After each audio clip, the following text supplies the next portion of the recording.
witness, in my estimation, I call him the historian, Dr. Ivan Van Sertima. Again, we welcome you. We have been trying to make a rather monumental decision, and that is whether we should go upstairs. We have ample room upstairs, but you appear to be so comfortable, those of you who are seated, and we don't want to get you too far away from the kitchen, nor do we want to get you too far away from the books. So, however, I think we'd be a bit more comfortable. People are still standing, and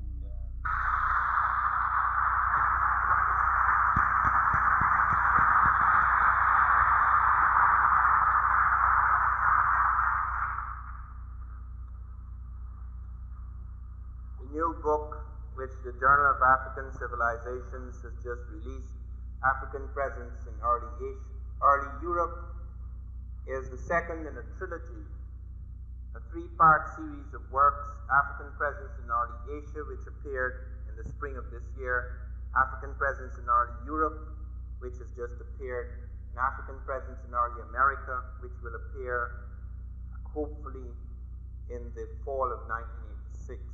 I say hopefully because under the enormous strain of my many duties, it has been very difficult to write the sequel. It's all in my head, it's finished. I have not put down a word of it. It's been many years since the publication of They Came Before Columbus. I completed that in 1976. It's now nearly 10 years, and those 10 years have seen the development of a school. This is the most important development, the development of a school of revisionist historians. That is why I attempted to found the Journal of African Civilizations, because my great concern was to make sure that the vast amount of knowledge that lies hidden in millions of books, not millions, thousands of books across the world would not be lost. This book is the work of many scholars. I edit it, I coordinate the research, I draw upon many sources, but it represents the work of a whole school. It is beginning to affect the teaching of anthropology and the teaching of African history, because students in many parts of the world will no longer accept this sterile focus and concentration on the primitive. This is something I feel that more than anything else has been achieved by the Journal of African Civilizations, which I edit, and that is the movement away from a focus on the primitive African, on the peripheral African, to the center or heartland or core of his civilizations, because it is utterly impossible to get a sense or a glimpse of the achievement of a people unless you focus in on the center or core of their civilization. I was surprised to find that the Wall Street Journal was using the same terms I have been using for the past 7 years. They wrote an article recently talking about the core and periphery of civilizations, which is my thesis, where they pointed out that whereas in the center of Europe, everything seems to be so remarkably advanced, technologically advanced, if one went on the periphery of Europe, one would find extremely backward, poverty-stricken communities. I have been saying that for a long time. Nobody writes about those communities. I have lived in those communities, not just passed through. I've lived in both Western and Eastern Europe. I've lived behind the Iron Curtain. I've lived in both the communist and the capitalist worlds. And I have lived in villages in Europe where they have never seen a black man in all history. Because most of us think that all Europe was engaged in the slave trade. It was not. It was Western European powers. Many peoples in Europe have never seen blacks. Not since the early, very, very early, many thousands of years ago, the very early era when blacks crossed into Europe. And that is where, in fact, any study of the African and early Europe begins. Because we must understand that man was born in Africa. This now is accepted, but that was not accepted for quite a long while. People were searching for man, early man in Asia, early man in the Middle East, etc., so-called Middle East, Palestine, and so forth. But man was born in Africa. There is no doubt about that now. all the stages of man are found in Africa, right through until we find modern man with the present crania of modern man, etc. So there are no Europeans on the earth when man is born. There are no Asiatics, there is just man who is African. Man is born in Africa, therefore the first man is African. And you have movements, waves of people coming out of Africa, crossing into Europe and crossing into Asia. And when you go, therefore, to the first paintings in Europe, the first cave dwellers, the first paintings of Europe, the first art, the first tools, etc., they are African. We find African women crossing over 5,000 miles of Europe. We find all the pictures of our Europeans are African women. We find also that when we go to the earliest strata or layer in Europe, we find African skeletons, the structure of the bones, the structure of the nose, etc. It all shows there's the African. Therefore, there are no Europeans. Africans are 3.5 million years old. Europeans are only about 50 to 60,000 years old. And I was very struck many years ago, although I didn't know these facts then, when I attended a poets' conference in Wales, in Cardiff, I think it was, with some of the great African poets, Wole Soyinka of Nigeria, and another gentleman who is now dead.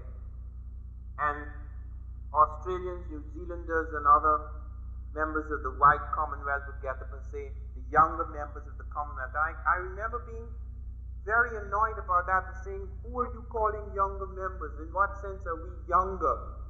Because that is one of the theses that the Negro, the so-called Negro, is only 10,000 years old.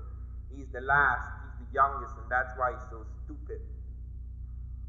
Man was born in Africa. There is no 10,000-year-old Negro. In fact, as I was to learn after many years in British anthropology, there is no Negro. The Africoid, as we shall now call him, and as we have been calling him in the journal, the African type, moves up into Europe. But first, that type is not a very advanced type. Neanderthal man or Neanderthaloid man has something slightly missing. It's some sort of lobe, the seat of the imagination. He is replaced by an advanced African type known as the Grimaldi. That advanced African type spreads all over Africa and goes up into Europe and goes up into parts of Asia. That type is known as the Homo sapiens sapiens. That is modern man. There is no inferiority or superiority in races because that is the type from which they all evolved. Somewhere around 50,000 years ago, some people put it slightly earlier, during what is known as the worm stadial, it's a period in the Ice Age, you have a body of black people are locked into an area known as Eurasia, which covers a part of modern Russia. They are in the ice, vast sheets of ice. Some of them a mile thick cover Europe in this period. It's a very unusual period. The African is separated from the sun in this period. In Europe, he's completely separated from the sun. He's living largely in caves. He covers his flesh with the hides of animals, so that he has several things protecting him from the sun. First of all, the sun is far away. He hardly ever sees it. The sunlight is tangential, feeble. Furthermore, he's in a cave most of the time, and again, he's covered with the hides of animals. As a consequence, the albino, which is a deviant, begins to emerge because blacks give birth to albinos, who are pigmentless humanoids. So you have the pigmented human, which is the African, giving birth to a pigmentless type, which at first is just a deviant. Now this happens in Africa even today. Black people give birth to white people. White in the sense that they have no pigment, okay? But the albino does not survive in Africa. No albino lives more than about 30 years in Africa. It is an extreme deviation, and you cannot survive with the intensity of the ultraviolet radiation in great tropical latitudes, okay? Hence, the albino would die out in Africa. The albino does not die in Europe. The albino can live in an ice-cold climate, does not suffer that disadvantage. So that albino type survives and begins to make other types that are pigmentless. The pigmentless type becomes stabilized because in the extreme ice, because of the great shadows, the long twilight, this man lives for about 10,000 years in the twilight, far away from the sun. The ice people stabilize the albino type so that you get a great number of people eventually being born in that area who are pigmentless. That is, their hair and their skin loses this melanin shield, which is necessary, absolutely necessary in the tropics. Then you have other changes, contraction of the nose, contraction of various aspects of the face because of the cold. Heat tends to expand, therefore you have people with broader noses, fuller lips, broader cheekbones likely in the tropics, whereas you have contracted noses, contracted faces in the ice, so that you have distinction between ice people and the sun people. These are very superficial things. We have invested them with something far more than superficial because our society has become so highly polarized and people think strictly in terms of white and black. These things have become tremendously important, especially within the last 500 years when people's worth, value, humanity have been determined by how contracted or expanded their noses and whether they're pigmentless or pigmented, which in nature is quite meaningless. Okay, but in our societies, these things have come to have a meaning. We find that black type did not simply die out, did not disappear, because now that we begin to scratch the surfaces of history, we are finding extraordinary things. We find, for example, and you can see pictures of it in this book, a black king in Britain.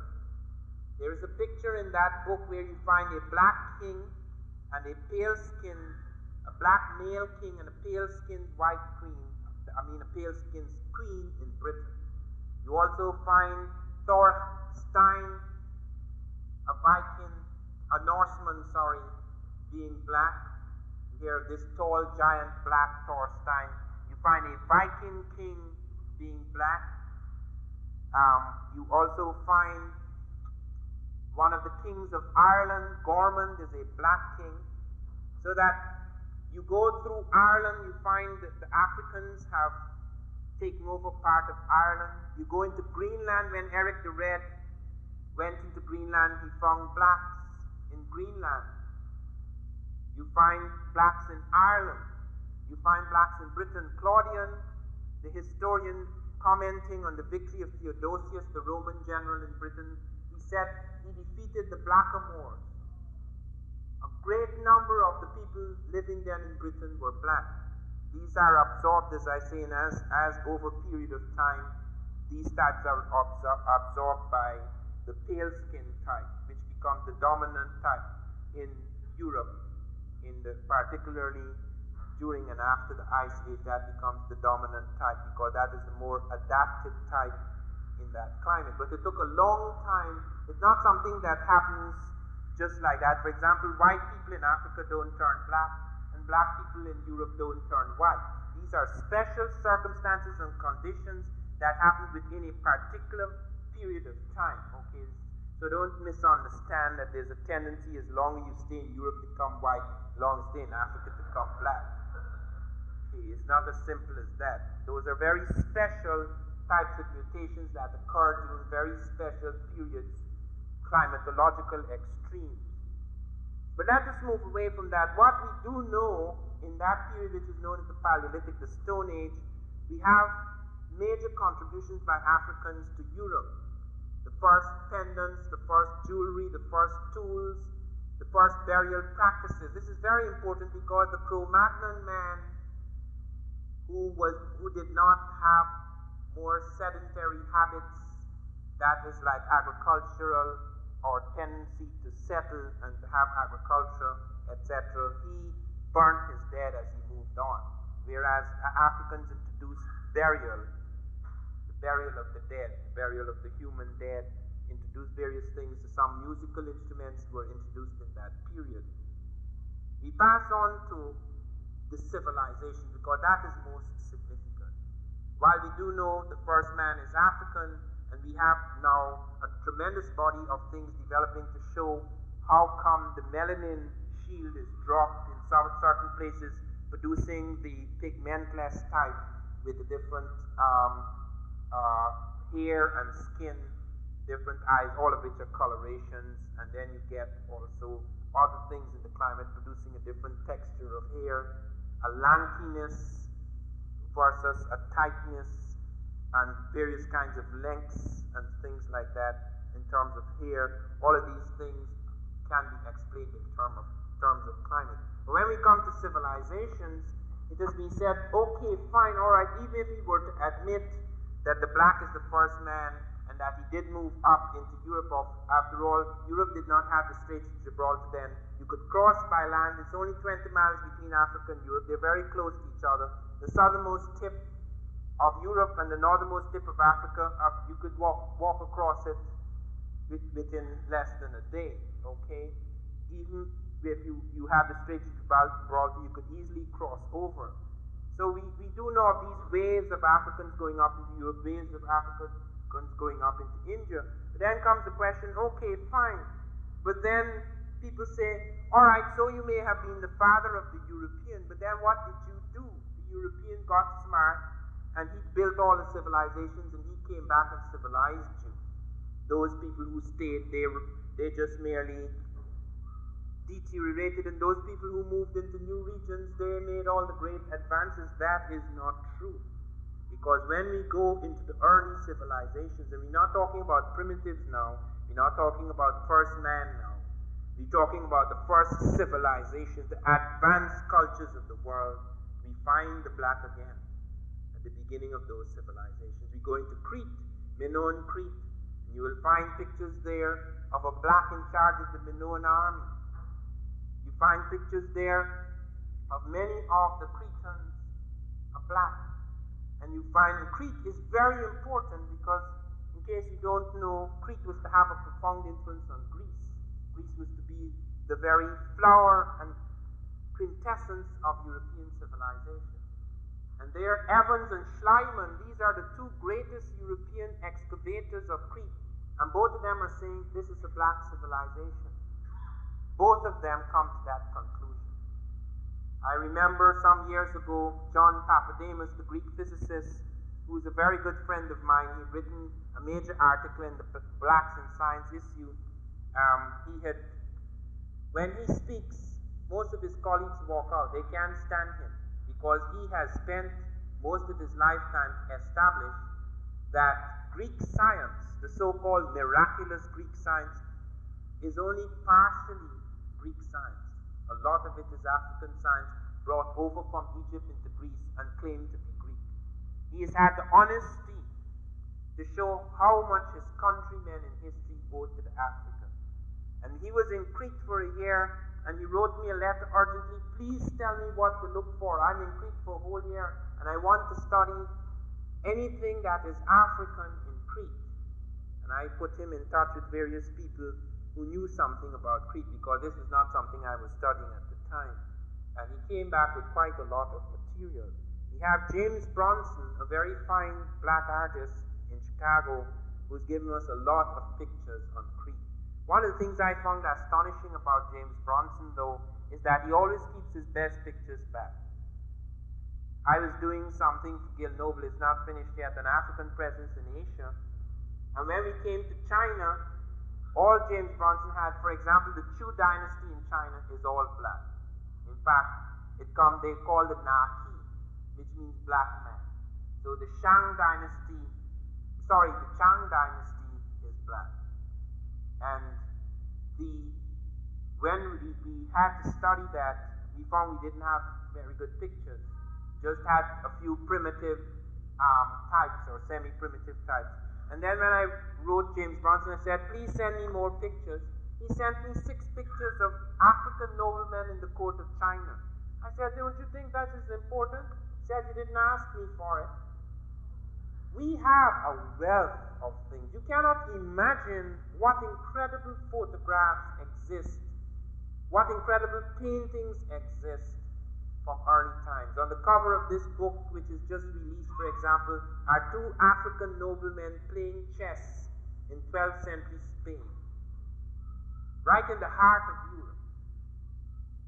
And this is very difficult to find these things because one of the problems that we face when we come to deal with some black types in Europe like the Moors is that the Muslims had a thing against making images. It was sacrilegious, so that most of the paintings are done by outsiders. So the Moors themselves seldom painted themselves or represented themselves, so that we have a problem there. And in spite of that, we still have some very remarkable surviving paintings of Moors in Europe. But let me not touch on the Moors. Let me touch on Greece. Greece is the very center, as Egypt is, so is Greece to Europe. When we go back to the early history of Africa, when we go back to the foundation of African civilizations, Egypt is the flower, it is the fountainhead of African civilization. And there is now no doubt whatsoever as to who founded Egypt. Do not confuse the modern Egyptians with the ancient Egyptians. The modern Egyptians are not black. You will find some blacks among the modern Egyptians. Sadat, when he was here, Sadat said, I am a black man, and I'm the first true pharaoh in 2,000 years. He was speaking the truth because Sadat himself has Sudanic origins. Many people in his cabinet do not. Abdullah, for example, an Egyptian, when we had the Cairo conference in 1974, and Sheikh Anta Diop, the greatest of the Africanists, we call him the Pharaoh of African Studies, and by the way, we're bringing out a special book on Diop in the spring called Dr. Diop in America. And when Diop proved beyond a shadow of a doubt, he took skin from the mummies in the maritime excavations and tested them for melanin content and showed that they were African. And he showed that Herodotus and a whole range of people said they were black skinned. Abdullah, the modern Egyptian, jumped up and said, even if they're black skinned, they're white. And I heard this recently. You would think that is ridiculous. I was on the radio in New Orleans, and I started talking about Egyptians, and a white professor got on the air and he said, how could you after all the evidence has been presented that these are white Hamites, how could you call them, they're just tan, how could you call these tan Caucasoids black? And I said, but Herodotus said they were black skinned. He said, yes, but they were Hamites. I said, I don't care what you call yourself, sir. This is not a minstrel show. You cannot put on black skin and woolly hair in order to claim my civilization. You've done too much of that. Every time there is something remarkable in Africa, it's a Hamite or a Semite or some kind of mite. Okay, that seems to get involved in creating it. This is true of everything, even when we come to Ghana, ancient Ghana. They say it is some Arab came in, some pale skin Arab came in to found Ghana. If you go to the Southern African Empire, Monomotapa, they say the Portuguese built those remarkable structures. The Portuguese built it, the Phoenicians built it, the Chinese built it, the Arabs built it. You go to the Arab world, you go to China, you go to Portugal, you can't find anything like it. When they find the pyramids and they see this enormous, when the French came, they saw the tremendous Sphinx. The Sphinx is the largest representation of a human in the world. Broad nose, broad mouth, broad brow, broad everything, like the authority of a black god brooding down on the French. They took the cannon and blew off his nose. And then they have to when they see the pyramids and the extraordinary, they see the race of pyramid builders came in and built it. Well, if they are a race of pyramid builders, where are their pyramids? There's always this attempt. I said, have you seen the evidence? Have you seen the latest evidence of Tarseti? Do you know they don't know anything about Tarseti? Do you know in the latest Journal of Asiatic Studies, there's a man who's trying to prove that Bruce Williams, who discovered Tarseti, is a fraud and that there is no such evidence? They can't deal with that. It has to be a fraud It has to be non-existent because they have to revise completely their view of the world. That is why history is very important. This is revolutionary stuff because it is at the very center. This is striking at the pillars of this civilization. Because civilizations are built up by the way people think about the world. That's what a civilization fundamentally is. It's not just a technology, it's a way of thinking. That is the reason why a technology can become death dealing rather than life creating, because it has to do with the thought process. Civilizations are built up by certain thought processes, and the thought process behind this civilization is rooted in falsehoods so grave that when those falsehoods are threatened, it becomes a very serious matter. It's worse than taking guns and start shooting everybody down, because you're really striking at something that could get, if you start shooting, you can't get very far. But this is the kind of silent bullet that after years begins to split people's minds open. Most civilizations have collapsed from inside because of silent bullets presented by new thoughts, a new way of looking at the world, a new vision. These facts have been suppressed for centuries. How many of us know of a black king in Ireland? He's right there. It's in books. It's not something discovered yesterday. How many of us know of a black Viking? How many of us know that the Celts were described as black-bearded, black-skinned, black-eyed? I had to speak to the Early Science Research Society just a month or two ago. I was speaking to them. This is a totally white, that was the first time that I was speaking to them, and they have proven beyond a shadow of a doubt that there were Celts in America before Columbus, but they don't know that the Celts are not white. They have proven beyond a shadow of a doubt that Egyptians were here before Columbus, but they don't know that Egyptians are not white. They think that by proving that they have established that there were other Europeans in America before Columbus, there were, but they weren't in the positions of ascendancy as the Egyptians. And it took quite a while to explain to them what had been happening in the field of African civilization that establishes the blackness of early Egyptian civilization. You know, Mrs. Sadat was very annoyed that a black man played Sadat in the television series. You know that program was banned in Egypt. So don't confuse it's like confusing the modern American with the ancient American. There are no Americans in this room. There may be one or two people with streaks of American Indian blood like myself. I have a streak of Makusi Indian, but we are all African or European or Asiatic.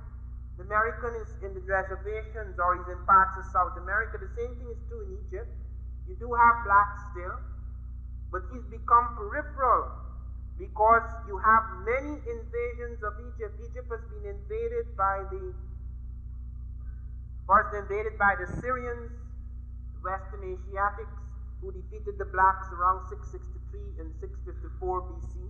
Then it was invaded by the Persians under Cambyses in 520 BC. Then it was invaded by the Greeks under Alexander 320 BC. Then it was invaded by the Romans just before and after Christ, the Caesars. Then it was invaded by the Arabs, who now occupy and dominate it. They have nothing to do with the pyramids.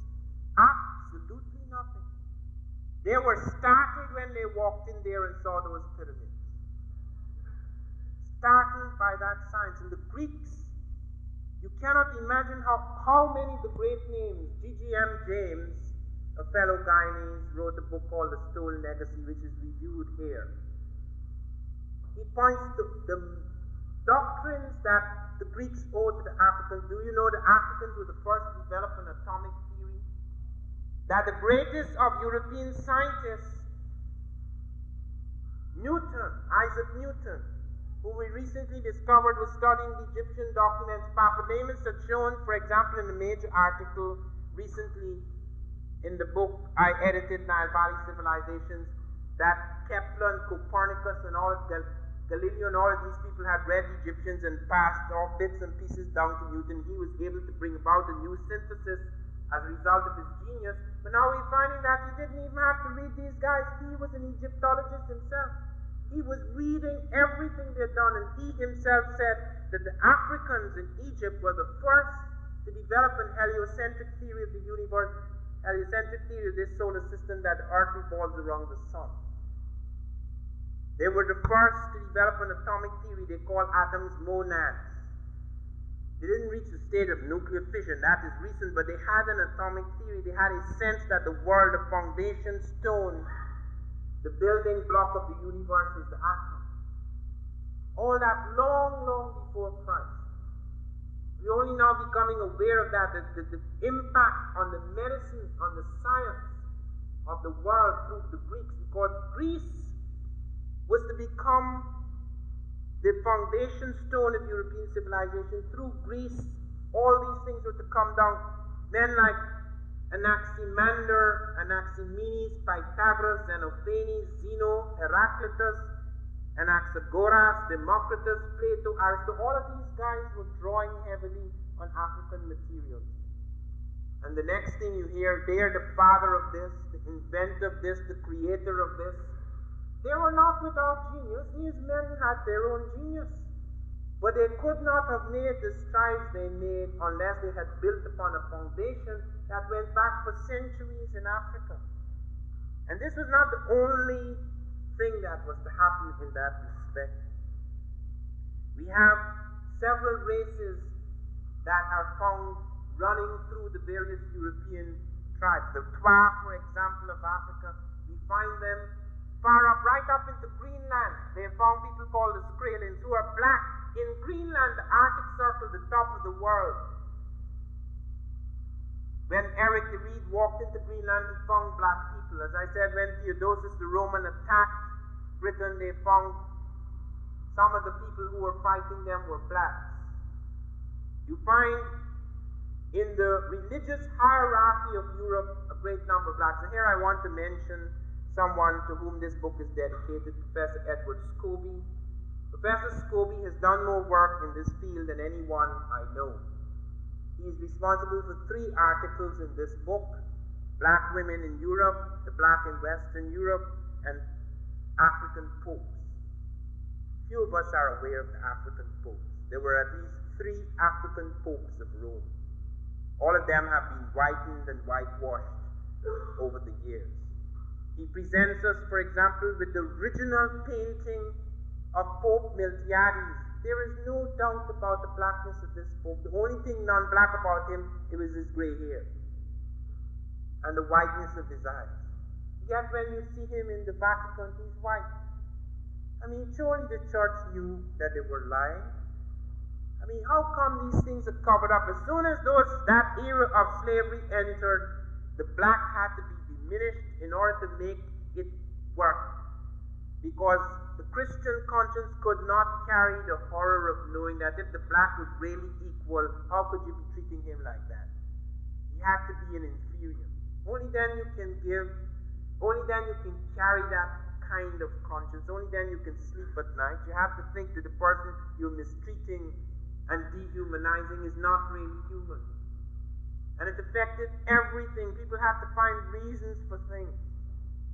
That is the reason why the black was, whenever you saw the black in some prominent places, he was put down.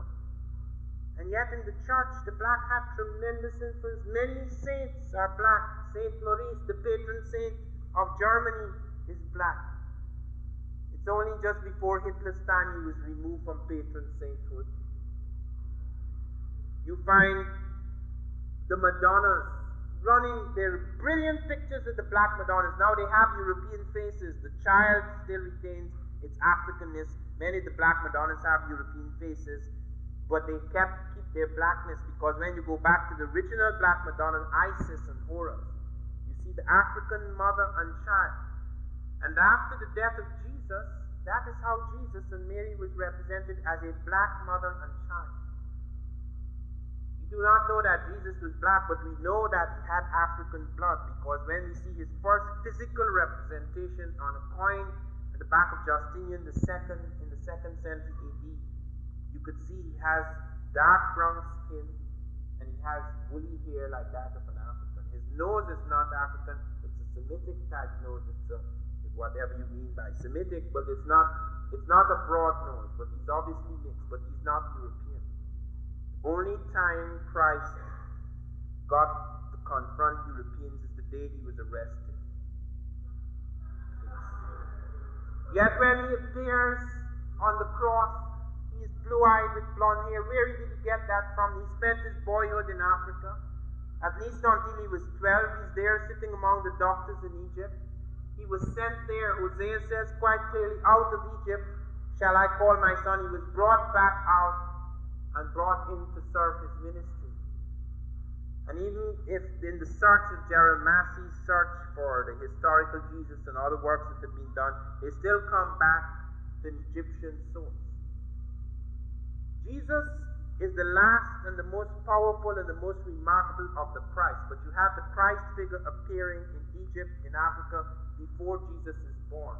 Christ, in fact, is an African word, karast. Karast means the anointed one. That's an Egyptian word. Someone asked me on the radio this afternoon whether Africa is a word that Europeans made up. No, sir. Europe is an African word. It comes from an African princess, Europa. Africa was not made up by Europeans. Africa comes from an African word. Africa is an Egyptian word meaning birthplace. Okay, please note that. Because I'm not saying that other people didn't have words for parts of Africa, because several people have presented theories about other words, and there may be other words. People do not usually name their continents because they don't think of them as continents. It's only within fairly recent times that we have started to think of places as continents. Okay? It is very important to note that it is only recently, for example, that we began to think of ourselves as planet Earth. Earth doesn't mean anything, it's just a name.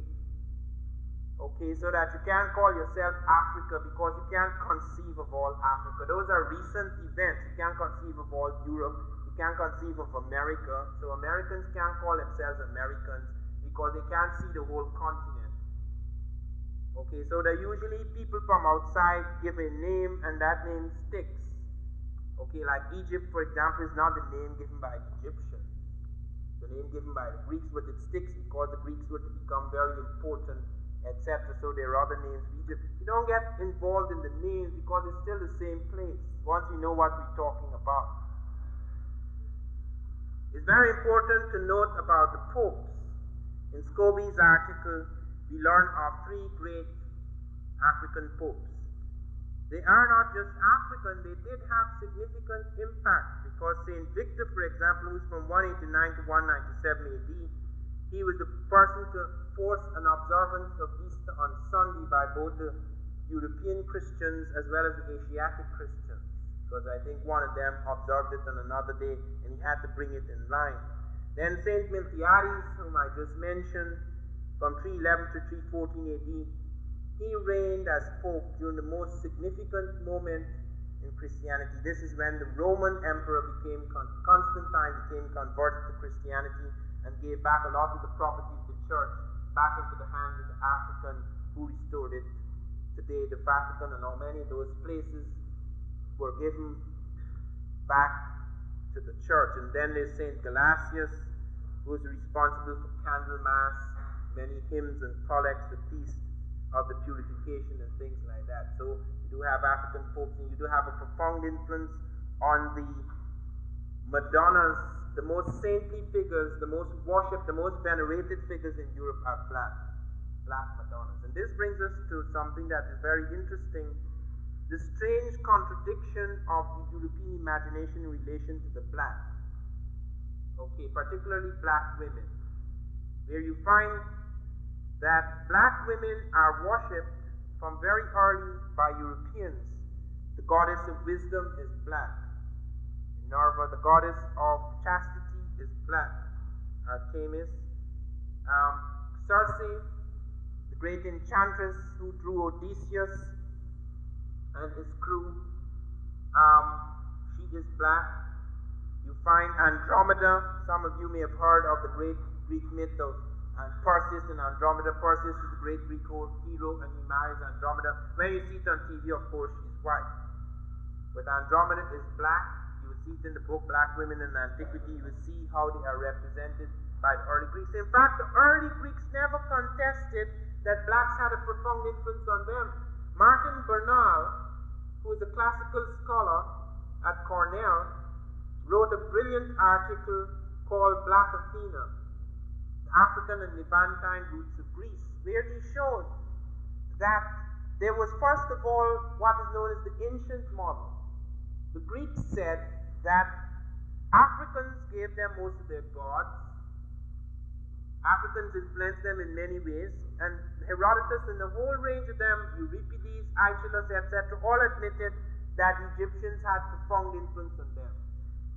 It is later on, when it was not fashionable for blacks to have anything to do with anything, then they changed it around to an Aryan model. The Europeans felt that they were demeaning their ancestors by saying they owed all of this to the blacks, so they pulled that out of it and created their own model and said Greece must be Aryan because the language is Aryan. The language is Aryan, yes, it is Aryan in its structure, but there are 50% masses of things, the place names and the gods and a whole range of lexical items come from outside, and many of them come from African and Semitic sources, and Martin Bernal has tracked that down. So it's not just the sciences, but the many of the concepts and even the language was profoundly affected by the impact of the older African civilizations on the younger European civilization. This is very important because this is one of the reasons why we became slaves. That the European, because of his youth and because of his lack of experience in taking over things, he sought it through his insecurity to destroy everything he found. Africans didn't do that. When the Africans entered Europe as Moors, they didn't try to smash European culture. They introduced better things, and the Europeans adopted it, but they didn't try deliberately to smash everything they found. The Europeans did that everywhere. Here in America, Bishop Landon ordered all the books in America to be burned. He said, burn them all. They're works of the devil. They were the only people to have the truth. Everybody else was the devil. They burnt all the books. They did the same thing with the same arrogance when they defeated the Moors in Spain. Masses of documents at a time when we didn't have the printing press. It was only recently in the 15th century the printing press was invented. And at the time when books were one of a kind, sometimes it would take a century to produce the knowledge. I mean, it takes centuries to produce a book like that, because that book, African Presence in Early Europe, draws upon all that we know, going right back to the beginning of time of the African presence in Europe. Now that book can't be destroyed because it can run into thousands or millions of copies. It can't be destroyed because if you destroy one, somebody somewhere has one. But if in early times you destroy a book like that, that's it. Because it's not reproduced. So that when you hear the Library of Alexandria destroyed, or the libraries of America is destroyed, the libraries of the Moors are destroyed, centuries are destroyed. Centuries of knowledge are destroyed. That is the reason we have had so painfully to piece together the scattered parts of our heritage. This is not as easy as European history. European history, in spite of all the wars in Europe, European archives have been fairly well preserved. They have not been dominated by people that arrogant or that insecure as to tear their things to pieces. Yet they've done that to other people. That is the reason why it's taken so long before we reach that point where we're able to pull the strands together. But they're coming together now, make no mistake about it. We begin to see now with a new clarity, a new depth, a new certainty, the things that have been hidden, suppressed, or scattered all over the world. The imagination of the European, we find, is very contradictory in relation to black women. He makes the black women goddesses. There's Andromeda, there's Medea, there's Circe, there's Artemis, there is Minerva and all of these. And yet, he also thinks of her as a courtesan. He has tremendous sexual attraction to the black women. Thus it is that many of the kings of Europe have black mistresses. The Portuguese kings, for example, many of them, as Scobie has shown, several of the Portuguese kings end up with African-type features. There's all sorts of secret things going on. And in Italy, for example, one of the popes has a black child. When he's Cardinal de Medici, he has an affair with his black servant, and then he produces a black child and he makes him ruler of Florence, the Duke of Florence. You find one of the queens of France, her husband has a black mistress, so she takes vengeance on him and has a black lover. And then a black child is born, and he is startled by this, and he turns to the doctors and says, how could I, this is King Louis XIV, how could I give birth to a black child? And the doctor said, you see that black man in your court, Nabo? When your wife was pregnant, you must have looked at her and the child turned black. And the king said it must have been a very penetrating look.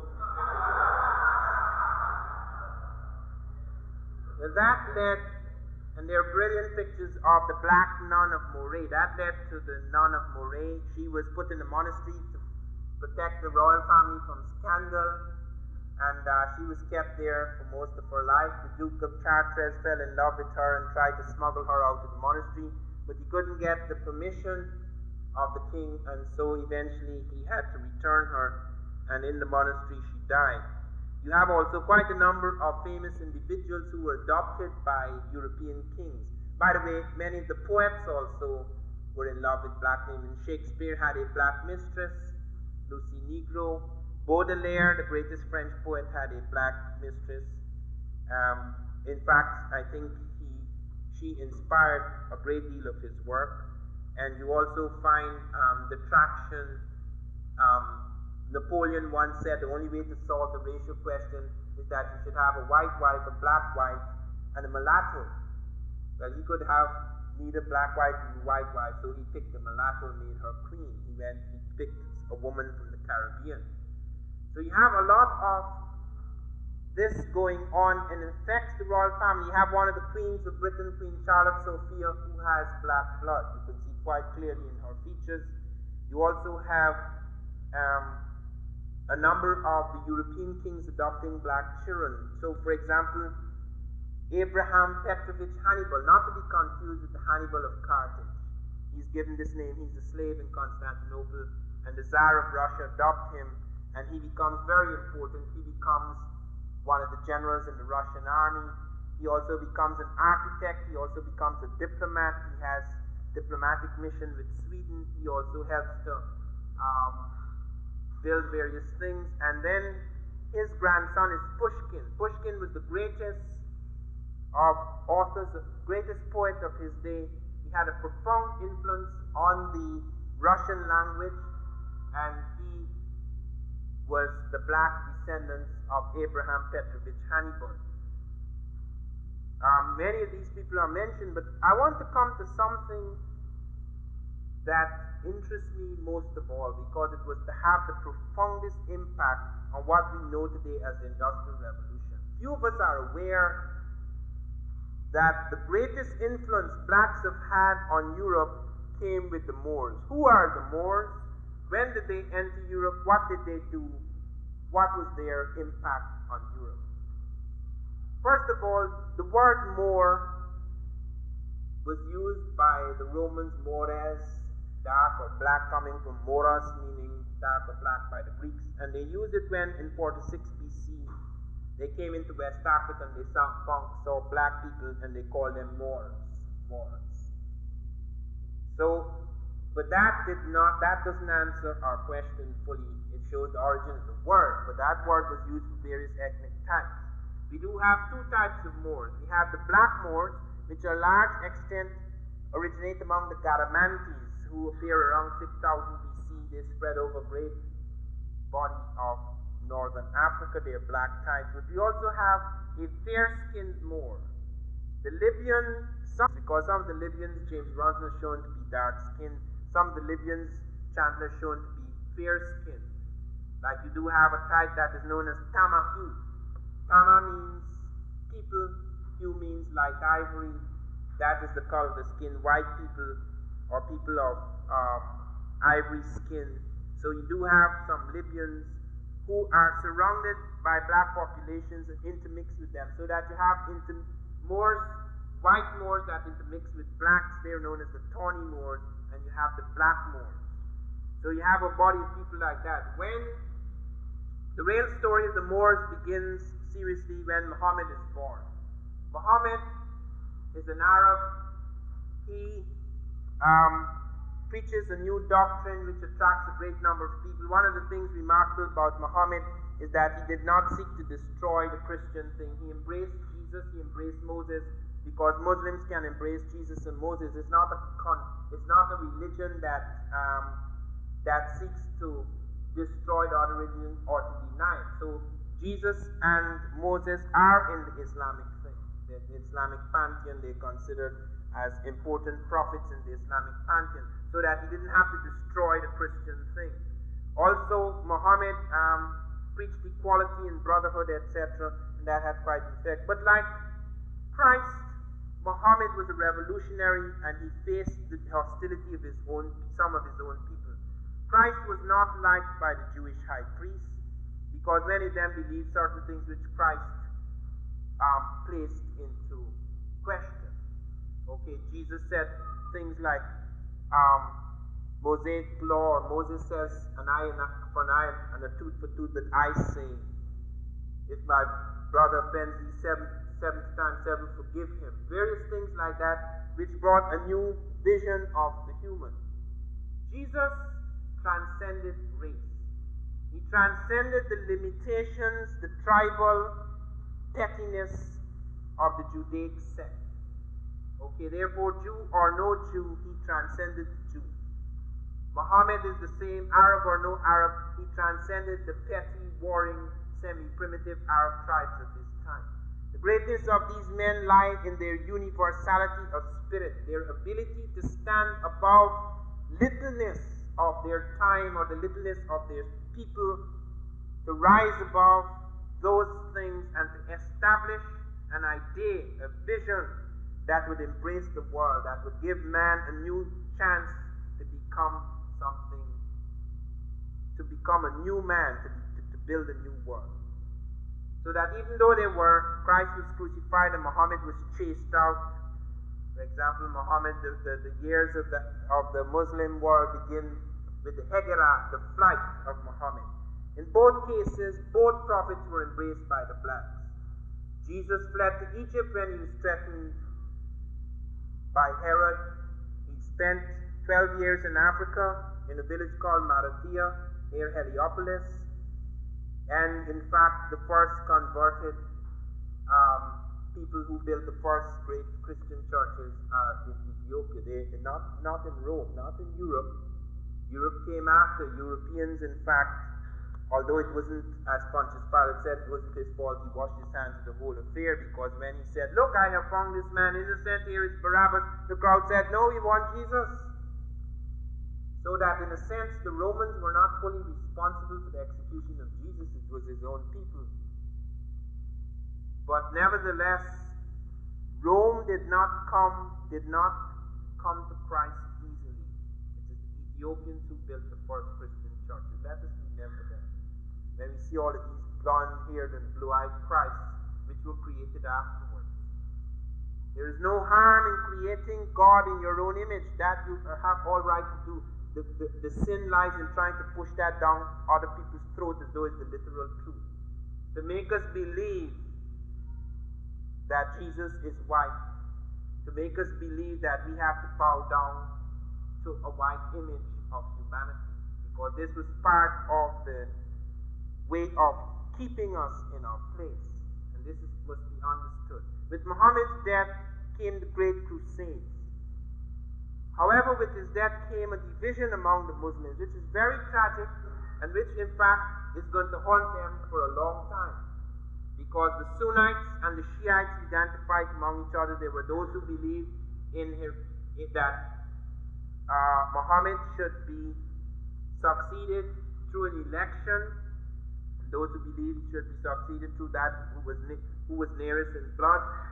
and fights began between the Shiites and the one who believed in heredity versus the one who believed, the Sunnis who believed in election. This is going to become very important because you're going to see what effect it's going to have on the Moors. These Arabs now, they move out, they move into China, they move into India, they come down into Africa, and they begin to mix with the Africans. So that you have a lot of conversion occurring, and then the Africans begin to build something with the Islamic thing uniting them, just as other Europeans began to build with the Christian thing uniting them. Bear in mind, this has nothing to do with race, okay, because Jesus wasn't a European, yet he helped to unite Europe.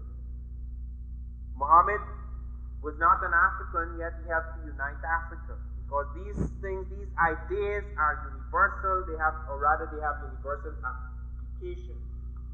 And it's not where they begin, but what impact they have on the world.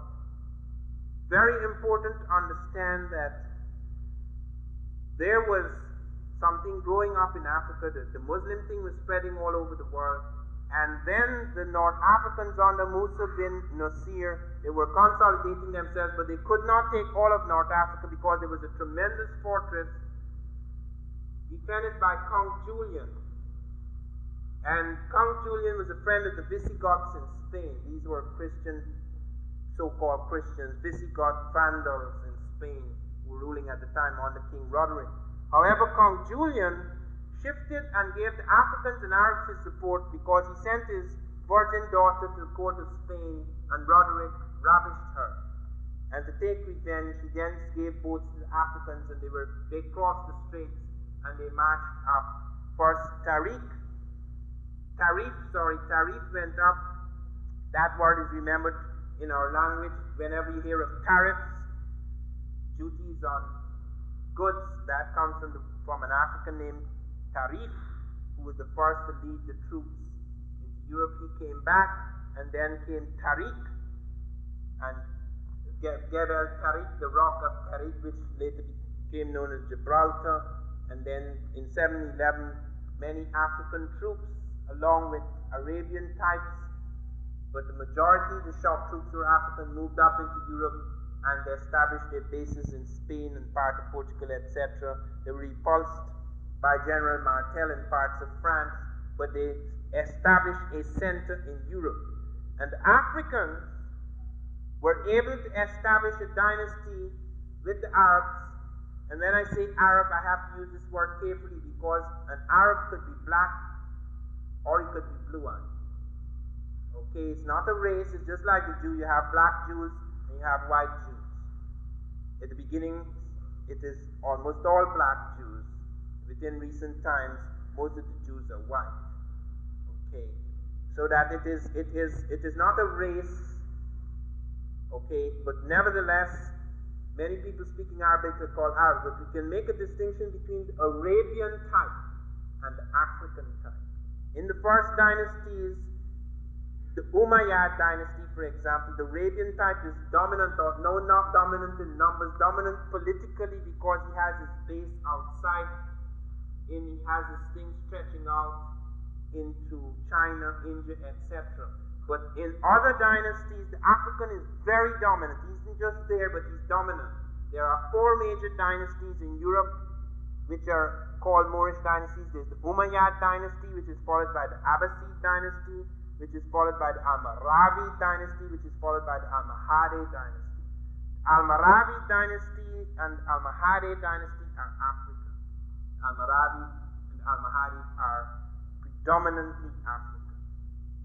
And you can see that quite clearly. The fights begin first, Umayyad dynasty set up, and then the Shiites and the Sunnites start to fight, and they kill 70 members of the royal family and they execute the Caliph, which is the sort of king, and the Umayyad dynasty goes down for a while, and then the Abbasids come up, and then the Abbasids are pushed out, the Umayyads come back again, and then when they start to weaken in Europe, then you find Africans are keeping courts both in Africa and in Europe. In Africa, a new movement forms and a new religious sect with great power under Yusuf moves up into Europe and takes over and strengthens And then you find Almohades later on, when they fall into decline, another force from Africa comes through. So the replenishment of civilization, or these civilized forces and armies, comes from Africa.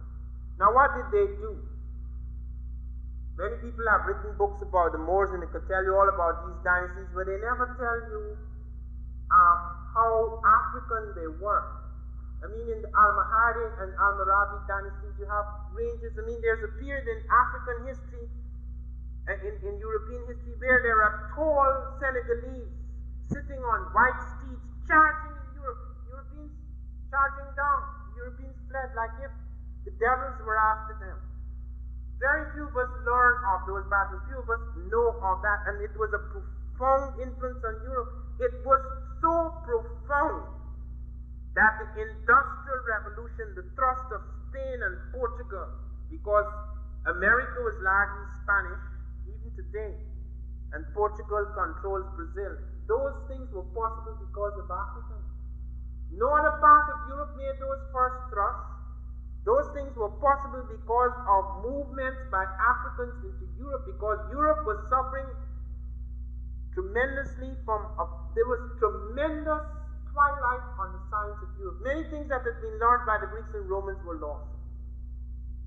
The Europeans had become very superstitious when the Arabs and Africans got the Hindu ciphers 1, 2, 3, 4, 5, 6, 7, 8, 9, 10. Europeans wouldn't accept it because the European church said numbers are works of the devil. Europeans were using letters for numbers. You see, all that is universal today. You think it came out of Europe. The very things that were to defeat the Africans and the Americans, the gunpowder and the artillery, were not invented by Europeans. Gunpowder came out of China. The Arabs brought it out. The Muslims brought it out to China and brought it into Europe. Europeans didn't know anything about gunpowder. The Africans had been using gunpowder in Egypt, though not for the purpose of firing. They use it for certain effects. We have recently found the West Africans had gunpowder before the Europeans. They were not using it for fire sticks. They were using it for other purposes. And now we find artillery. The recent Leningrad manuscript, Russian manuscript, showed the first use of artillery by the Muslims. Europeans didn't know anything about artillery. All of these things were to come into their hands because of the thrust of Arabs and Africans into Europe. Africans and Arabs brought the whole wealth, because Arabs had invaded Egypt, brought the whole wealth of Egyptian science. The Dar al-Hikmah, the House of Wisdom in Cairo, all the science that was going on at the time, translated into Arabic, then into Spanish, then into Latin, circulating in Europe. Europe had no proper universities, they only had two. The Africans and Arabs built a whole range of universities. They built the first public baths. Some of them are still standing today. They introduced air conditioning in Europe, and their air conditioning was superior to some of our air conditioning because they would bring the air over the banks of perfume flowers so that the air in the house would be fresh. All those things they introduced, they took water in pipes and ran it from the mountains right into the houses. They introduced the first sewage system. They introduced hot and cold water. You never hear about these things. Europeans don't talk about that. You never hear anything about these debts and contributions. Even the ships, this is the most important thing. Without those ships, they wouldn't have crossed the Atlantic. The caravel, which was used by the Portuguese and the Spanish, comes from the caravos, which were used by Arabs and Africans. Comes from the pangalos on the Indian Ocean, used again by Arabs and Africans. The sails that Vespucci and Columbus used were Arab Latin sails used by Arabs and Africans on the Indian Ocean. The compass was not developed in Europe. It came out of various uses in China and in Africa. In Africa they found the caravans. All the caravans had compasses. This is before Europeans started charging into Africa. The astrolabe wasn't developed in Europe. Europe did not make any major significant thrust until with the use of gunpowder and artillery which they had borrowed, with the use of sails and shipping, advanced shipping which they had borrowed, they crossed the seas and start conquering and shooting people down. And then through murder, exploitation, and the lust for greed rather than the lust for God, as they claimed, the thrust brought them out into different situations. Now we ask ourselves, well, if the Africans had all of these things, they did all these marvelous things that were so brilliant, how come the Industrial Revolution occurred in Europe and it didn't occur in Africa? Why did we fall so fast and so easily? First of all, let me point out certain things. Every civilization must know its birth, its rise, and its decline. And then it is followed by another civilization. This is a pattern that happened in Africa, it happened in Asia, it happened in America, it happened in Europe. At the height of the Ghana civilization, for example, Europe couldn't possibly attack.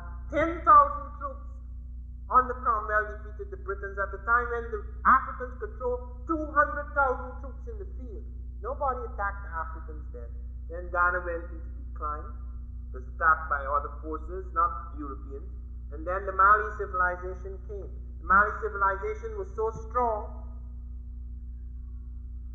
that it was a confederation of powers that would take up all the states of Western Europe. No people on earth were as rich as the Africans. The Africans were so rich that when one king, Mansa Musa, traveled to Cairo on a pilgrimage in 1234, the value of gold dropped for 12 years in the world. One African king. So the power and wealth of Africa wasn't something that people took for granted. That was real wealth and real power. Then that went into decline, came the Songhai. And the Songhai went into decline, then came the invaders and the traders and all of these people.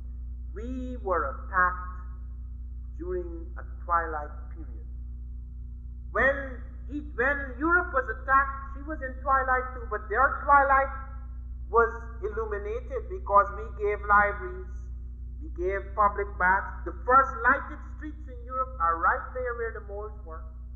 Many industries were introduced in Europe, and yet the Moors, the older African head, did not seek to destroy what it saw. It built a fusion, it built a marriage of culture, not the European. When he walked in and smashed everything like Cambyses madly. These are works of the devil, burn them all, and he destroyed ruthlessly the American. Few of you are aware of what happened to the American. It's not just the African. The American died like flies. The diseases of Europe, for example, you talk about AIDS. AIDS is a joke compared to what struck those Americans. The common cold, for example, they had no immunity to the common cold. It was as bad as AIDS. They vanished. In my village, only if you married an African could you live beyond 30 years. American Indians who were pure American Indians died at 30. They were already old at 30. At my age of 50, they would have passed over into the great beyond long ago. So that these things are not understood, the profound internal and external reasons that led to the fall of the Africans. And that fall is not a permanent fall. We are not going to remain forever in decline. Many of us are filled with grave despair because when we look around Africa, we see absolute confusion, famine, disaster on every hand. This is a phase, man. This is not independence. This is just the curtain call.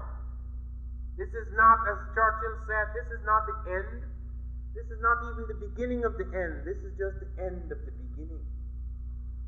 We have to think beyond this moment. And to think beyond this moment, we have to build a new strength, a new power, a new courage, a new faith, a new vision. And that can only come by remaking, redeeming, healing our psyche, making it whole again. Not feeling this sense of disintegration and loss, of being scattered and humiliated and broken. By feeling the new power that comes to us when we know that all is not lost. We can still recover. We can still remake this. We can still find again what was lost. This is the beginning, that recreation of the psyche, the creation of a new mind, a new spirit. The physical or the material structures of the world only undergo change when the spiritual or mental structures of the world undergo change. It always begins here. This is the universe. This is the ruling force. And we cannot change that thinking set. We cannot change that force. We cannot give it new power and force to remake our world unless we can draw upon something that feeds and inspires us. We cannot be constantly overwhelmed, as so many of us are, by the apparent gloom and twilight of the present, because there are things beginning to happen. There in South Africa, in spite of all that horror, a year ago, could you imagine South African white businessmen going to talk with guerrilla leaders? Could you imagine the Europeans forced to withdrawal of that money out of South Africa? Could you imagine a run on the rand? It's not over. It has just begun. And this becomes an arm. This becomes a part of that struggle. It cannot simply be a political struggle. It cannot simply be a changing of mask or changing of skins. It has to do with a change of spirit, a change of consciousness. And that change of consciousness can only come through revision and recreation of our history. Therefore, I appeal to you through these works. Think of them not simply as an accumulation of new facts. Think of them as leading to a different kind of spirit, a different kind of world, a different kind of man. Thank you very much.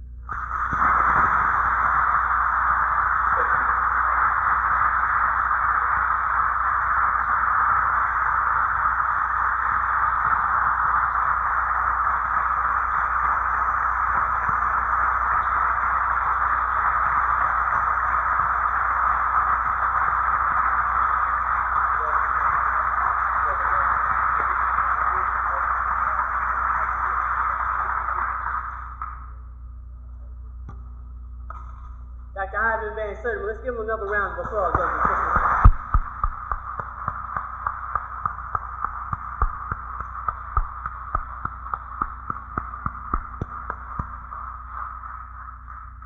Hold on one moment. Brother Charles.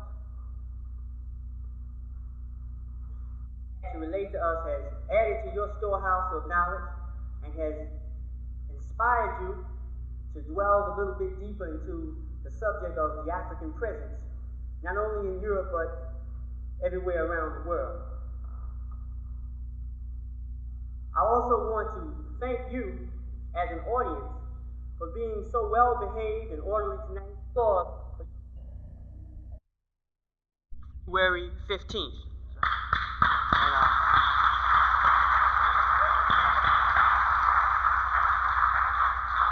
So please take note of that. I'm sure that you want to come out again and hear some more of his knowledge. And so right now I'd like to turn over the microphone. Time has come now for questions, so please come up.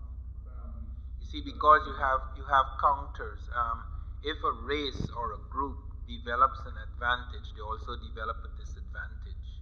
Okay, like for example, in our present situation, we have certain unrealized capacities. I have never found a black who's been able to use his pineal gland, for example. You see, you may have a potential. A potential does not mean a realization. Okay, the European, for example, may have a potential disadvantage, but it doesn't come out because it is balanced by the fact that he has a historical advantage. Okay, for example, where is the wealth? It's in the European hands. Where is influence? It's in European hands. Where is power? It is in European hands.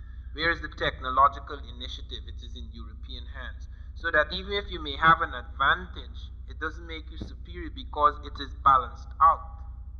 Okay, because for example, it has been argued that the black man in America cannot do anything really because from the word go, he most of them grow up in the ghettos. They're brain damaged.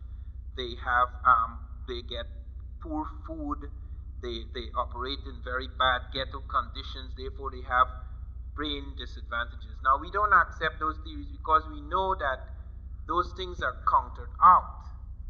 So that if you start using the melanin thing, you get into the same problem, because people will say, okay, you may have potential, you may have something in your pineal gland. Show me what you're doing with it. Show me how come that you have, while the European over the last 500 years has created about 1 million inventions, blacks have created about 1,000. So how come his pineal gland, which gives him greater creativity, he didn't create the million? The Europeans created the million and he created the 1,000. Europeans created the million because they're not superior, but because they have an advantage. They were in charge of the world. They went to the universities. They controlled writing. They whipped us down. They kept us and they put us on slave ships, etc. So they have been able to produce and invent more than we have within recent times. Prior to that disadvantaged period in which they were not in control, we were able to do far more than they. Not because we were superior, but because we were the first, not only as men, we were the first civilizations. We were far in advance of Europeans, so that when Egyptian science struck Greece, for example, the Greeks had, just like today we have to go to European universities because a great deal of African knowledge has been lost. So we have to go to the European universities. The Europeans had to go to the African universities to learn. So you see, the problem that you have to face constantly is that whenever one group secures a certain advantage, it is countered out. It is balanced out by another disadvantage. So that it doesn't make sense to talk about superiority and inferiority, because in the final analysis it has always been found that it is the environment. Like if you develop a new spiritual environment, we can develop a new spiritual environment through our reconstruction of history, which enables us to make certain achievements, but we can't activate the pineal gland. We don't know how to activate the pineal gland, so to talk about it as a special biological advantage would make no sense, because we can't activate it. I mean, potentially it may be such. Let me give you an example of what I mean. I am brain damaged. Nobody would know that. But when I was 9 years old, I was dying, and I had a fever about 107 degrees, which usually kills you. It didn't kill me. It wiped out a part of my brain. There are things that I can do. You could drive a car. If you go out there, you could tell where is right and left. I can't tell right from left. I have to shake my hand.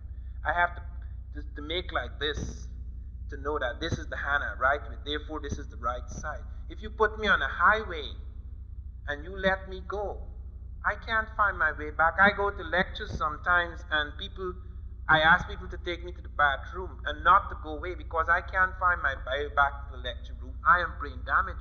You can't tell me I'm inferior intellectually to anyone else, because that part of my brain which was kept intact, I use it more than most other people use it. So you see, even if you have a potential advantage, that doesn't make you superior. You see, you can't. That is the reason why theories of racial inferiority and racial superiority doesn't make sense. The Europeans started a lot of nonsense about the size of the brain, and then when he'd gone pretty far, then they discovered that Immanuel Kant, who was the most brilliant European of his time, had a pint-sized brain. He had the smallest brain. So you see, I mean, he could have built a whole lot of theories about how he has this big brain and how it has all of these convolutions, and then he find a little guy, a little brain like this. He opened the most brilliant man, and he find a little pint-sized. When I die and they open they're going to find part of it is just blanked out.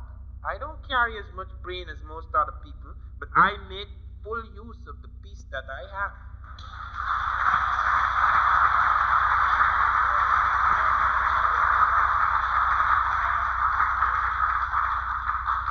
Okay, I think in some ways I have answered that. Thank you. All right.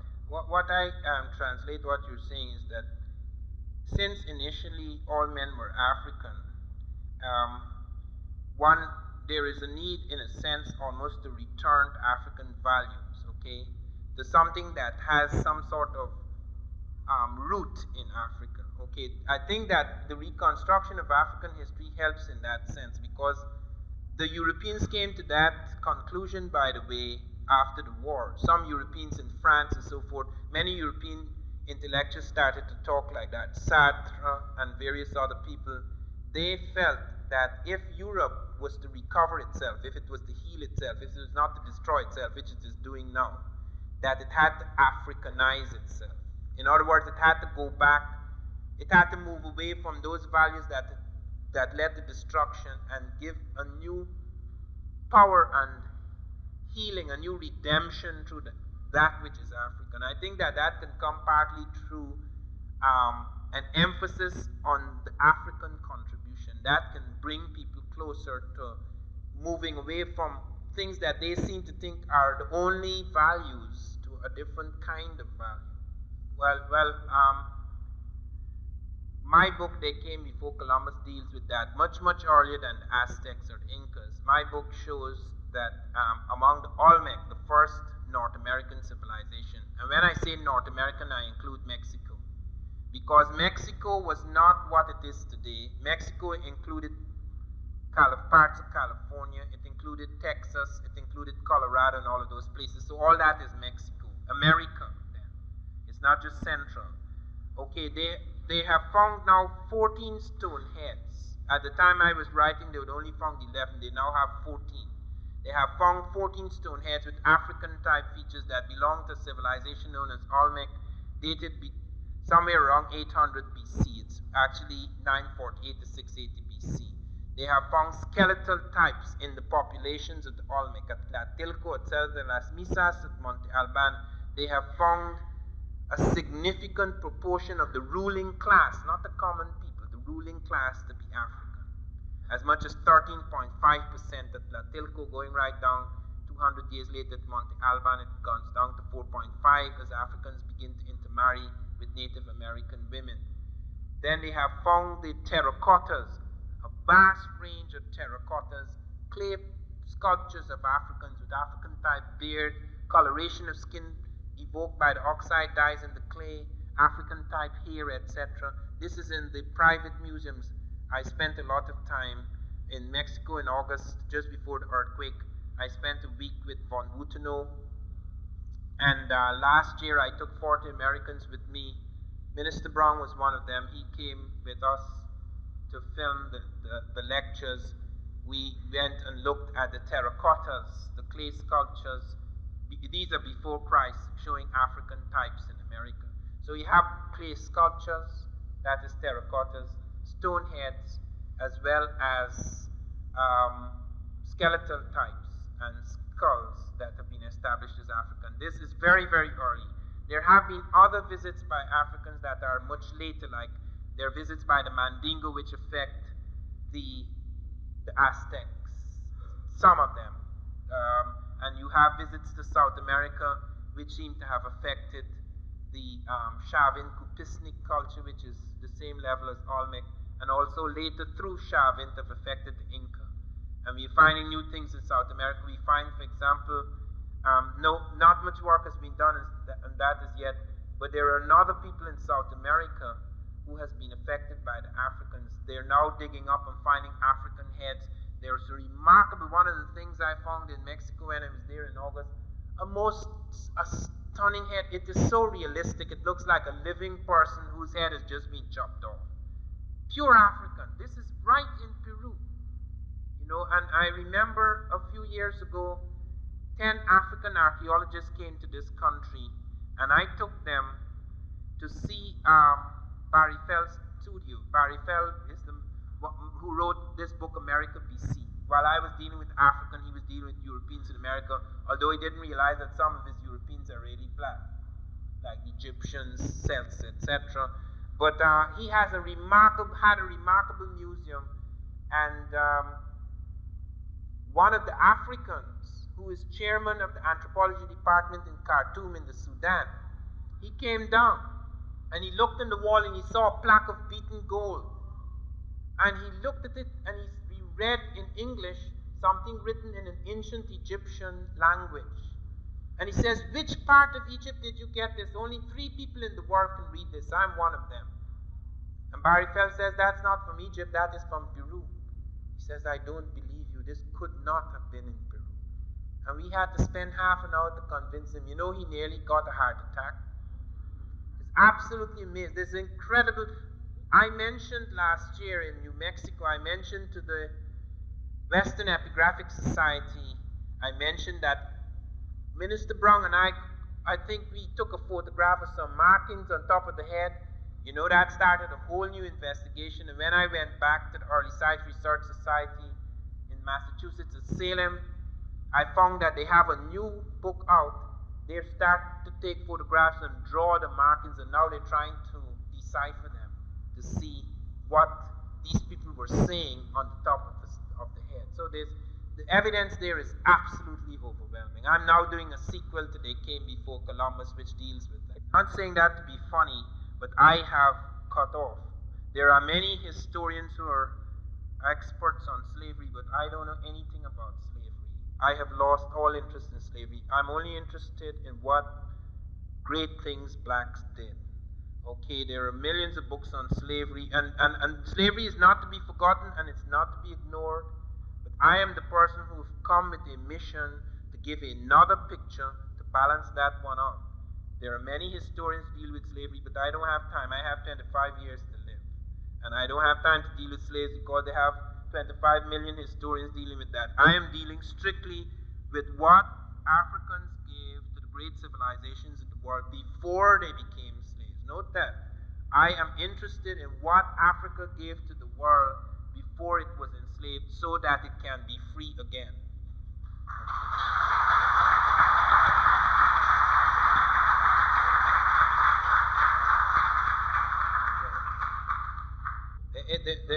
There's not Israel slavery in Egypt. The Jewish sect was discriminated against in ancient Egypt. The Jewish sect was not discriminated against because of its race, because it wasn't white. Okay, the Jews weren't white. So they weren't discriminated against because of their race.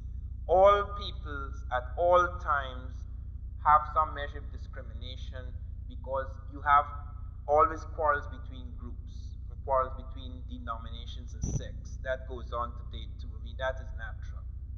And the Jews, therefore, in Egypt came away with negative things about Egypt, and some of them, as they were reminded in the Bible, remember that how long you sojourned in that country and how much you learned from the Egyptians, okay? So that there's always been this love-hate relationship, because when the Jews wanted to escape, they went into Egypt, okay? So that the thing is that, you see, the Jewish thing is a very complicated business because the white Jew is a departure, okay? And you see, you're really dealing with these guys around here now, these recent Jews, okay? I mean, that doesn't enter real serious history, okay? You know, I mean, there are many people who came converted to the Jewish sect, who became Jews, etc. And as happens in many of these things, the other types, you know, declined in power and influence, etc.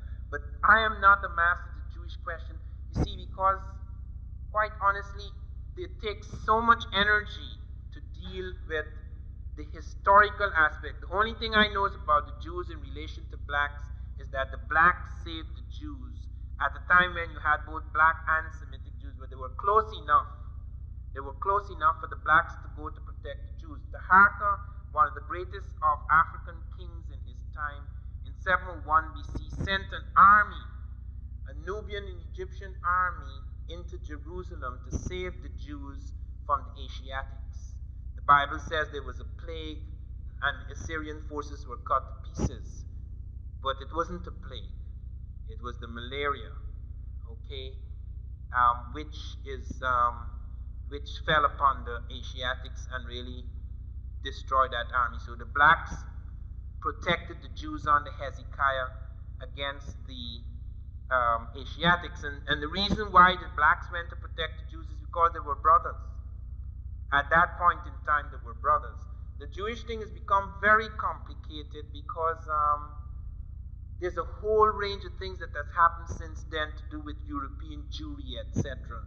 And I don't know much about that because it doesn't enter, at that stage, it ceases to be so much African history, it becomes more European history. But there is an aspect, there are many aspects of the Jewish thing that is part of African history.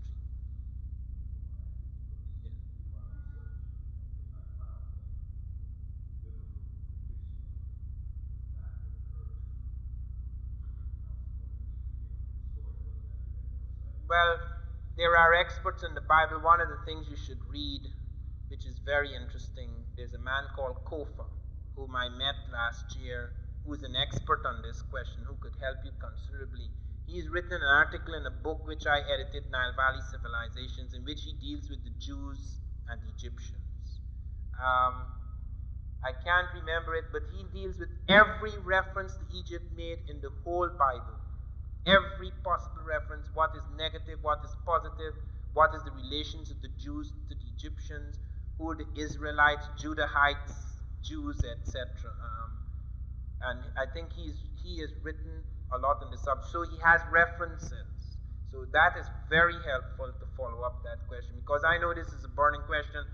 I have recently been heavily questioned about the Jews, because a picture of me appears with Farrakhan in the final call. And I was called to ask, what do I have against the Jews? And I pointed out that I have nothing to do with that. I stood on Farrakhan's platform because Farrakhan invited me to speak on black achievements. And if the Ku Klux Klan was mad enough to invite me to speak on black achievements, they need the education, I would do it. So I am not involved in any anti-Semitic from all black leaders who seek to create a picture of black achievement, whatever the differences one may have with them about their views of various people, groups, or sects. I join in that respect. Okay, because that is common ground. But where his opinions about Jews are concerned, I have nothing to do with that. I don't want to be sucked into that. And I was asked, please answer the question, are you anti-Jewish? I said, how could I be anti-Jewish? My publisher is Jewish. My dentist is Jewish. My lawyer is Jewish. My psychiatrist is Jewish. My best friends are Jews.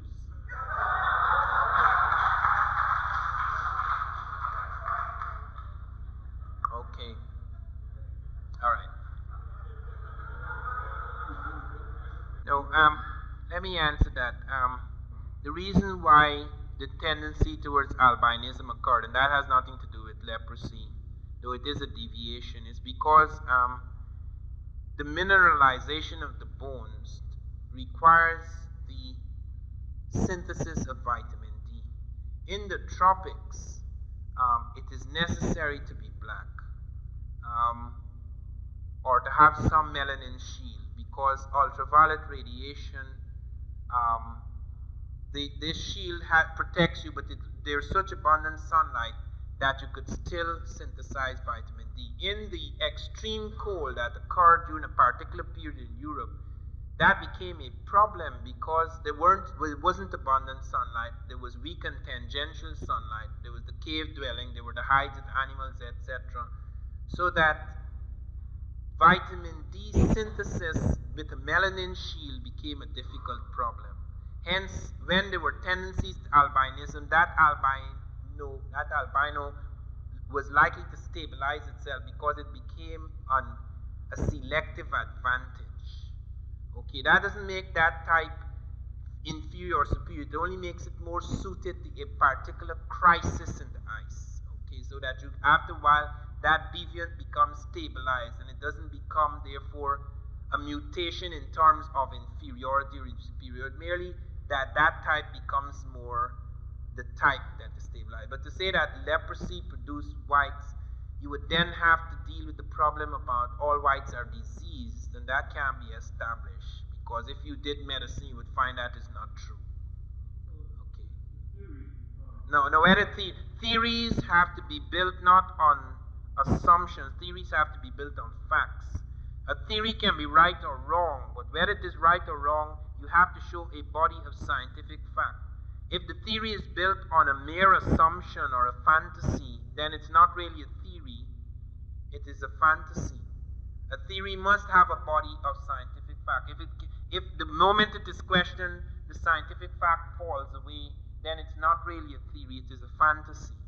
Okay, you must have a body of scientific fact. Leprosy has certain specific things like AIDS.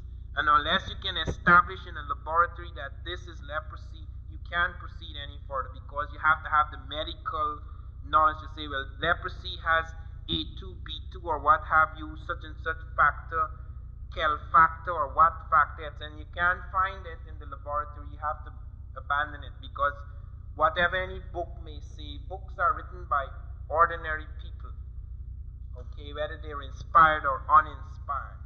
And a book stands or a theory stands by the body. For example, I can't jump up and say Africans were in America before Columbus. I never believed that. When I came to this country, I didn't believe that. I had to prove it to myself.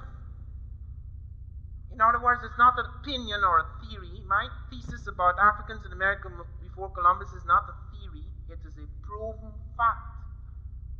Because I can show the stone heads, I can show the terracottas, I can show the skeletons, I can show the structural correspondences between the pyramids, so that it ceases to be theory and becomes fact because it can be proven, not because Mr. X said so or Mr. Y says so or the Quran says so or the Bible says so, but because it can be proven to be so.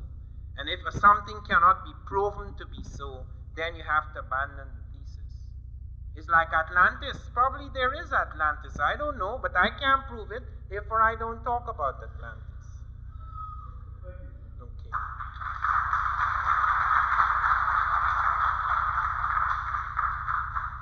Yes. Yes. Thank you for bringing that to our attention. That this was not a lecture specifically on science, but it is important to note here that the Africans, according to the Greeks, like Herodotus, etc., they were the first to have specialists for every organ. In Egypt, you have this in the early period of medicine, you have specialists for every organ, and this is revived later in the Ptolemaic period. The tetracycline you mentioned is found among Nubians. They find the Nubians using tetracycline 14 centuries ago when we only started to use it in the 1950s.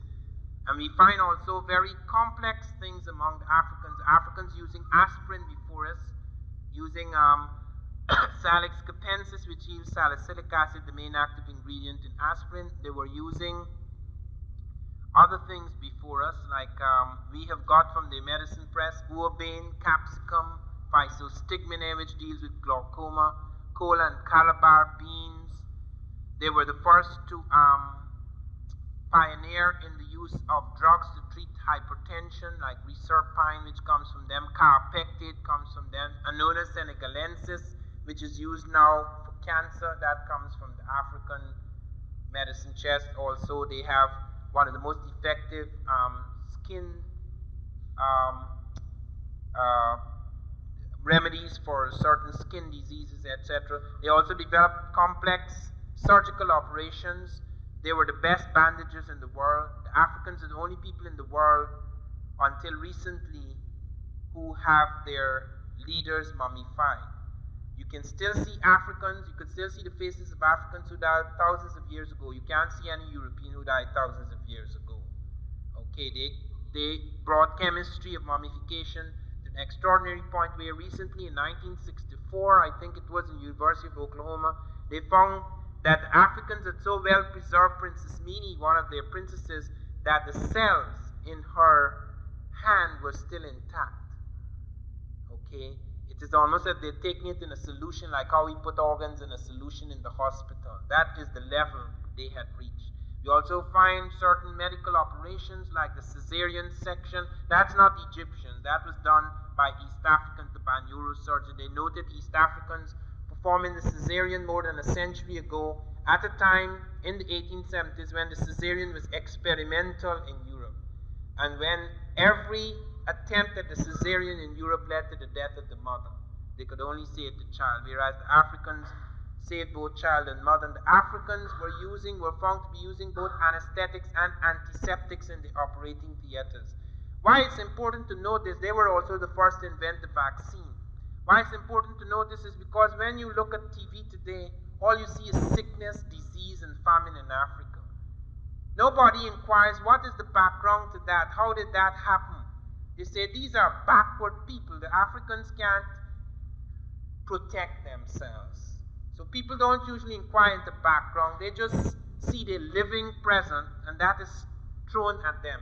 That is one of the reasons why I have pointed out that most people's interest in Africa is only with them as primitives in the past and as problems in the present. They're not interested in anything else. They don't want to see anything but the dark side of the moon, the backside of the moon, the backside of Africa. That is the only thing that is put before us, the backside of Africa. Anything that has to do with the remarkable achievements of Africans, that is the reason why students don't want students do not want to identify with Africans. I teach a course called Black Civilizations. If I call it African Civilizations, it gets 3 students. When I change it to Black Civilization, the same thing I'm teaching. If I call it Black Civilization, it gets 50 students. Blacks and whites. You call it African Civs, no students come. They don't want to hear the word African because African to them means primitive. It means disease, disaster, famine, etc. They don't understand what happened. So they can't associate with that African because they think that that African is only linked to a certain kind of darkness. It's very important to note this. Tonight, I come here to pay tribute to our late Sheikh Anta Diop, who died in February of this year. Sheikh Anta Diop was the greatest living African, at least in terms of the reconstruction of our history. No one who has lived in this century or before of African descent has made such a major contribution to the reconstruction of African history. I first became aware of Sheikh Anta Diop, as most African Americans did, through the translated work on African origin of civilization, myth or reality, which was translated. It's a combination of things. In fact, it's 2 works, excerpts from 2 works translated by Mercer Cook, which was published by Lawrence Hill in this country. Unfortunately, I only became aware of him when I had completed They Came Before Columbus. I had just come to the conclusion of my book when I became aware of Sheikh Anta Diop. Sheikh Anta Diop was to leave an impact upon the minds of all the people who had read him. He was the subject of tremendous attacks in France and in various parts of the world. And one of the most astonishing things is that although at the first World Festival of Negro Art, he was given, along with W.E.B. Du Bois, the award for the greatest scholar, black scholar, who has exerted the greatest influence on the minds of blacks in the 20th century. There was actually a conference in Dakar, just 300 yards from his laboratory, by Africanists, mostly European, and he was not invited. He, the greatest of all the Africanists, was not invited to an Africanist conference that was being held in his own country. You become aware through a study of Diop's life not only of great issues that affect the history of African peoples, but you also become aware of the tragedy of the modern world. Because Diop had his foot in many worlds. He was a great physicist and chemist. He was a great linguist. He was a great historian, of course, particularly Egyptologist. And above all, he was a great politician. Few people are aware of what he did in terms of his own country, how he was imprisoned. He founded 3 political parties, and in fact he was to become as the leader of the opposition, he was most likely to become the next president of Senegal. So I shall speak of many aspects of his life. I must first speak of meeting him, because although I knew of his work and we had corresponded for about 9 or 10 years, I did not meet him until 1985. I did not meet him until January of 1985. That's one of the curious things about me. I am so busy that unless I meet someone at the lecture, I hardly ever meet them at all. There are many of my colleagues at Rutgers. I've been there 16 years. I have never met them. I know their names. I've heard them on the telephone, but I've never seen them. I remember Ronald Christ, for example, who edited a magazine, Inter-American Review, and I subscribed to that magazine. I wrote articles. He wrote me letters. I talked with him on the telephone. I have never yet seen him in my life. And Sheikh Anta Diop, for whom I had a special affection, wrote me several times, and I wrote him back. We had long correspondence, but I never saw him. And not until last January in England did I meet him. And I met him under the most unusual circumstances, because I had lived in England for many years. I had lived in England for 10.5 years. Only one of those years was spent in Africa, and part of it also was spent in Eastern Europe, but I kept coming back to London. But when I had spoken in London before, people were aware of me only as a literary figure, a writer of novels. I had written a book which was made into film, a television film called The Black Prince, and people knew me as a literary critic. I had sat on the Nobel Committee, at least when I came to America, I sat on the Nobel Committee based upon the work I had done as a literary person, but nobody knew of anything that I was thinking in terms of the black world, because that was not something that one talked very much about in England. People weren't even aware that they were black. In the sense of community, in the sense of having a shared experience with the rest of the world, in the sense of being able to operate as a world force to change not only the consciousness of man, but to change the circumstances in the world. There was only one issue that got to the root of every one of us. That was South Africa. And that issue, in fact, nearly led to my expulsion from university, because I never spoke. For 10 years, I kept quiet. I never said a word about anything political. And the only time I opened my lips was on South Africa. And this was conveyed back to the authorities. And the arrangement was that I should be expelled from the university. I don't want to go into that now. If I were questioned about it at question time, I will come to that matter. But the reason why I raise it is because I'm very much aware from a study of Diop's life that Diop, like myself, was deeply involved in politics. It is impossible to become involved in black history without becoming involved in politics. Because to reconstruct the history of black people anywhere in the world, you have to fight against a climate of great prejudice. Diop discovered that Diop could have had an easy route, because Diop was very fortunate. At the age of 22, he had his bachelor's. There was at least a university in Dakar. There was no university in my country. I did not get my first degree, my BA. I did not get my BA until I was 32. He got it when he was 22, which is normal. That's what you get here. There was no university in my country. So he had his career all set out. He was a brilliant young man. He was born in 1923. He died at the age of 61. He was born on December the 23rd, 1923 in Diourbel in western Senegal. He was a Muslim. He attended Quranic schools. His family was Muslim. He belonged to the sect of the Murids, one of the most independent Muslim sects that you can find anywhere in Africa. And he went out to Paris in 1946 to further his studies. But he was a proud, stubborn, independent mind. He could have got anywhere he wanted to go. With a scholarship to Paris, a French African could go anywhere in the world. He could even end up as a minister in the parliament. The British never allowed that. None of us were ever allowed to become head of anything until we became independent. None of us. That is one of the things when I was growing up.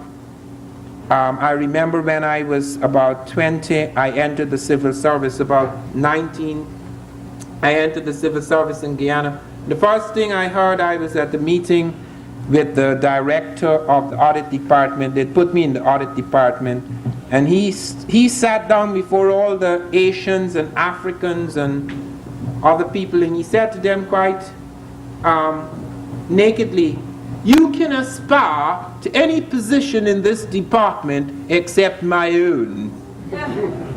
Because only heads of departments could only be filled by Englishmen. And one of the things you noted in that country, it didn't matter what an Englishman did, he never went to jail. There was no Englishman who ever went to jail. They disappeared, meaning they put them on a ship and sent them back home quietly, but they never went to prison. No Englishman ever did a menial task. That is why many West Indians, when we went to England and we saw white porters lifting things, people nearly died from shock. They'd never seen a white man lift an object before. Everything was done for them. Now, in the French world, in spite of the prejudice, the great prejudice, there were certain distinctions made that were not always made purely on color but on class. So that someone who was highly educated, who was very French in culture, could get right up to the position of minister in the government. Therefore you find people like Aimé Césaire from Martinique, French Martinique, Léon Damas from French Guyana, Léopold Sédar Senghor of Senegal. All of these are men who eventually sat in the Parliament of France. Diop therefore had an opportunity to become anything he wanted to become, but he was too proud and stubborn to become a colonial. He therefore immediately set out on a very serious task, a very bold and courageous task. He set out to do his doctorate on Egypt and to challenge for the first time in a scientific way, more than anyone had challenged before outside of Gerald Massey, who was white, but no African, no black historian had ever with such skill, such expertise, such a range of disciplines challenged all that conservatives had said about Egypt. And he went straight into the mouth of the cannon.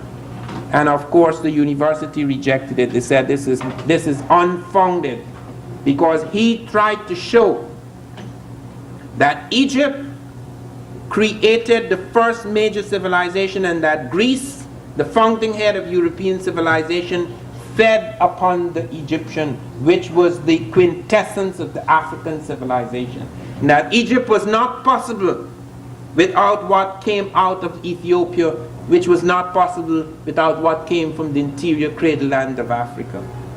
And he therefore deeply challenged all that had been taught for centuries, and this was rejected.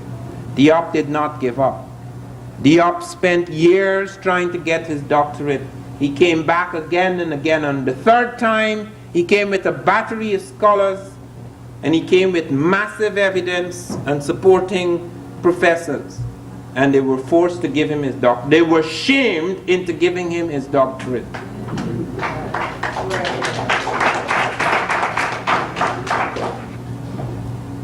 He was not just a historian, he was a scientist.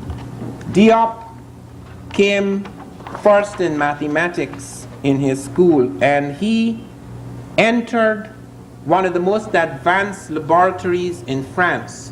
Many of you may have heard of Mario and Giulio Curie, who won the prize, the Nobel Prize in Physics for the discovery of radium. Their son-in-law, Giulio Curie, he founded a laboratory, the most advanced laboratory in France, and Diop worked in that laboratory. Diop was therefore open to the most advanced scientific knowledge available. He was so developed that at a time when only a few people in the world understood Einstein's relativity theory, Diop translated major sections of that theory into Wolof, his own language. That startled a lot of people. And that knowledge, that scientific knowledge of physics, there was also a knowledge of chemistry. Diop developed a special process known as the melanin dosage test, whereby he could tell by test going into the skin of dead mummies, African kings and pharaohs who have been buried thousands of years. He could take off square inches of that skin and test it in the laboratory and establish that the level of melanin in that skin proved that they were black people, that they were African. He was able to do that with the Mariette excavations. He was able to show that all of those mummies were of African descent. And when he established this, he asked permission to get square inches of skin from other mummies in Cairo Museum. No, sir, you're not touching our mummies. They're mummies, and they have absolutely no relationship by blood or history to those mummies. Because the modern Egyptian is as much Egyptian as the modern American is American. There are no Americans practically in this room. We are Africans, or there may be a European here or there, or an Asian. But we are not native to this place.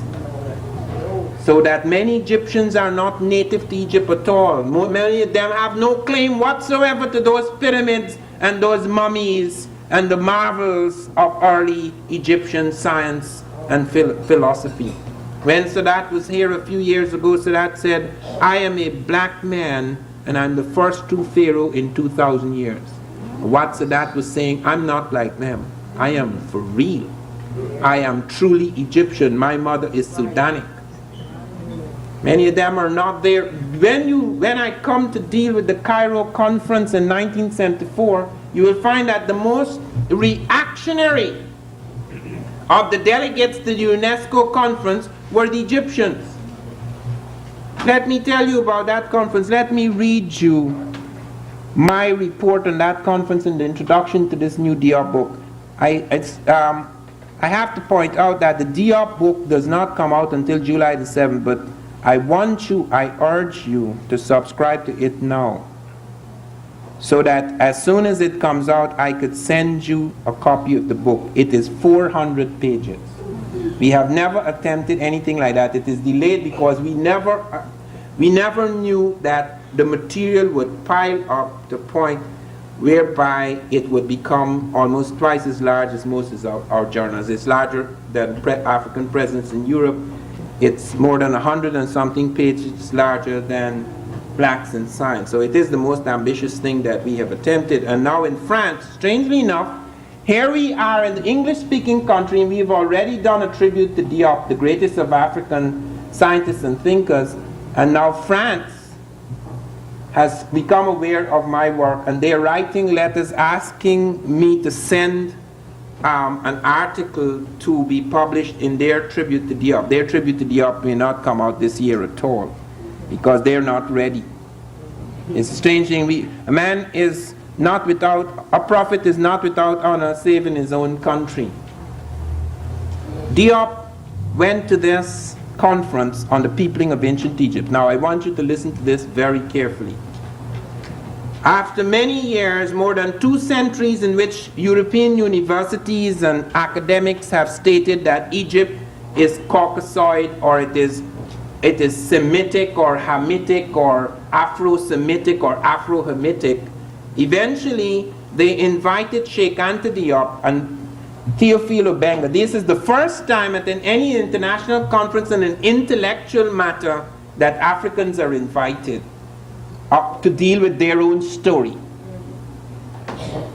Theophile Obenga, he wrote me last week. This is the first time I'm hearing from him, because apparently Diop left a lot of papers after he died, and so several people in France and French-speaking Africa suddenly become aware of the journal for the first time.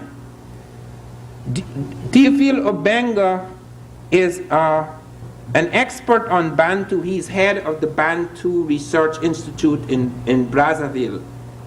He's a great linguist, like Diop. And they appeared at this conference. Everybody else was European. or Arab from the Arab Republic of Egypt.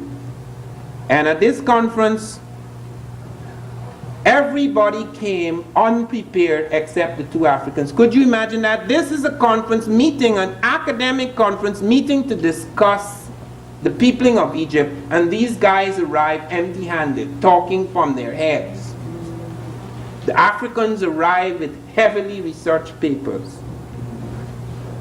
The linguistic evidence of Diop was so startling that everyone had to admit this was one of the revolutionary things, that Diop and Obenga, particularly Diop, had proven beyond the shadow of a doubt that the Egyptian language was not Semitic or Hamitic, it was African.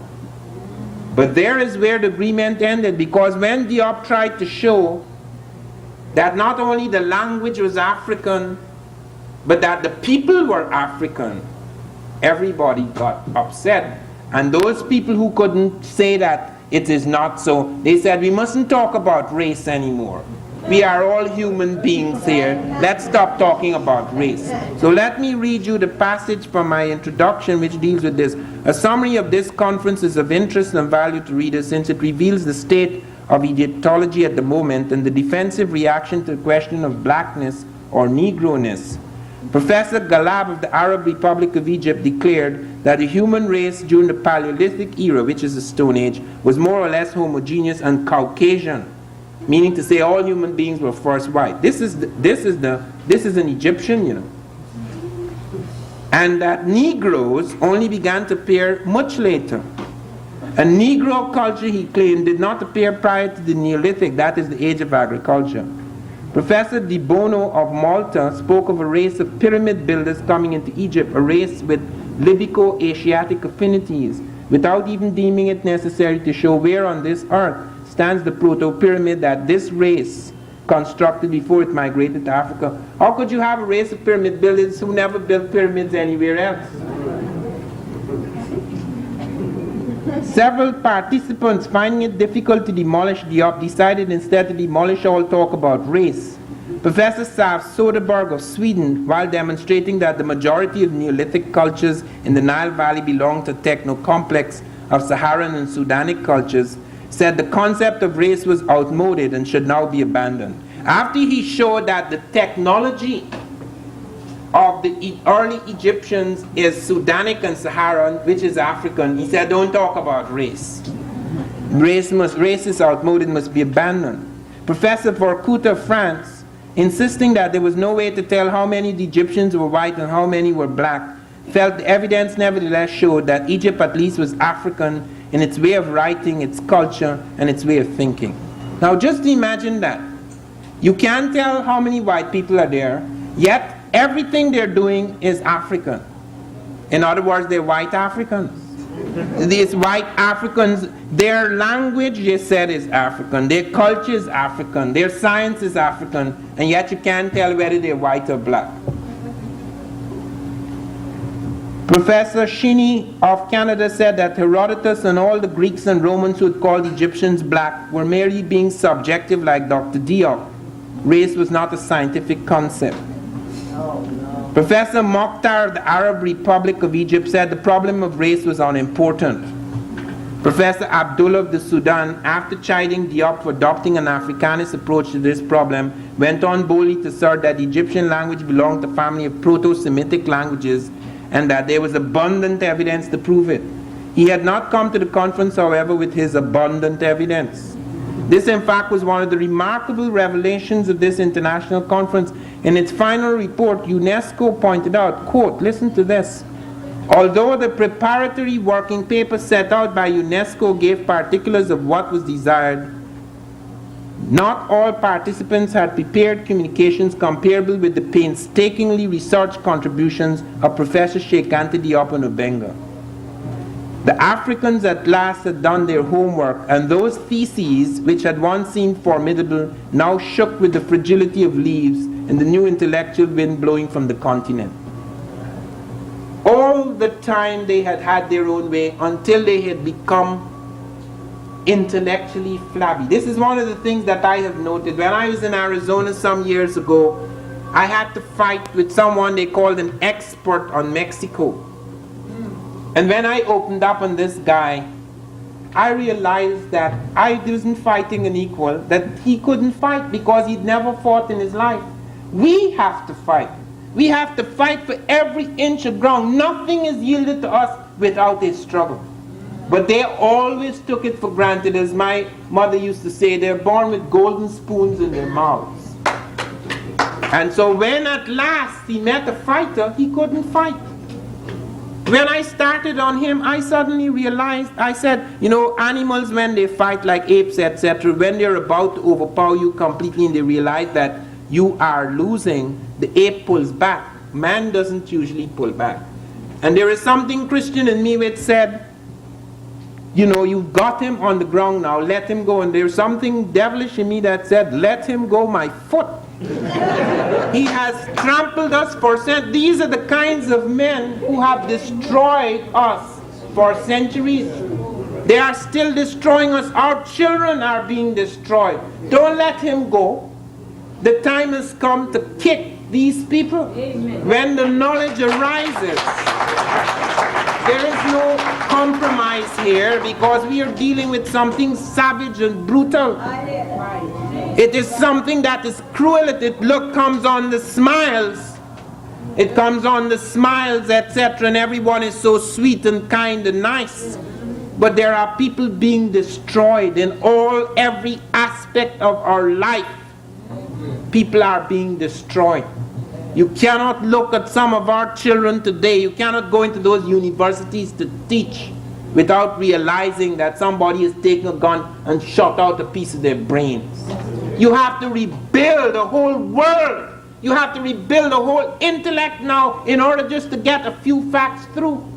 How can one be soft about something like that? How can one stand before something that is so painful, so absolute, so pervasive, so overwhelming, so destructive, and not feel an anger so great that when the time comes, one wants to shoot them all? Because when Diop told me about South Africa, do you know South Africa has an atomic bomb? And do you know how they got it?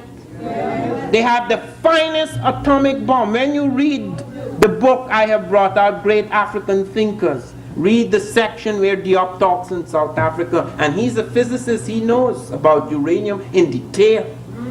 Read how they got their bomb. And one of our satellites spinning around this planet a few years ago saw a flash, an atomic flash out of South Africa. It was all covered up. I don't want to give you, I prefer you to read the section that deals with South Africa and the atomic bomb and where they got their plutonium from and where they got their expertise from. It is something frightening. And you have to read these things because Diop wasn't just a historian. Diop related himself to the modern world. He knew as a politician who had suffered in prison that unless these ideas can be related to our present lives, they will be lost. People have to know the relevance and urgency of this kind of information. I had a long correspondence with him once about the discovery in the body of Ramesses II of tobacco. This is something that stunned the world. Ramesses II was a great pharaoh who had been lying in state in the museum in Egypt for many centuries. Suddenly he developed, or over a period of time, he developed an infection in the leg. You can understand how extraordinary the African mummification must be, that it took thousands of years for him to develop an infection in his leg. This infection was eating away the mummy. They got afraid, and since France is in control of most of these things, many Parisian laboratories came to study the mummy of Ramesses II. He was taken over to Paris. Diop said, when they took off the cover, he saw Ramesses II. Ramesses II was very black. When they brought him back home, he was pale. They put so much gamma rays in that mummy that they turned him pale.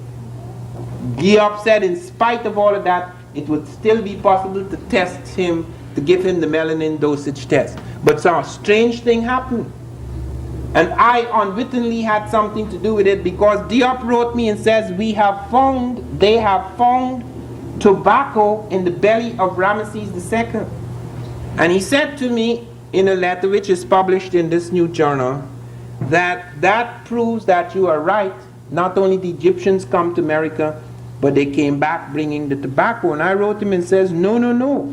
Here you are likely to be making a mistake, because even though people have argued for centuries that tobacco is American, it is not. I have shown in my book, which at that time, he was writing in 1980. My book did not come out in France until 1981.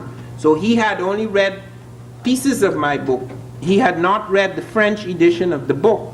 And I said, when the French edition comes out, you are to look very closely at the chapter on tobacco, because I have shown that tobacco is not American. There is an African tobacco and there's an American tobacco, and that in fact the word tobacco comes from tobak, which comes from dubak, which is a Syrian word for viscum, glue, and the viscosity of the tobacco plant led the Syrians to call it dubak, and then it was changed to tubak, and it led to words like tuba, taba, tawa, tama, and that is what came over, so that the Americans started to call not the tobacco plant, for which they had a name since they had a tobacco plant, they called the pipe tobacco. And they called the act of smoking with the mouth, which was new to them, tobacco. So that could be an African tobacco. So use your laboratory, because Diop was the founder and maker of the radiocarbon laboratory in Dakar. Since his death, I think it was last month, the government of Senegal decided to call it the Sheikh Anta Diop Institute rather than the radiocarbon laboratory. It is now named after him. But he could not do this because nobody would allow him to touch the tobacco. But nevertheless, he informed people in Egypt and in France that I had raised the question that they should test the tobacco to see if indeed it is like American tobacco. Do you know, after the test was performed, everybody got quiet. There were 48 laboratories involved, and none of them published reports. And do you know what they said? They stopped studying Ramesses II, and then the rumor went around that they got the wrong mummy. In other words, either they discovered that that was an African tobacco, not like the American, which means it upset all the arguments, or they discovered it was American, which meant that there's a possibility that the Egyptians brought it back from America in an early time, which upset them even more. So either way, they got caught, so they shut up. That was the end of the matter. We never heard again about Ramesses II. Nothing has been published about it. How can you deal with that kind of duplicity? How can you deal with that conspiracy of silence without feeling a great anger? And you could see why a man like Diop would eventually be led into serious politics. Because when you become aware of all of those things, you begin to realize that history is a political fight. Because these guys are prepared to go to any lengths to cloud over what has happened in our lives, because they know that that knowledge can give you a consciousness so powerful that it could upset the world. Look, don't make any mistake about it. Consciousness is the key to power. A different kind of consciousness is the key to power. Even in spite of all their guns and everything, that fight that is going on in South Africa, where children are throwing themselves at the guns because of a different consciousness. 20 years ago, they wouldn't have done that. They wouldn't have done that. So that it is with a different kind of consciousness that true revolution begins, because people are prepared to take this thing to a point where you can no longer fool anybody. If those Africans like Diop and Obenga were not alive, if that kind of complexity and sophistication of intellect did not exist, that UNESCO conference would have done the same damn thing they've been doing for centuries. It wouldn't have shifted a bit. Surely the Egyptians wouldn't have shifted it. It was through me and Diop that the Egyptians asked the British back for the splinters of the Sphinx's nose. They wouldn't do it.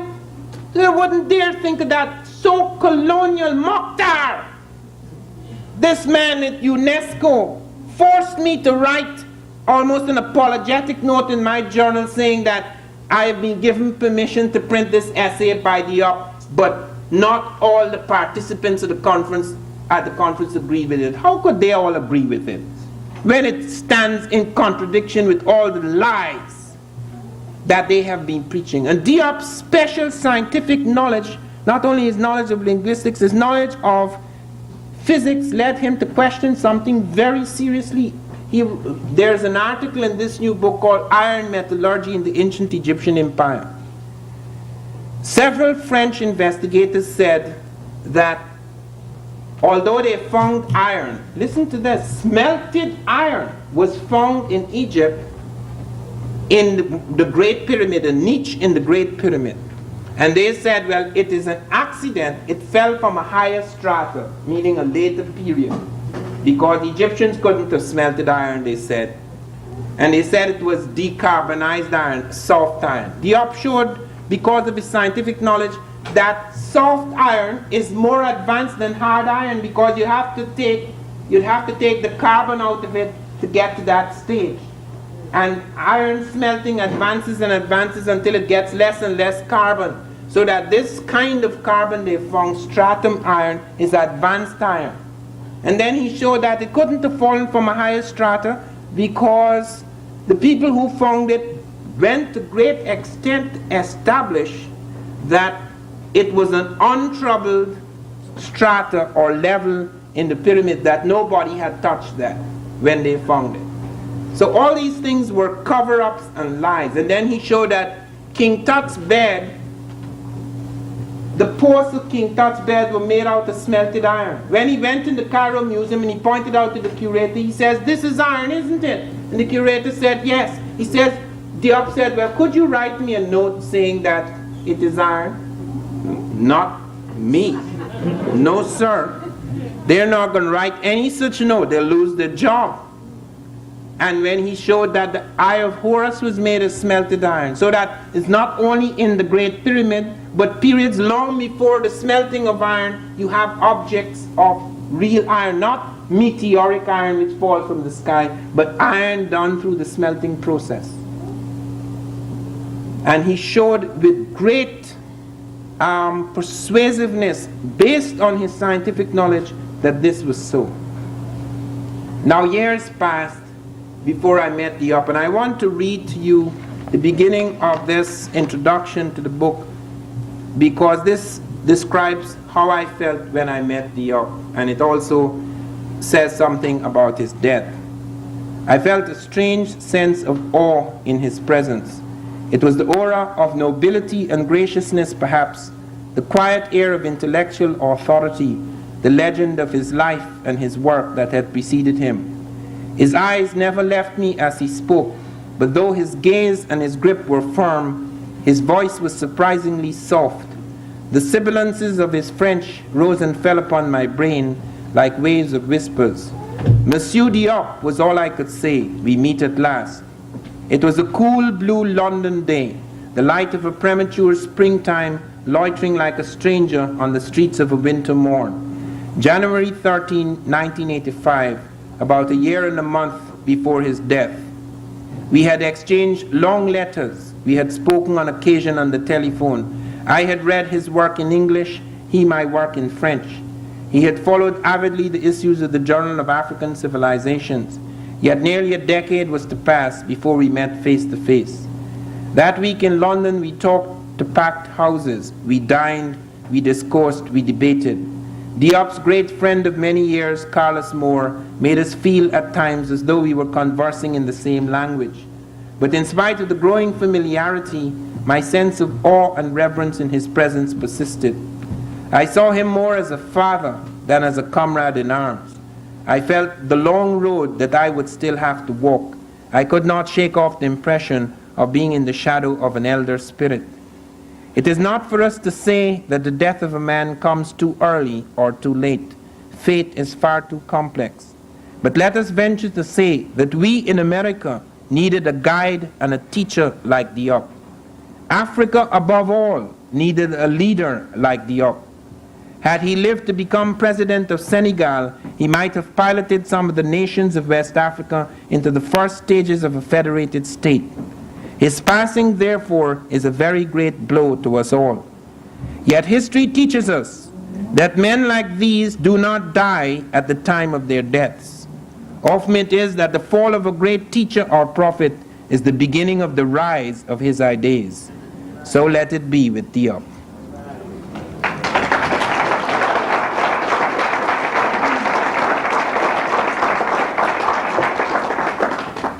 Now, I want to say something about his work as a politician and his ideas about modern Africa before I come back to deal with his historical theses.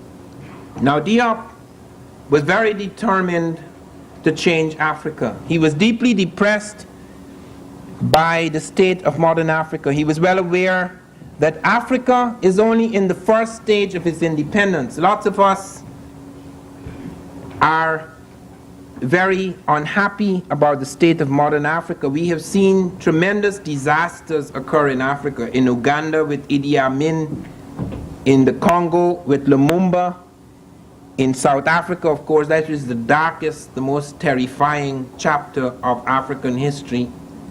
But in many parts of Africa, apart from the imperialist thing, apart from the colonial thing, we find that the many centuries of colonization has created corruption among many of the ruling elite in Africa. Many of the Africans who've gone to British universities or French universities have come back without a sense of what they are, without a sense of what the continent of Africa is, without a sense of true history. Diop is unusual in that respect, like Nkrumah. They have a real sense of what it was to have been an African, what the very finest, what is the finest that occurred not only in Egypt but other parts of Africa, like among the Dogon, for example, where the excellence, the quintessence of the African spirit survived. This is something we can go back to. This is nothing that is past and dead. This is a model. And Diop was very concerned about that instead of having this fighting between little mini states, you can have federated structures. You can't federate all Africa, but you could have certain nations coming together in a certain working structure, because therein lies the great strength. We tried to do that in the Caribbean. We did not succeed. And so, it went all haywire. Diop wanted very much to do that in Africa, as Nkrumah did. But he knew that it could not be done unless they developed certain things. You had to have a sense of the cultural integrity of the African people. What did they belong to? Where this unity and continuity lay, so that you don't just see yourself as Nigerians and Ghanaians, etc. But above and beyond that, you see what Africa is, what it is to be African. He found that a certain re-education had to begin. He was the man, and he didn't just talk about this.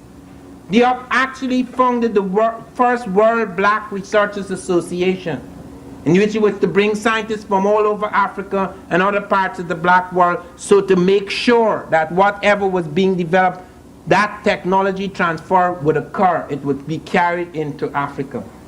Let me tell you, in spite of all this fight between Russia and America, America gives technology to Russia. America gives technology to China. They buy it.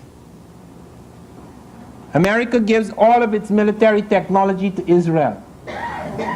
And Israel gives some of it to South Africa. So how come the Africans, Diop is one of the few blacks who is the director of a scientific institution. He actually founded and created a radiocarbon laboratory for radioactive research in Senegal, single-handedly. He was in prison because he founded a political party. They declared it illegal. They threw him in prison. That's how he did a lot of his work. He studied in prison. And when he came out of the prison, say, you keep quiet, we're going to help you. And for a while they kept him quiet, and he built his thing. And then he founded another political party, and once again, he was in trouble. When we invited him here to come to America, we had a lot of trouble. Every time, in the last days, every time we pick up the telephone, a woman answers. Not related at all. The American and French intelligence became involved. We just could not communicate with Diop. When eventually Diop got on the plane took off from Dakar. 1,000 miles from Dakar, the plane began to tremble violently. They said it had a fractured wing. They had to swing around and fly all the way back to Dakar. When they landed, all the tires exploded. Well, Diop stayed home. His friends begged him, don't go. This is a plot in your life. Don't go. We had the Nile Valley Conference here. We were there at the airport. Even the mayor of Atlanta, Andrew Young, paid for the plane to come down to New York so that we could meet Diop. Diop didn't turn up. Jeffries was waiting, John Clark, myself, Finch. We didn't see Diop. And nobody believed us. Many people thought that it was just a trick, that we'd only use Diop's name to bring people to. All sorts of rumors sprang up. When Diop eventually came to America, he told what had happened. But the next time we were smarter, we never telephoned him. We never told anybody we were bringing Diop to New York. That was the best way to get rid of French intelligence or American intelligence. Nobody knew Diop was coming. Only about 5 people knew.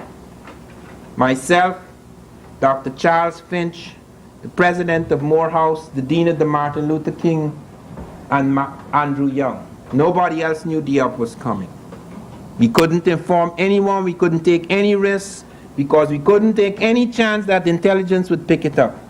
And we made sure that Diop would fly to Paris.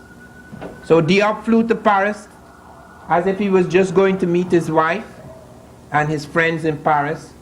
And then we smuggled him out to Paris. We got him on Delta Airlines, and they flew him straight to Atlanta. So there was no interruption. When Diop took his flight, nobody knew. They just flew him clean out from France into the United States.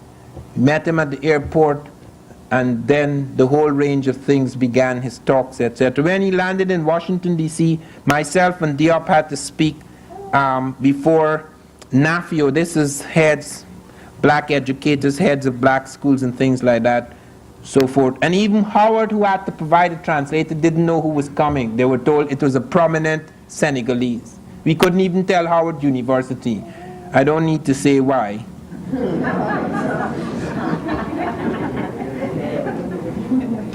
But Diop came here, and he was profoundly impressed by his treatment. He was treated as a head of state. Everything that could be done. We brought out the whole Atlantic police force to protect him, all the security, all the hospitality, everything. We brought Coretta King and so forth, and all the various people in the southern lead.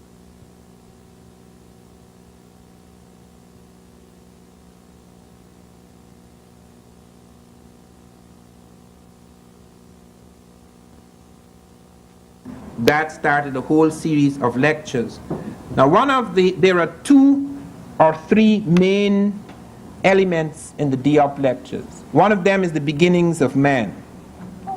Diop has argued that man, black man, African man, created European man and Asiatic man. Now in my university, in various parts of the world, it has been accepted for the last 15 to 20 years that man was born in Africa. That is not in question. Nobody doubts that now. They doubted it early in this century. They looked for man in Palestine. They looked for man in Asia. They looked for man in Europe. Somebody created a fabricated skull, half monkey, half man, called Piltdown Man, and fooled them for a long time.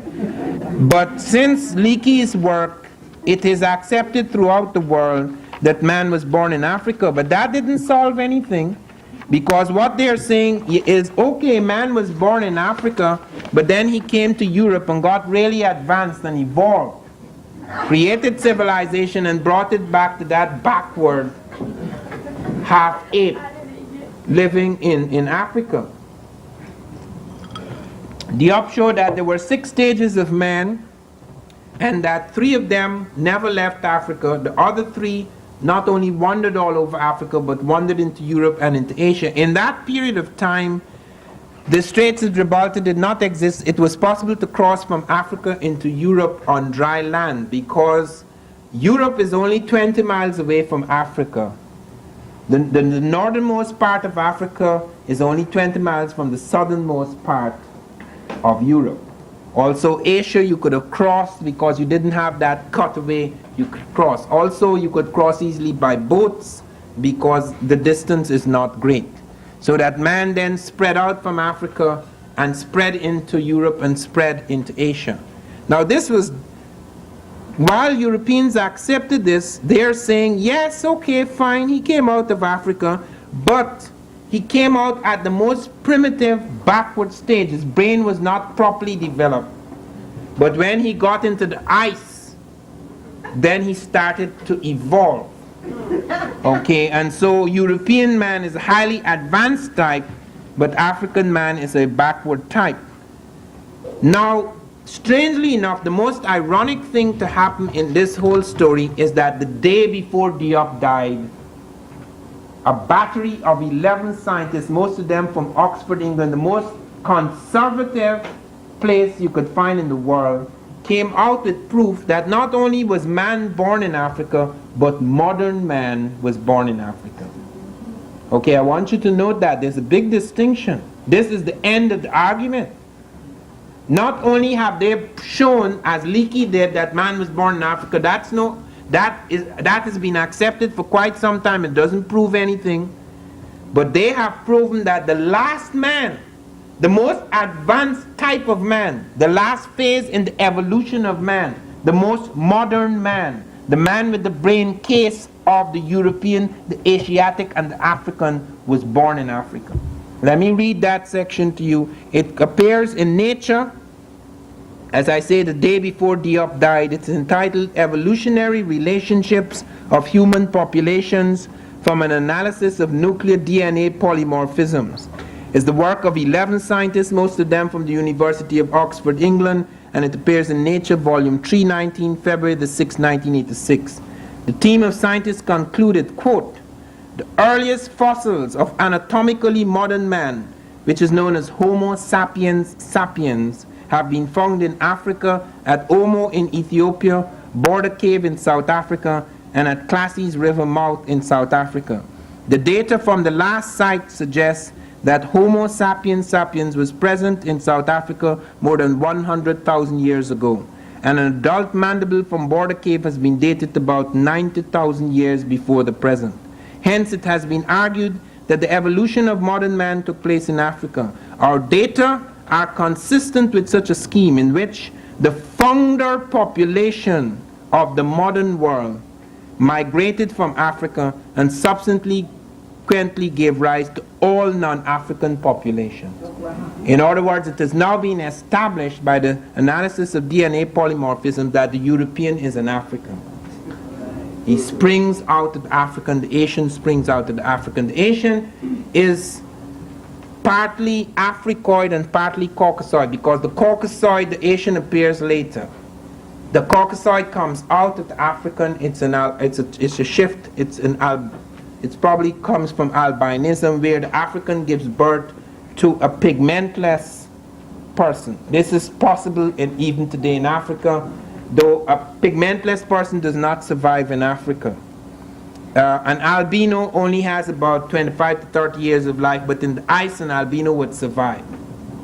So that you have in the ice, about 50 to 55,000 years ago, in the ice of Europe during an ice age, a certain number of the Africans living in Europe began to undergo a change. The first change is that they retain African features, but they become albinos. The albino condition springs out of the fact that the pigmented skin, which is critical to survival in the tropics, is not critical to survival in the ice, in the extreme ice.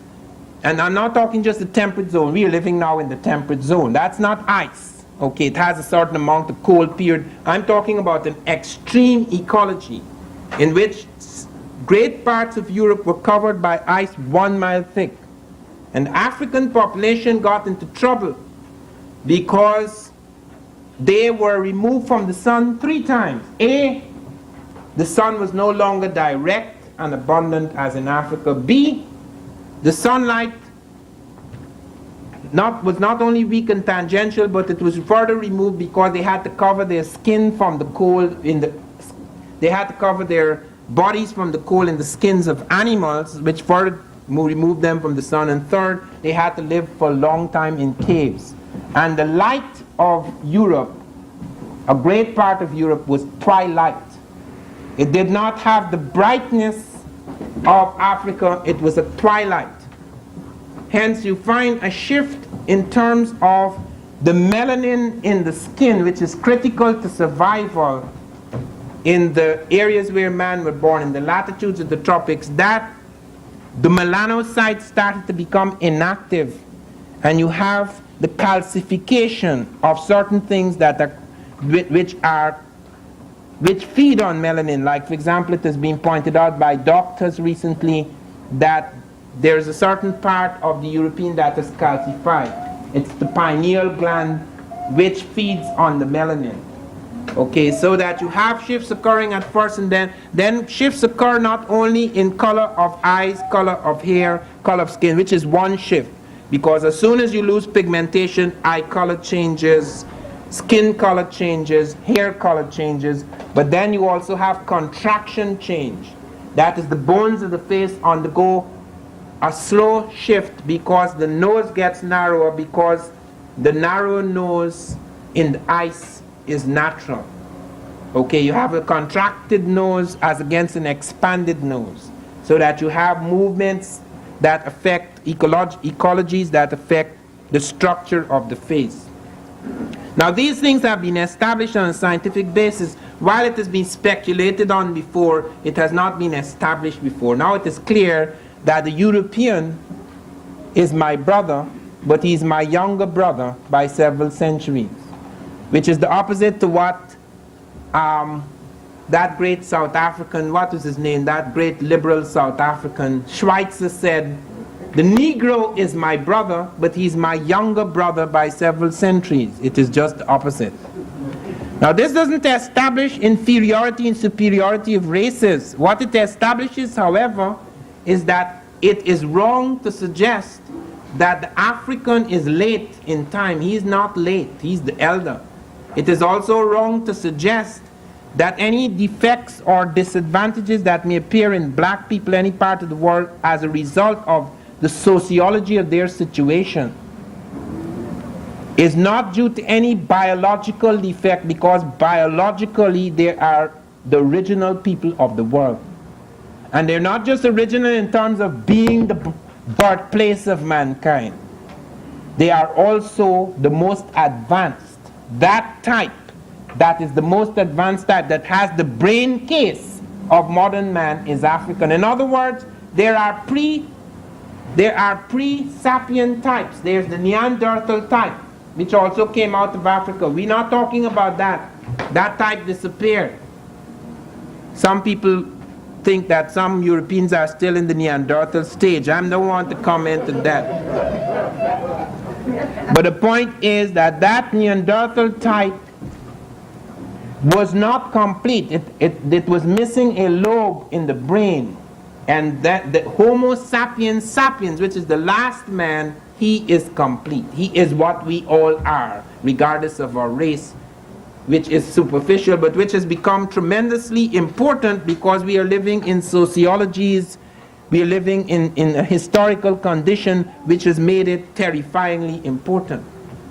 And we have lived for the last 5 centuries in a situation which make us feel as though we are the inferiors, as though we have contributed nothing to the world, as though we are the latecomers to the world, as though all the great science and civilization came from other people, and we are just sitting at the table picking up the crumbs from the civilization of others.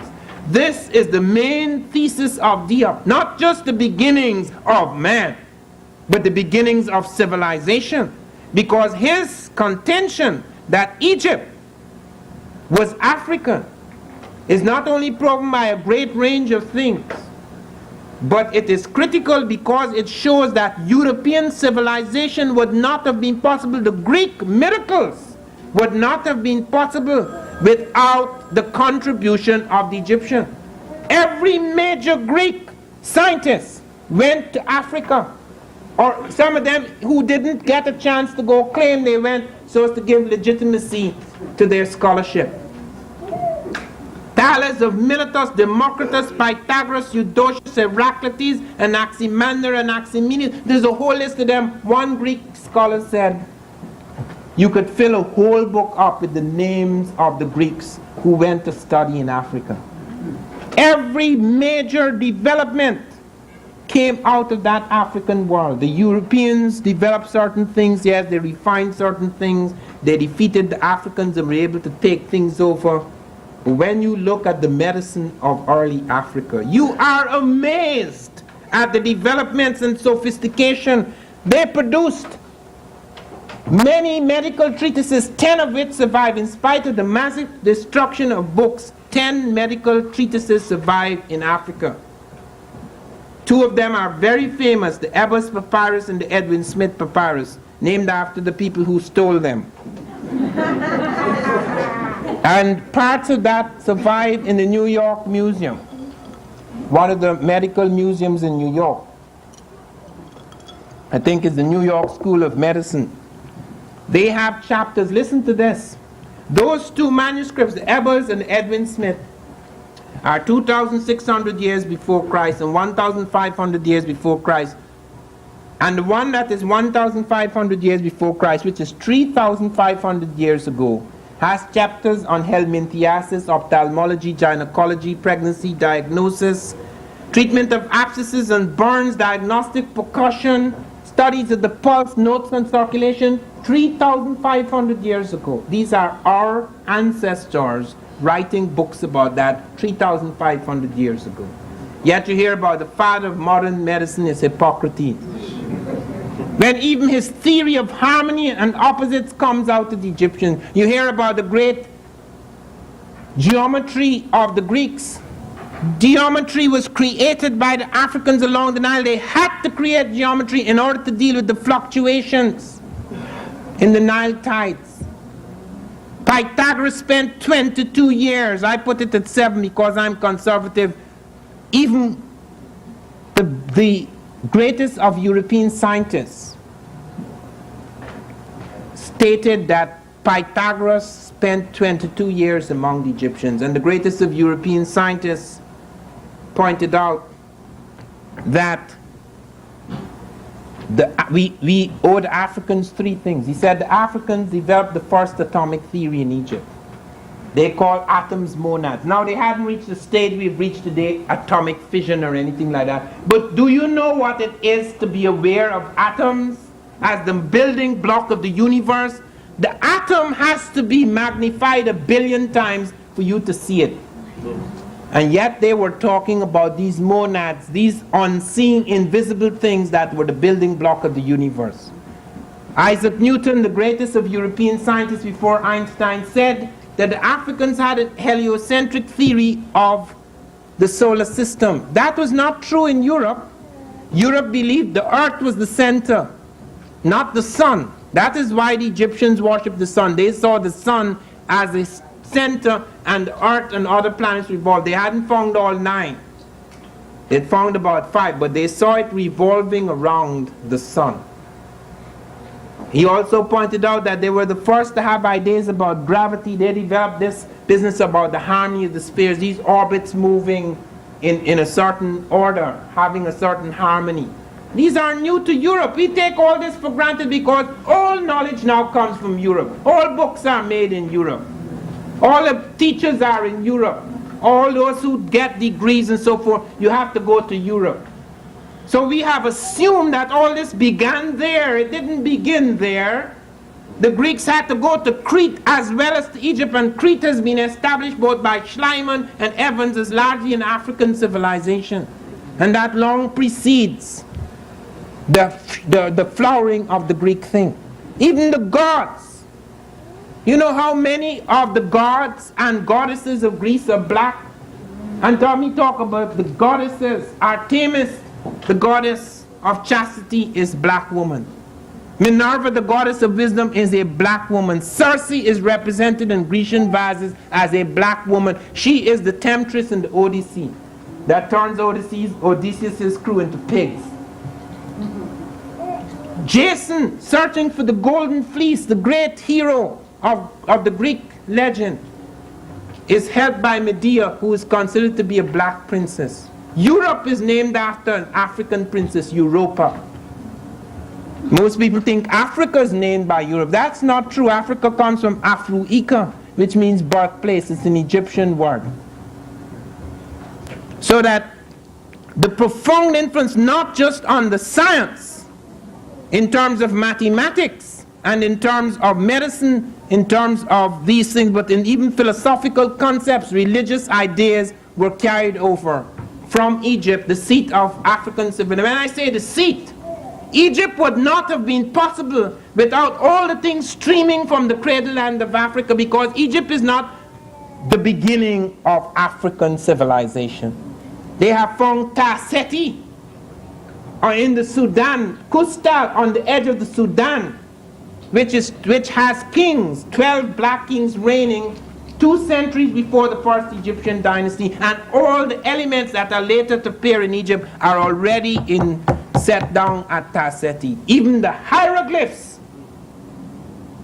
the world's first major writing system. Other people have developed writing systems, the Sumerian, but nothing was as highly developed as the hieroglyphic system. It was to affect a lot of people, including the Europeans. Europeans have very few writing systems.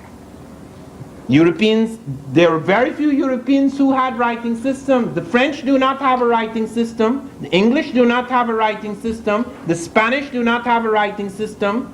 Only the Romans and the Greeks and the Russians and the Phoenicians. There are only a few people with writing systems, about half a dozen in Europe. You take for granted everybody wrote. When the Romans conquered the English, they were utterly illiterate. They had never written a line. Yet when I was at university in England, they're talking about Africans are preliterate.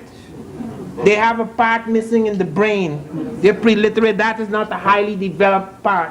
And they're bloody preliterate, so that Cicero, the Roman, had to say, when they conquered the British, they are so stupid. I am quoting his exact word. They are so ignorant.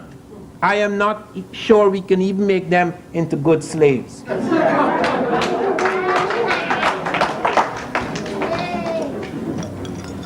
And in Africa, you have the Manding script, you have the Akan, this is pre-European, Akan script, the Manding script, the Afaka script, the Meroitic script, the hieroglyphic script. There are several scripts in Africa. You say, well, okay, if the Africans had scripts, why didn't they write books? The earliest books in medicine are African. The earliest books in mathematics are African. And they're now saying, now it's becoming more and more clear that early Egypt, classical Egypt, was African. People like Nugabor and other mathematicians are saying, yes. So the Africans did a few things, but they did not develop theoretical mathematics. They developed a sort of practical mathematics. The mathematics, they said, of empirical recipes. They learned from trial and error, but they didn't have a theoretical mathematics. Theoretical mathematics, theoretical abstract science begins with the Europeans, the Greeks. Do you know they actually programmed the computer in this country in 1967 to test that theory? And the computer discovered that of 22,295 possible decompositions, the early Egyptians had chosen the 46 most elegant and simple equations, which is what the computer would have chosen. Developed 4,000 years later, that is the absolute proof of a theoretical science. Because they weren't guessing. They couldn't have gone through all those possible computations to develop their structures. Geometry, which was borrowed from them, arithmetic was borrowed from them, their algebra hadn't gone very far. They had developed certain quantities of algebra. The Arabs during the Moorish period would carry algebra much further, but the Europeans didn't have algebra. It came from Al-Jabari and it came up into Europe. Europe was to feed heavily, very heavily, upon the work of Africans and Arabs, because there are 4 Moorish dynasties, and those dynasties, the Umayyad dynasty, the Abbasid dynasty, the Almoravid and the Almohade dynasty fed Europe. When the Moors, most of them of which were black, some of them were pale-skinned types, because the Arabs included both black types and pale-skinned types, and some blacks came as Senegalese types, some came as Arabs, some came in as Berbers. You have both fair-skinned and black Berbers, but the majority were black.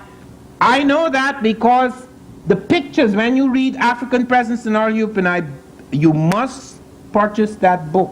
That is an absolutely necessary book, because that shows you a range of things, and it shows you the pictorial evidence. One thing missing from that book, which I only discovered later, I was going to a scientific island in this country. It's called Plum Island. It's a place that deals with agricultural diseases, exotic diseases. And while I was on the boat taking me to this island with these scientists, somebody brought out a book on the Moors and started showing me the architecture. And I said, that's fine, but I'm interested in the people. Who are the Moors? There were no people, you know. Just one picture people. You know what that picture was? The only picture that showed Africans. The others didn't show people.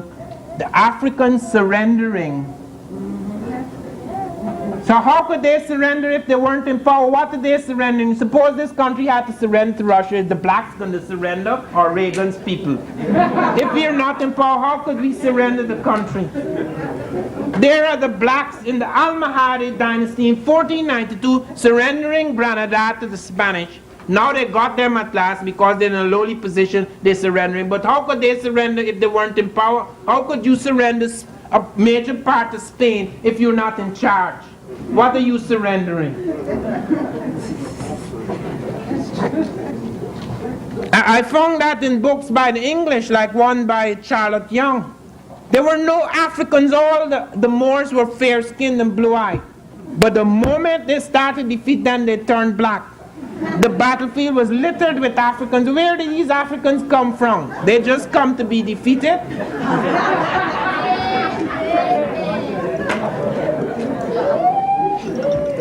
Diop had to fight this nonsense for many years. And I want to say a few things that he said about America when he came here. This is when he was speaking the first day on April the 4th, 1985, in the chapel dedicated to Dr. King. I have come to America to meet with those who are members of my family, that is to say, with you all. In fact, I am convinced that my family has been divided in two, and that half of it is here before me now. Just as you Americans who go to Africa feel that you're making a pilgrimage to the lands of your ancestors, I too am making a pilgrimage here in America. The most important thing that we have to do by the end of this century is to reconstruct the links that tie us as communities. I subscribe to the teachings of Martin Luther King Jr. wholeheartedly. They are teachings that are aimed at unifying and reuniting kindred peoples. What I have to say here today is to reinforce the links that unite us and all people across the world. And then when he got back to Senegal just before he died, Dr. Finch went to interview him to ask him his impressions of America, and he said, I was very impressed by my contact with the black American community and with Americans in general. I discovered many things of which I was totally ignorant. As I said in the United States, I feel very strongly that this was a sort of pilgrimage for me. I think that all thinking Africans who go to America are in one way or another on a pilgrimage. I said before I left that I was going to find half of my family in America. It was just that. We are beginning to feel in a most vital way this biological kinship which ties us to America. The umbilical cord has not been cut, and this is very important. These relations must become much closer in the future. I believe that all of what lies in our common future is in this perspective. America is uniquely brought closer to Africa by historical ties. I was especially aware of this on American soil. And I want to end now by quoting the end of my editorial on this. On this American soil, on this side or plane of time, we shall not meet again, Shekanta. But we have gathered the leaves of this work together because of your presiding spirit, because of the essence and purpose of your work. It is our duty to continue what you have begun, since we knew one day we would be forced to continue without your physical presence. Your spirit, after all, is the catalyst. And even if the wings upon which your body flew are broken, that spirit has already flown to us. It shall reside with us. It shall be enthroned in the hearts of your people always. And I end with this poem, too soon, the banner draped for you. I would prefer a banner in the wind, not bound so tightly with a scarlet fold, not sodden with your people's tears, but borne aloft, down and beyond this dark lane of rags. Dear comrade, if it must be that I no longer speak with you, no longer walk with you, no longer march with you, then I must take a patience and a calm, for even now a greener leaf explodes, sun brightens stone, and all the river burns. It is impossible within an hour or an hour and a half to cover such a vast field. But what I shall be doing, I shall deal with the beginnings of man and the African contribution to that. And I shall go on to deal with what has become absolutely critical in the reassessment of African man. Most of us are aware and most of us are given credit for our great music, our great contributions to sports, etc., which is good. But few of us are given credit for tremendous intellectual and scientific contributions. And I want you to become particularly aware of these contributions, because Europe, so-called Western civilization, owes a great deal to many of these contributions. And I want to begin, therefore, by talking about the origins of man and to go on to deal with sciences in inner Africa before the Holocaust, before the slave trade, and to touch also on the African element in Egyptian civilization, which is greatly misunderstood, and its profound impact on Europe through Greece, and finally to deal with the impact of the Moors and the African element among the Moors and the impact of the Moors on the sciences of Europe on the edge of the Renaissance and the Industrial Revolution. Now, it has long been understood and accepted that man was born in Africa. That has never been in great dispute, in fact, over the last 20 to 25 years. What has been in dispute is to whether it mattered. Because when I was going to university in England, it was said, yes, man is born in Africa, but he came to Europe in a very low-level stage, not complete man. And then he evolved to proper man in Europe, and then complete proper man in Europe and Asia, then went back into Africa to help his benighted brothers. So the fact that man was born in Africa was not used in our favor. What has been discovered within the last 5 years is that not only was the first man born in Africa, but the last man. In other words, it is not a question of who started the human race, because the first human being is not complete, is not very advanced. There are 6 sequences before we come to final man. Neanderthal man, for example, is also African. He enters Europe, he enters Asia, but he has a lobe in the brain missing. He's not complete. What we have discovered in the last 5 years is the last man, modern man, is African. That about 140,000 years ago, we're not pretty sure of the exact date. Scientists are working on the possibility that it's between 140,000 to 200,000, but they are almost unanimously agreed now that the last man, the fully evolved modern man that peoples this planet is African man. He has an African brain. And that he moved into Europe, he spread across Africa, he moved into Europe, he moved into Asia, he displaced Aryan types in the sequence of man. And that type, that final modern man, is caught in the ice in Europe in a period known as the worm in the stadium, and about 55,000 years ago, changes begin to take place. These changes are superficial changes. They do not involve any new evolutionary phase. They involve mutations. In other words, the African is capable of producing all the races in the world, since it is through him other races spring. You have the albino type, for example, where in the ice you have the dropping of melanin, or the inactivity of the melanocytes, the dropping of pigmentation, because it becomes a disadvantage in certain extreme ice conditions, not temperate zones where we're living now. It becomes a disadvantage because in the tropic and subtropical regions where man was born, he had to have melanin shield in order to protect him from the intense ultraviolet radiation. In the ice, where light was tangential, it was an advantage for the sun to go right through the skin without the melanin shield. Hence, the albino type began to have a survival capacity over the darker type in the ice, and then you have a stabilization of that type, which is still Africoid in feature, but the first change is melanin change, which produces changes in color of skin and color of hair, color of eyes, etc. You then have superficial morphological change, which affects the structure of the face, like the narrowing of the nose. The narrow nose is more effective in warming cold air.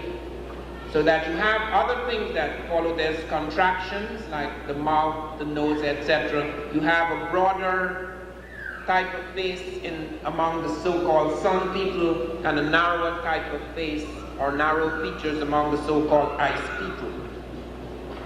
European man, that is the Caucasoid type, does not emerge until about 55,000 years ago.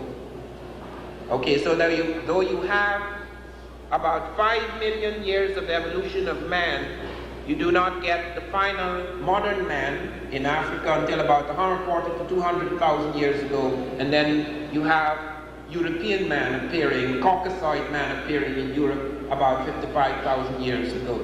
And then you have in Asia a complicated situation, because you have both the Africoid Asiatic, there are about 100 million black people in Asia today, and you also have the invasion of Europeans, or the Aryan type, in India, so you get an Indo-Aryan type as well, with more European type features but with darker skin. So that you have explanations emerging now for the differences between races, which are superficial.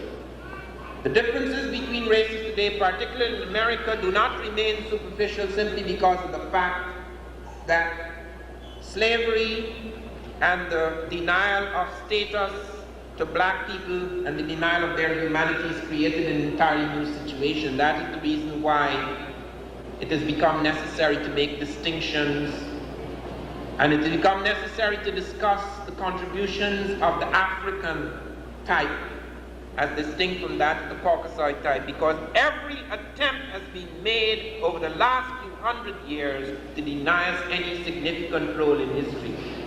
We have been completely wiped out of history. Wherever we appear only as slaves, servants, little people. And in fact, all studies of Africa until recently, 95% of the studies in Africa are of little people. I know from my own life, you cannot go anywhere in a territory and study its people. You have got, if you want to have a sense of the complexity of a civilization, you have to go to the centers as well as the periphery. And if you smash the centers, you have no idea, until archaeology recovers what lay at the center, you have no idea of what people were doing. I have lived everywhere in the world except Asia. lived, not passed through. I spent 10.5 years in Europe. I spent 24 years in South America. I spent 1 year in Africa. I spent 20 years here in the United States. I have lived in parts of Europe where many Western Europeans have never strayed. I spent 1 year behind the Iron Curtain. I speak Hungarian. I speak Swahili. I used to speak French. And of course I speak English very well. I went into parts of Europe there they have never seen a black man in all history except on television. I found in one village where I went into Eastern Europe, because we seem to think Europe is all one great industrialized world. I went into parts, villages in Europe, where I found as many as 12 Europeans using one outhouse latrine. They did not have flush toilets. They knew of them because it was in their cities, but they did not have it. They went to the standpipe in the morning and they fetched water in buckets, just as some third world people do in their shattered condition. And they brought these buckets and they bathed. They didn't have showers. This is Europe, 20th century. Now suppose I was to write a book about the little European, the European away from the mainstream. Suppose I ignored all the technical achievements and advances Western Europe had made, feeding as it did upon the wealth of Africa and America. What would you think of Europe? That constituted the potential and capacity of the European. We have been made to look at that at Africa. It is only within the last 20 years that we have begun to discover that Africa had more complex technologies than we were led to believe. Why didn't we find them before? Why only within the last 20 to 25 years have we found such technologies? Because we were not looking at in the right place. We have dismissed the African. We were willing to assume that only those little irrelevant, peripheral, non-mainstream people constituted the totality of African genius. In 1978, two of our scientists, Peter Schmidt and Donald Avery, discovered Africans were smelting steel 1,500 years ago in Tanzania, East Africa, along the lakes of Tanzania and Uganda. Peter Schmidt and Donald Avery of Brown University discovered this. Now other people were smelting steel too, but what was unusual here is that the Africans were smelting steel in quantity. What was unusual here is that when they studied their minerals, they discovered that there were greater densities of population in these areas than there was in parts of Tanzania today. Few of you are aware of what happened to Africa. You know what happened to us, the transplanted African. We are aware of the horror of slavery. We are aware of the shattering of our families. But do you know what happened to Africa? Africa is a far cry from what it used to be and what it could be. Thank God it is in this century that the clock has begun to turn. Thank God that men like Mandela are free, because it is possible now to make a genuine fundamental change that may bring us into a totally different world in the 21st century. Let me make it clear to you that the tragedy that struck Africa was like the dropping of a dozen hydrogen bombs. Empires disintegrated. You cannot enter a continent and take millions of people, the young people, out of the heart of that continent and throw them across the ocean and expect to have a sane world.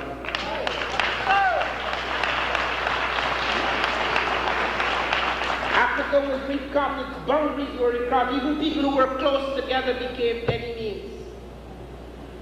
The shock was cataclysmic, and it profoundly affected, it altered the burgeoning technologies of Africa. Look at the steel machine.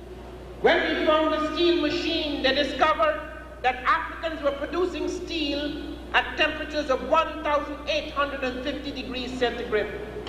that is 200 degrees higher than any machine on Earth until the 19th century. This they were doing in the 5th century. They discovered that Africans were not only producing at these high temperatures, they were producing steel in a single stage process to do this. It called for iron crystallization, which involves a semiconductor technology unknown in the world until the late 19th, early 20th century. They were doing it in the 5th.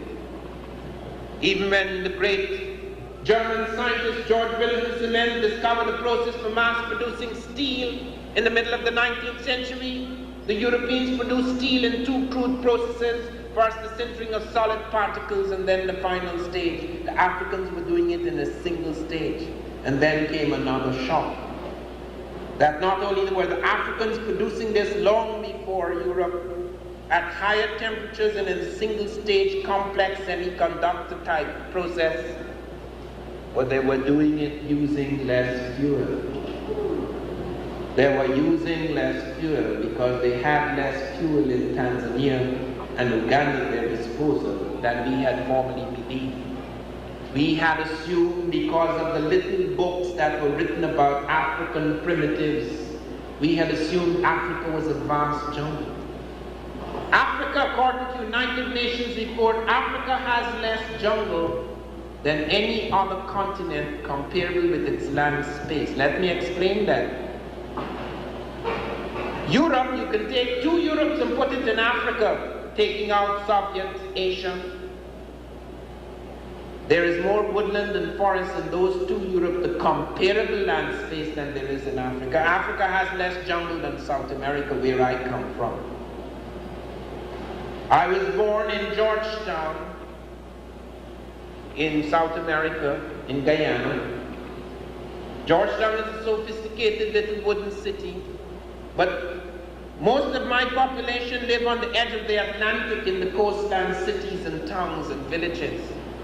But when I was an infant, my father was sent into the jungle. The British put him in charge of all road and river transport in that jungle. So I grew up in the jungle. I did not come out of that jungle until I was 14 years old. There is no modern African of consequence who spent more time in deep jungle than I have.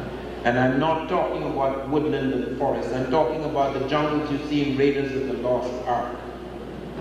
And the one thing that made it clear, was made very clear to me for the rest of my life, that you could not study that jungle village and get an idea of what was happening in Guyana. You could not study that jungle village and have some idea of what was happening in South America. You cannot just go anywhere, study any people in a country and say, this is it. Therefore, all these books that have been written upon the African have not caught the quintessence of the African. Why didn't they find the steel machines? The British were there long before Peter Smith and Donald Avery, but the British wrote down in their scientific journals that the Africans had only achieved 1,250 degrees centigrade. How did they get that figure? Because it's the lowest figure at which you can smelt iron, and since they couldn't deny they were smelting iron, that was their figure because they're the lowest people in the world. It's as scientific as that.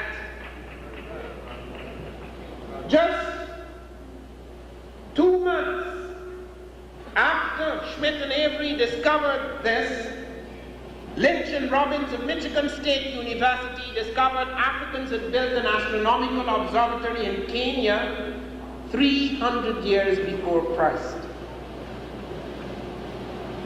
They found about 17 alignment points at this observatory. The Africans had made alignment points to certain stars and constellations, Side and Bellatrix and Orion and Aldebaran, and a range of other stars and constellations, and on the basis of these alignments they had built one of the most accurate of prehistoric calendars. It was not their first. The calendar we are using today, with two variations, is the African 365 and a quarter day calendar. Did not come out of Europe. Even the Sumerians did not have a 365 and a quarter day calendar.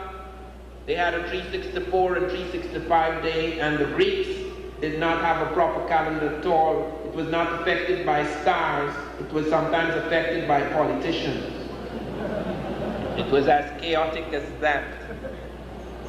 But even more astonishing in terms of the African contribution to astronomy was our discovery through the French, Marcel Briot and Germain Deitelen, who discovered the Dogon people of West Africa. They found them 200 miles from the city of the medieval university city of Timbuktu, which, by the way, is not a myth. I've been informed by UNESCO officials that far under the ground in dry earth they have found some manuscripts which they thought were lost forever. We have not found everything, but we have found some of them. They're still being examined. And these Dogon people were found in an inhospitable mountainous region. They had fled into this region when they heard stories of how these strange, pale-skinned men, these alien figures had entered, and they were taking people up and throwing them into the ocean. Many people were disappearing in these boats, so they ran into this area. When they were studied, we were astonished by the sophistication of their knowledge. Those of you who want to follow this, there are 3 books on it. 2 of them have been translated into English so far. One of them is called Conversations with Ogoto Meli, the Dogon Elder. The other one is called The Pale Fox. These African people had started a dance to a star, the dance of orbits, a star which they call Sigi Polo, which we call Sirius B. It's a companion to the brightest star in the night sky, Sirius A. This star, Sirius B, is impossible to see with the naked eye. Let me repeat that.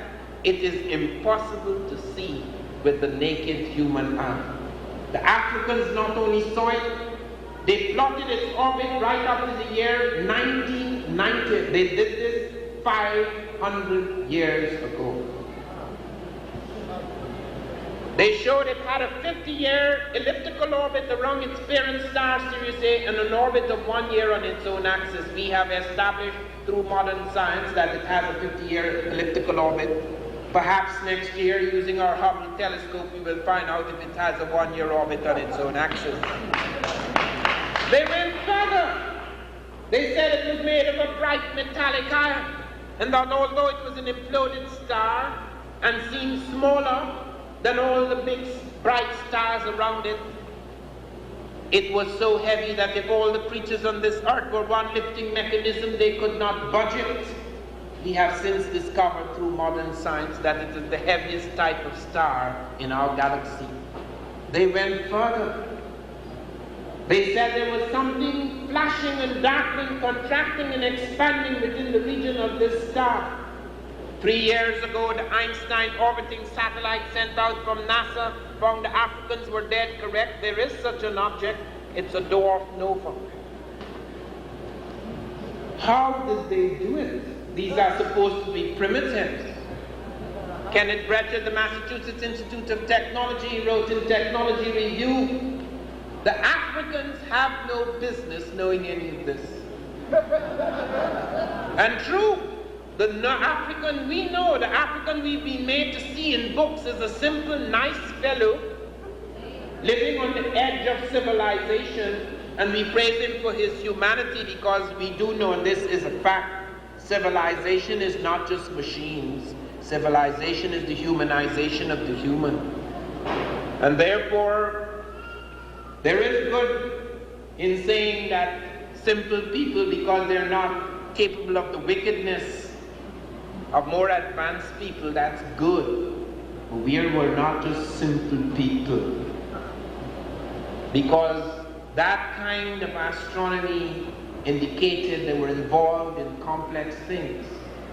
The Russians, I had communication with them some years ago because the New York Times, I brought out an essay in the New York Times on its op-ed page on December the 4th, 1975, Archaeology's discovery of an African presence in America, which the New York Times subtitled Bad News for Columbus. That article went all over the world, and then I got a letter from academician Sanarov of a Russian science city in Asia. They said that they had been working for some time on Pacific migrations, not just the Bering Strait migrations of the Native Americans who came across the Bering Straits, but also migrations from Japan in pre-Columbian times, which I mentioned in my book, is the finds Jomon pottery in Ecuador. In fact, the Japanese were the first people to offer to translate my book into Japanese, though my publisher rejected that without even informing me. But nevertheless, they wanted to know more about these Atlantic migrations since they had concentrated on Pacific migrations. They did not do this out of prejudice. They did this because they had no real contact with Africa in earlier times, and that they were interested, they wanted to know more about this. So a correspondence began, and they eventually informed me, because I was very curious as to what they'd found in Egypt, because they spent a lot of time in Egypt before eventually they were kicked out. And they told me that one of their scientists, Bolosimo, had discovered perfectly ground spherical crystal lenses in ancient Africa, leading them to the conclusion that some Africans had telescopes. The Egyptians, Galileo had told us that there were telescopes in ancient Egypt. In fact, Galileo used an African water clock in one of his experiments in accelerated motion. And it is possible, since the Dogon kept up a linkage with the Egyptians even after the fall of ancient Egypt, that they could have got telescopes from there, but they could have got it through their own work, though it may have disappeared over time. But we cannot explain away these things because they do indicate sophistication in technology which we are not aware of, because we are finding these things in shattered worlds. The Dogon preserved their shattered world because they fled, and thereby protected themselves by going into an inhospitable mountainous region, protected themselves from the European invaders. Mathematical systems, we did not know those existed in Africa. Why? Because we went into the bush. We were interested in finger counting. It looks so exotic, it makes good television. Then Claudia Zaslavsky spent a great part of her life studying what Africans were doing in mathematics. She discovered a range of mathematical systems. She even found some African people like the Shona, the children of the Shona. Almost all their games are mathematical games.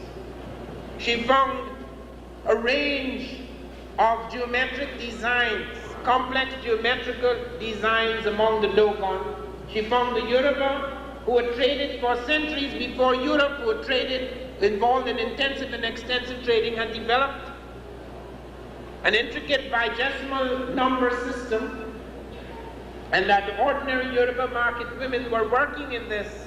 And I remember her telling me how a Yoruba mathematician said to her, "How come? I am Yoruba and I'm a mathematician.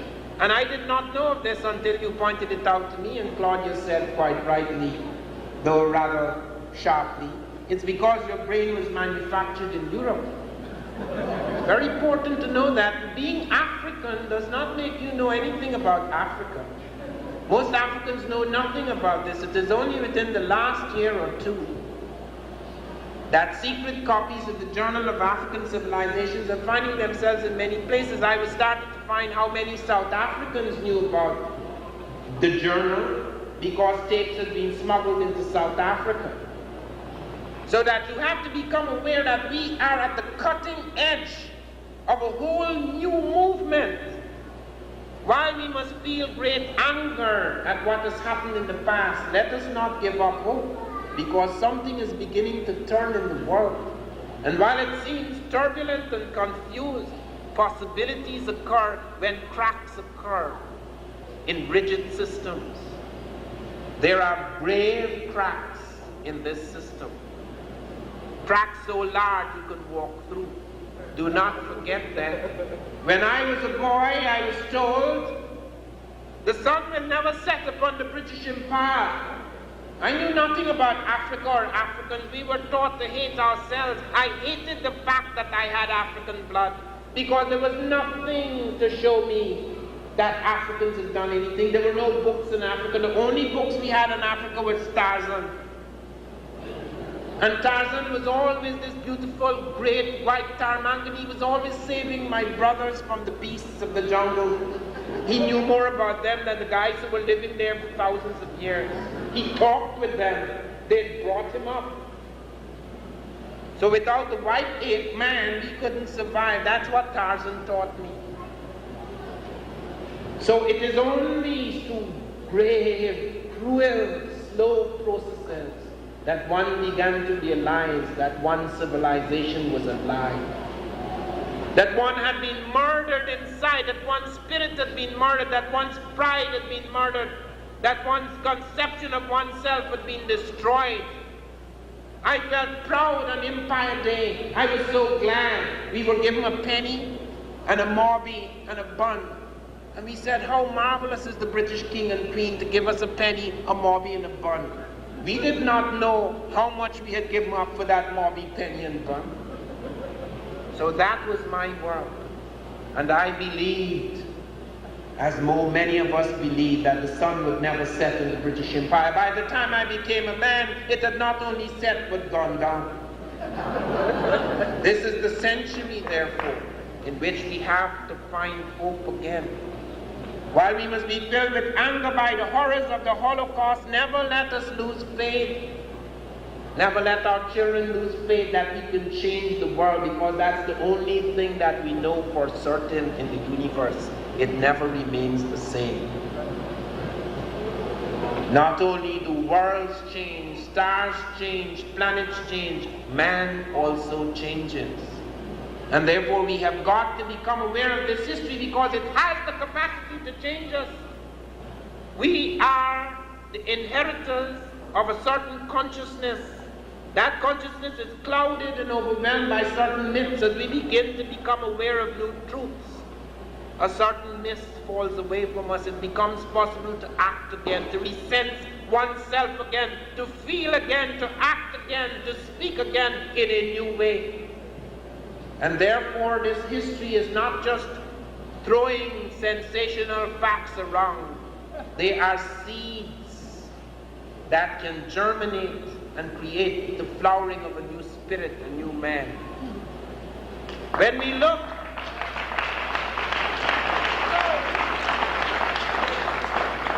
at Africa, when I was in university in London, I was so proud to go to university. It was impossible to go to university. There was no university in my country. When I was 16 years old, the highest you could go was high school. There was no college.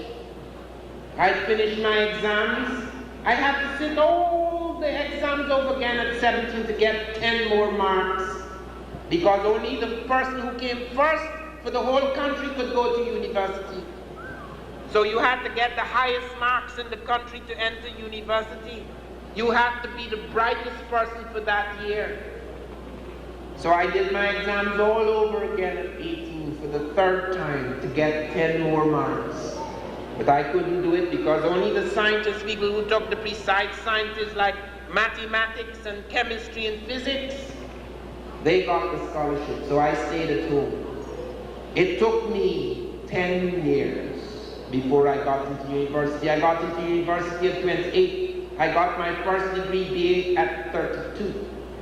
I hear people around here in their early 20s talking about their life is finished. What absurdity.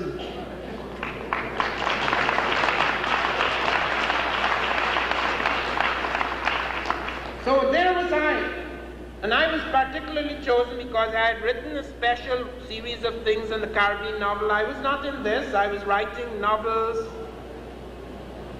I was studying literature. And the thing that attracted me to Africa was the sophistication of its literature, not anthropology. I never entered anthropology initially. It was literature. And because of what work I had done in literature, I was given a scholarship and I sent to the best school for African studies, so they said. School of Oriental and African Studies, London. The only school at that time that was supposed to have more professors than students. I don't know if it is true, that was a rumor going around. And I had the best professors in Swahili. But after 2 years, I realized that my anthropology degree was making me more ashamed of Africa than proud. Because anthropology at that time was distinguished from sociology. Sociology was supposed to be the study of advanced industrial people. Anthropology was the study of simple people, simple society. So professors I had great admiration for, I thought they were world authorities. And then you find their world authorities, yes, but world authorities and woogaboogers and lugaboogers. They would go out into the bush, find the simplest, smallest tribe, where they could control all the variables and vectors, and they study them to death and they come back. That's why they found no technology. That's why they found no writing. That's why they found no mathematics. That's why they found no metallurgy. That's why they found no remarkable plant life or medicine. They could dismiss us all because they were always looking at the periphery. We were always, when we look at Europe, we look at its great civilizations, Greece and Rome and the British Empire, and all the great achievements of its great geniuses. But when we look at Africa, we always look at the naked African, the hungry African, the diseased African, the shattered African, the battered African, the oppressed African. How, therefore, can you have a sense of equality? Where you see the best of the white man and the worst of the black man. That is why we found nothing, because we were not even bothering to look. I was told that Africans never read nor wrote. They're preliterate. That's what my professor told me. Africans are preliterate before the age of writing. I did not know then that many Europeans were preliterate, if that term was used. The English, look at this book, Egypt Revisited. Look what is written in. Those are songs. Anglo-Saxon songs, perhaps. Egypt made Egyptos Greek. But these are just songs. There is no script. There is no English script. English does not have a script. This is Roman. The Spanish have no script. Roman. The Germans have no script. Roman. The French have no script. Roman. One European tribe conquered others and gave them writing. When the Romans conquered Britain, the Romans were starting to find that the Anglo-Saxons never read nor wrote. They didn't have books, they didn't have script. They talked, everybody talks. They didn't write anything down. And I remember as a boy, I read the Roman and Greek classics because my father had come third in the British world in Greek, and he had all the Greek and Roman classics. And at that time I thought that there were only three civilizations in the world, the Roman, the Greek, and the British. And I read when Cicero said, when they had beaten the English down, he said, these people are so ignorant, I am not even sure we can turn them into good slaves. So what are the scripts that Europe has? Europe has Greek script, it has Roman script, there's the Cyrillic alphabet in Russia, there's the Phoenician script, which is half and half, greatly influenced by the Egyptian. There's the Celtic script, which according to the Book of Ballymote is not entirely European. Does Africa have less? Africa has the Mandé script. You can go back to Utmurtatek 3,200 years before Christ and see the script, writings, inscriptions on the Sahara walls. You see it surviving in the modern variant of Vai. Africa has the Akan script, both a drum script and a written script. It has about 145 symbols. Nyangora Bua of the Ivorian Coast has shown us this script. He's written a whole book about that script. Europeans didn't know it was a script. They thought it was just gold weights because that's what they were interested in. There's the Faka script, the only script that travels from Africa to America. It's used in Suriname. We found Africans writing to their girlfriends in the Faka script. When Africans were brought out of Africa, they were usually split up. If they spoke the same language, they were separated. But they made the mistake in Suriname. They were in such a hurry to get labor that they took large sections of a tribe and brought them over. And they brought their script, which still survives, the Faka script. And there's the Meroitic script at UNESCO. We have discovered more than 800 books written by Africans before Christ. At least 600 years before Christ, it's in Meroitic. My good friend and colleague in Okanta spoke of him, Sheikh Antidiop, took us further than anyone else in the decipherment of the Meroitic script. His death is a great blow to us. It has thrown us back by at least 20 years. We are extremely fortunate, however, that we have a genius in Africa who may take his place, Theophilo Beng of the Congo, whose work appears in this book, Egypt Revisited, and who is a master of many languages. And then there's the hieroglyphic script. People argue that the hieroglyphic script only appeared in the north, in Egypt, because the blacks in the south, we'll come to that in a moment, the blacks in the south did not develop any script. Not true. In 1962, and I want you to note this because this is the most important single discovery in Africa in the last 300 years. In 1962, an American team under Keith Seal and Bruce Williams discovered a pharaonic dynasty known as Ta Seti in Nubia, Ethiopia. A dynasty which began at least 200 years before the first pharaoh appears in Egypt. Among the indisputably black people of the Sudan at a place called Kustul, Q-U-S-T-U-L, they found a pharaonic dynasty establishing clearly for the first time that the pharaonic empire, the pharaonic dynasty, the pharaonic culture was born not in Egypt but in Nubia. And there they found evidence of at least 12 black kings who reigned in Nubia at Kustal on the edge of the Sudan at least 200 years before Nama or Scorpion or Menes appears in Egypt. And there they found the palace facades and the palace erects. And there they found the costumes of the pharaohs, and there they found the falcon god Horus, part of the Trinity, Osiris, Isis, and Horus. And there they found on the black king's head the crown of the south, which was to join later the crown of the north. It has an unmistakable shape. And there they found the boat that takes the pharaohs to the underworld, all in the king's chambers. They came upon 33 large tombs. The Russians had just finished building the Aswan Dam for Egypt, and the waters were to flood over part of Nubia, and the great archaeological treasures would be lost forever. And teams rushed down from all over the world. The American team was extremely fortunate because they found an enormous cemetery which they call Cemetery L, and there they found 33 large tombs as large as that of the great northern kings of a later time, Ka and Nama at Abydos. And there they found thousands of stoneware vessels and pottery and ancient cloth and jewelry, and they brought them back to the United States, where for 16 years they painfully pieced it together until a picture began to appear, establishing very clearly that pharaonic dynasties, pharaonic empires, pharaonic culture was not born north in Egypt, it was born in Nubia, south of Egypt. This has been a great controversy. Within the last few months, I have been attacked viciously by the New York Times, the Washington Post, Biblical Archaeology, the Smithsonian, because of this book.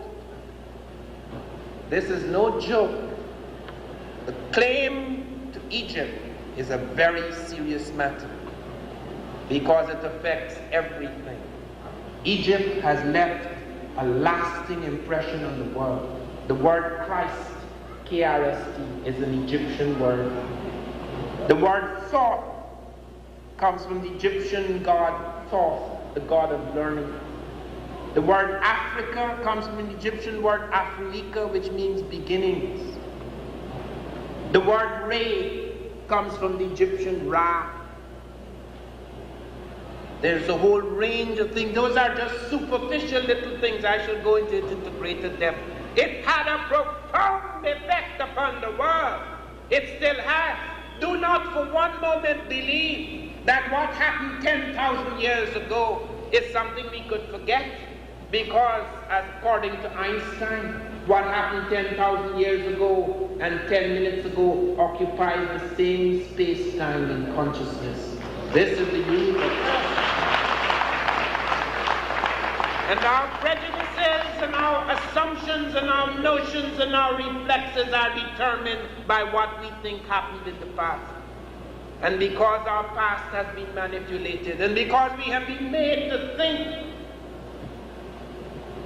that the only figures who shone in the past were the figures of other races, and that we had no part in it. That is why so many of us have such low self-esteem. Half of the people who communicate with me, half of the people who buy my journals are in prisons. They write to say how profoundly it affects their vision of life. Because in the darkness and emptiness and despair of those souls, this is like a light shining again in the world. We have got to look at our history almost as a religious force. When I was in Africa, the first week I cried like a child. I felt so alone and so lost. And then, after that, I felt almost like if I had an umbilical cord that stretched out from my body that I could put in a socket. I felt almost as if there was some peculiar ancient electricity that could enter my system and revitalize me, because I fell upon things which I was told did not exist.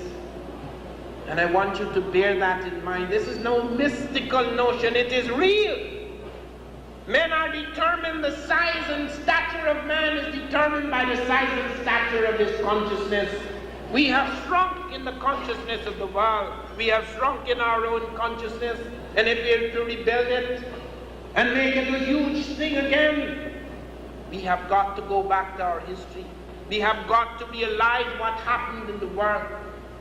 And in Africa we were told there was no great medicine. That the Africans, whenever you see the African practicing medicine, they pick out of some stupid witch doctor. I'm not saying all the witch doctors are stupid, some of them are excellent doctors, but they always pick on the mumbo jumbo and get fine. It makes good television. You would think there is no scientific superstructure to African medicine. The Africans gave us urbane, the Africans gave us capsicum, the Africans gave us physostigmine, which is used in eye diseases. The Africans gave us Coca-Cola. The cola drink was used for thousands of years. Coca-Cola put the fizz in it. The Africans gave us reserpine, the first drug to treat hypertension and psychotic disorder. The Africans gave us carpectin, which we use for diarrhea today. And we have found vaccines in Africa long before Jenner invented the vaccine in Europe. Cotton Mather tells us that the slave Onesimus brought the smallpox vaccine to America. We found the Africans had come upon the vaccine by puncturing the skin for beautification and identification markings, and they soon learned that you could introduce a germ at a certain level in the body, and that it would build up an immunity against germ coming at a greater intensity. They had quarantines, they had sick bushes, they had autopsies.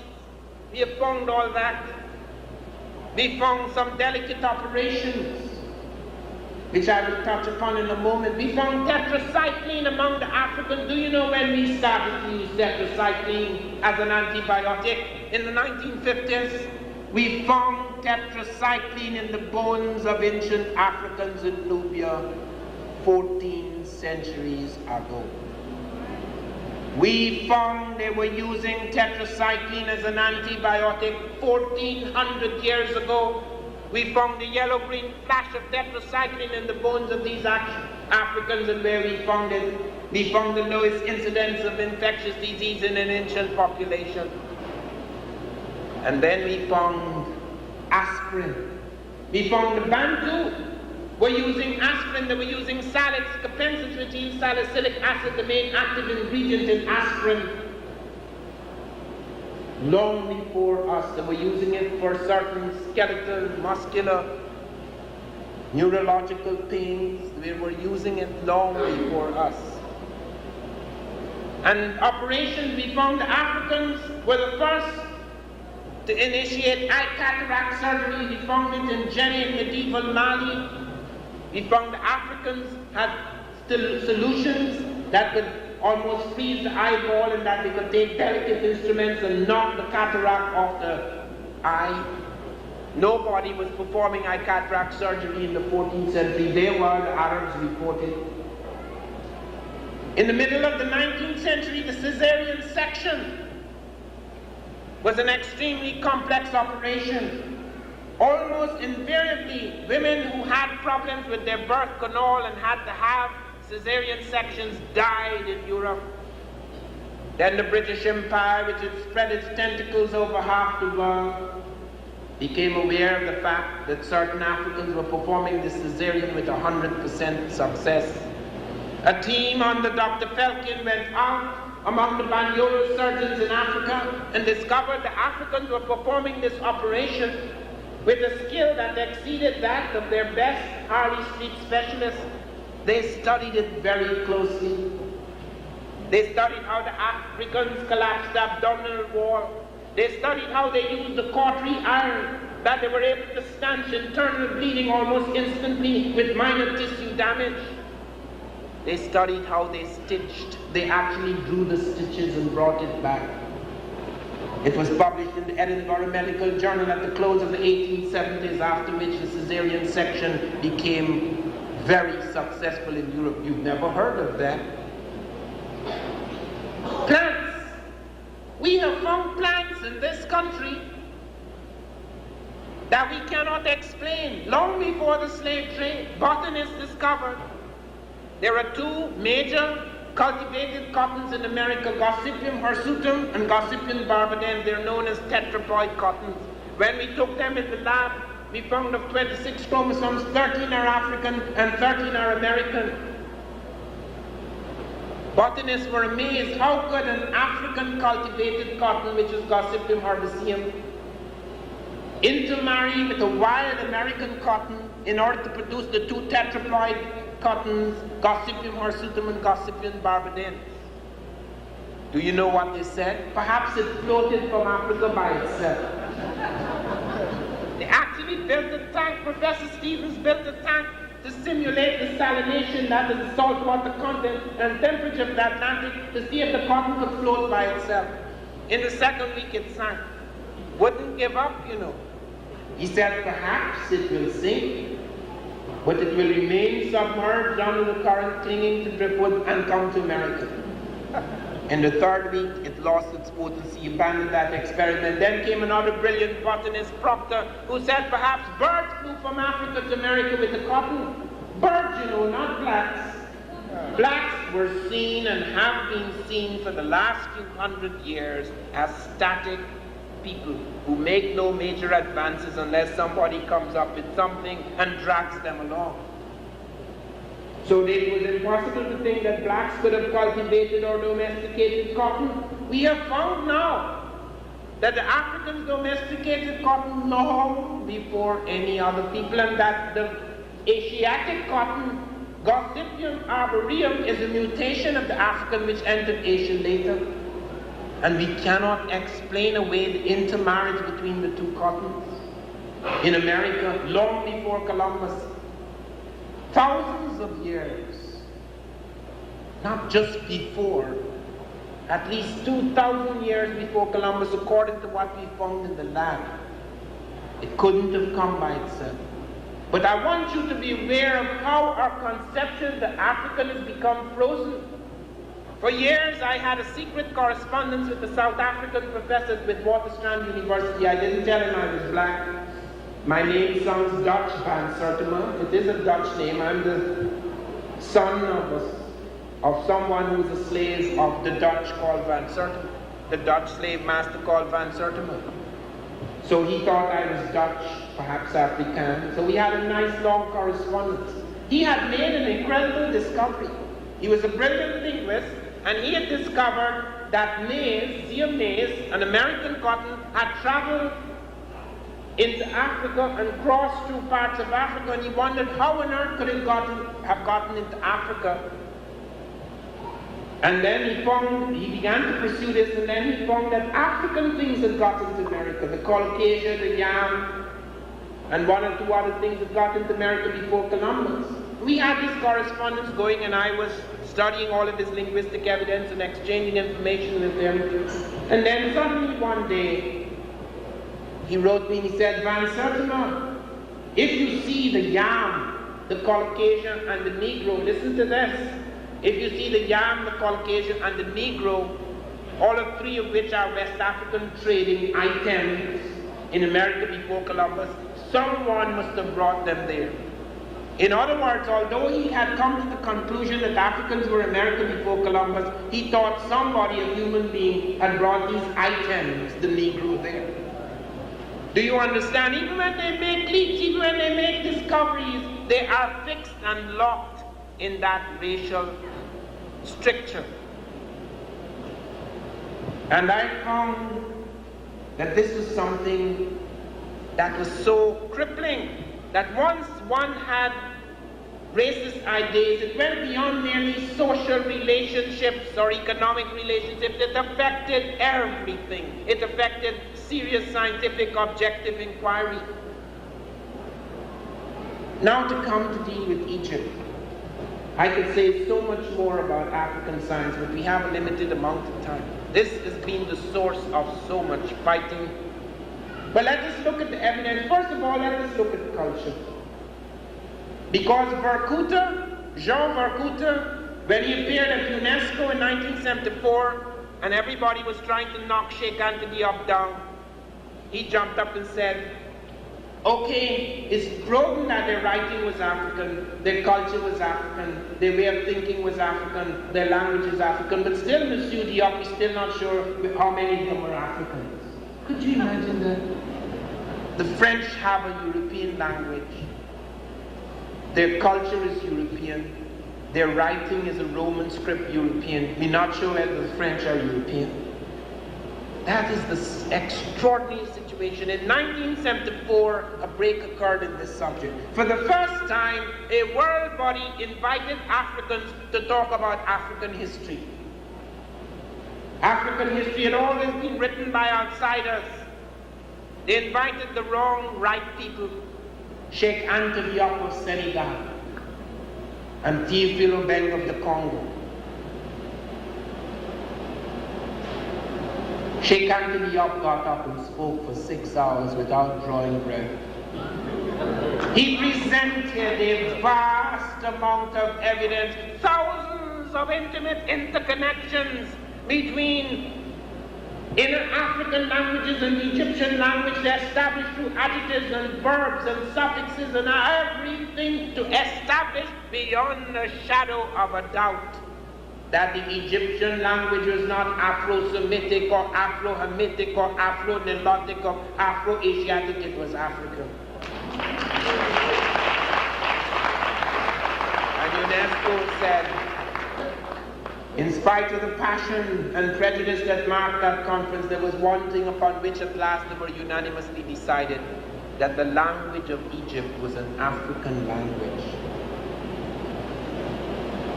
And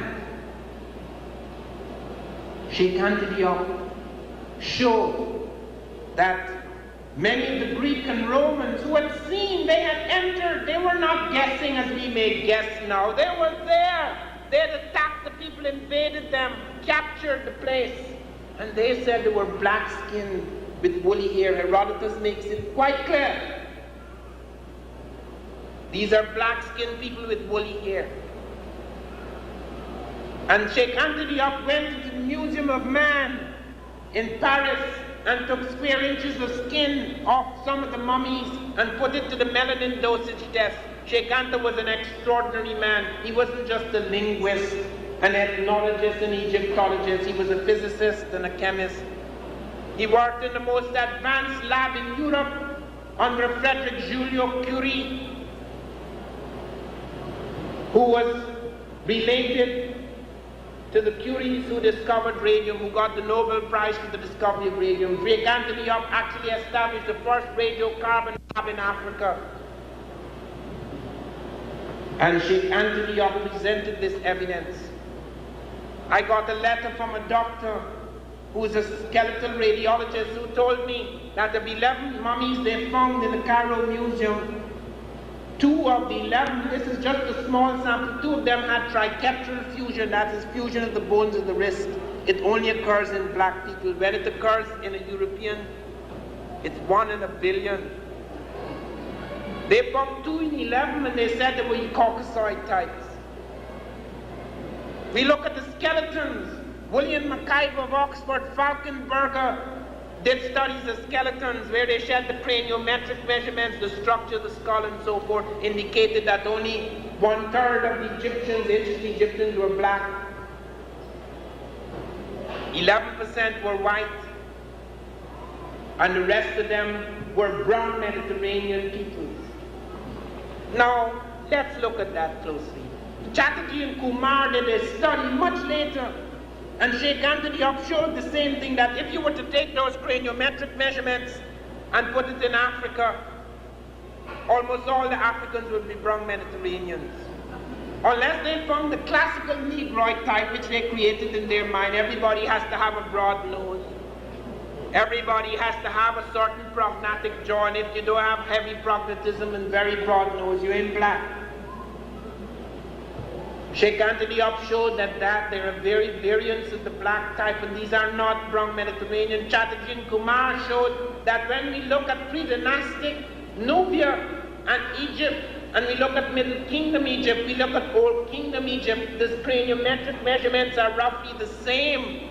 Even though there are people trickling in from Europe and Asia, they have not profoundly affected the physical character of the ancient Egyptians.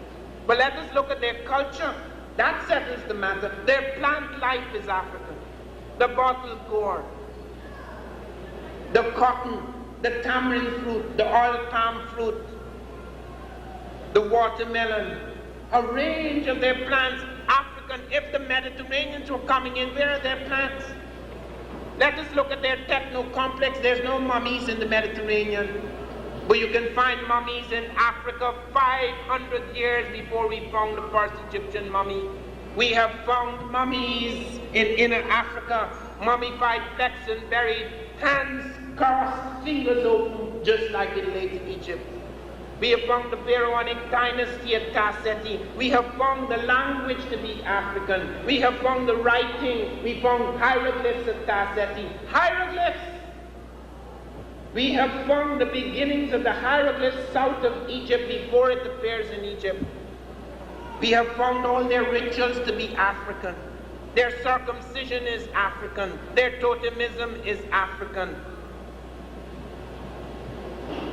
Their form of divine kingship is distinct from any divine kingship in Asia, and it does not exist in Europe. Now, how could the rituals of a people be African? Their techno-complex be African. Their plant life be African. Their language be African. Their writing be African, and they're not Africans in Africa. It's so ridiculous. And then the Egyptian delegate of all people, and the modern Egyptians, please note, because several of you are going on pilgrimages to Egypt and you're making big mistakes about certain things. The modern Egyptian is not necessarily native to place. Some of them are, many of them are not. They can claim the pyramids, they are later invaders. It's just like most of us in this room, white or black, we are not Native Americans.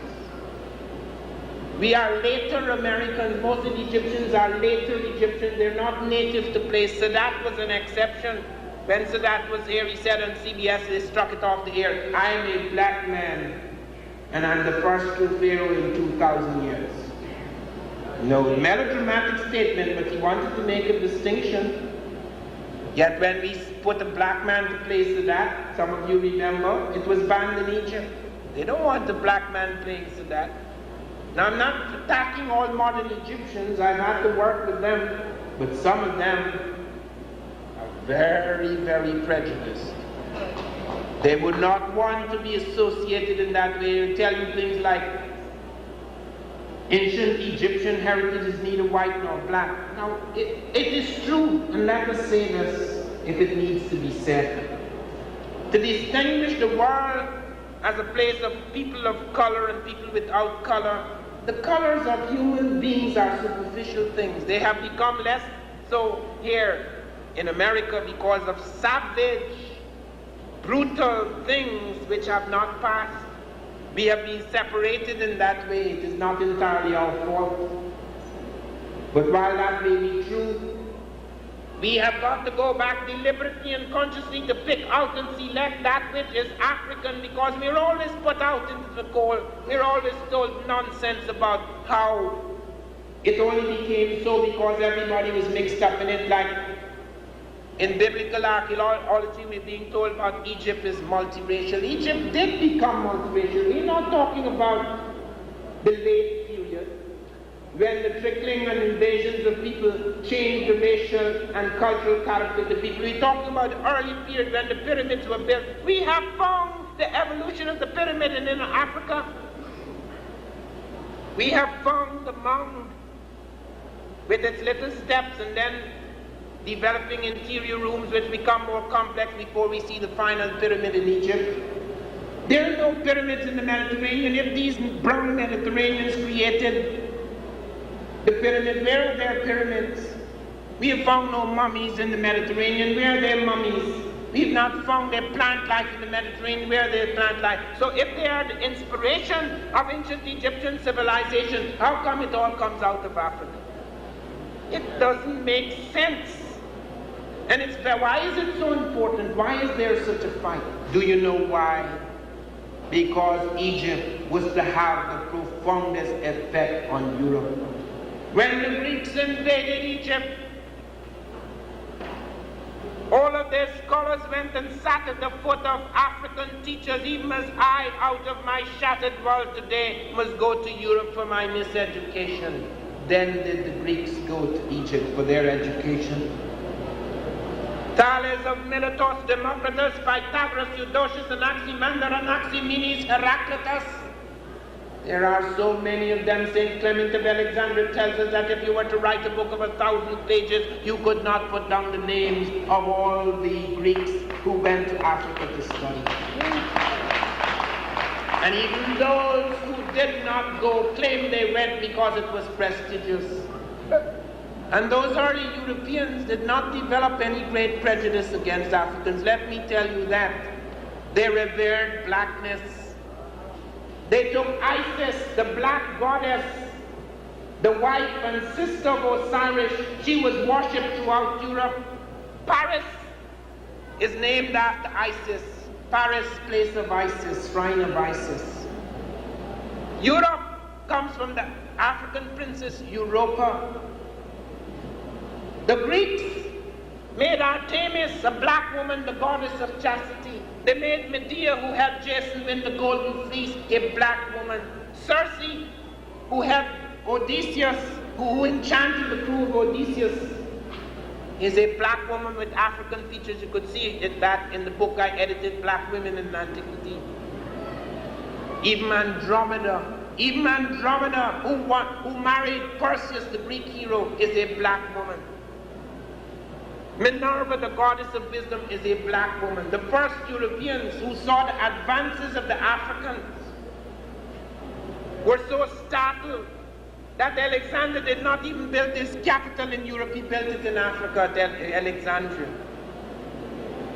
And there they came. Pythagoras spent 20 years, according to Newton, spent 20 years, as much time as I have spent being educated here in the United States. 20 years with the Egyptians and came back talking about the Pythagorean theorem. Newton tells us, Newton, the most remarkable of European scientists who had brought about the synthesis of the sciences, tells us that three things were prefigured by the Africans in Egypt.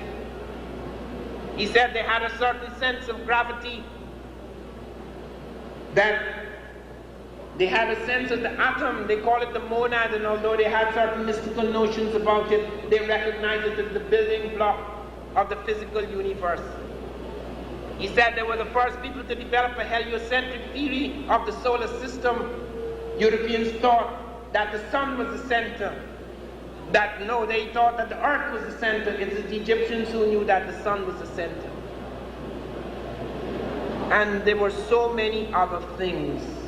I cannot go on and on, but let me point to one thing before I leave Egypt, and I begin to conclude in talking about the Moors as I come to my conclusion. Let me point to the fact. Theophilo Benga in this book gives us a vision through text translated from the early Africans, a vision of God and of the universe, which is unique. Only among Africans does it appear. It does not appear in Europe. It does not appear in Asia. If Europeans or Asiatics created ancient Egypt, how come their vision of God and of the universe was different? These Egyptians believed, as many modern physicists believe, they come close to that conception, that there was a primal stuff in the universe. And through that primal stuff came a peculiar vibration, yerity as they call it. They call God the same thing that the Dogon call God.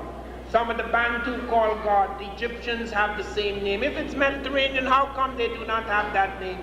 And they believe that this primal stuff slowly grew to consciousness, and then there came this incredible consciousness of all things, God, who then reconstituted the primal stuff of the universe and set the present universe on its course. They believed of a universe before this universe.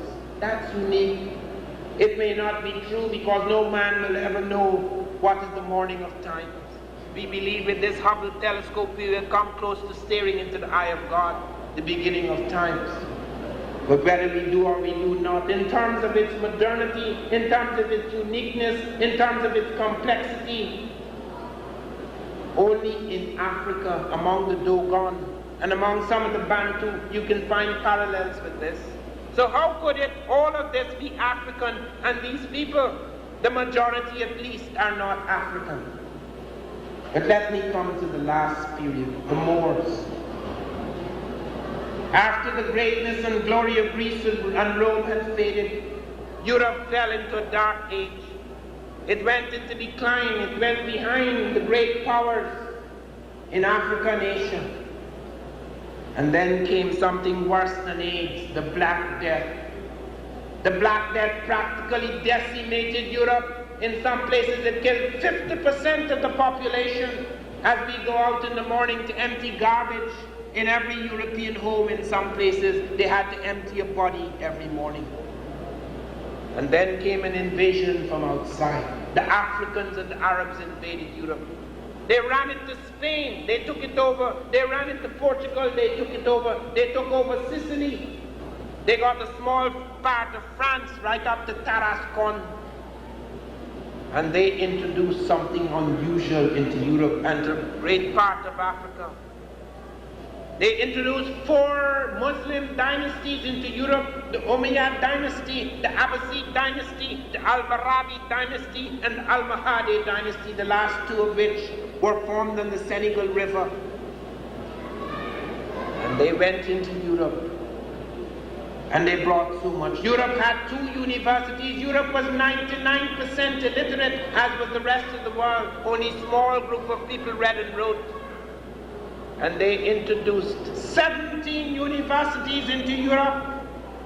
Everything that could be translated in the known world and the past world. Out of Egypt, out of China, out of India, out of Persia, out of Arabia, out of Timbuktu and other places, centers of learning in Africa. It was all brought up, translated into Arabic, which, by the way, as a script, was created by a black African Abul Aswan, according to the diaries of Ibn Khalikan. And this was brought up into Europe.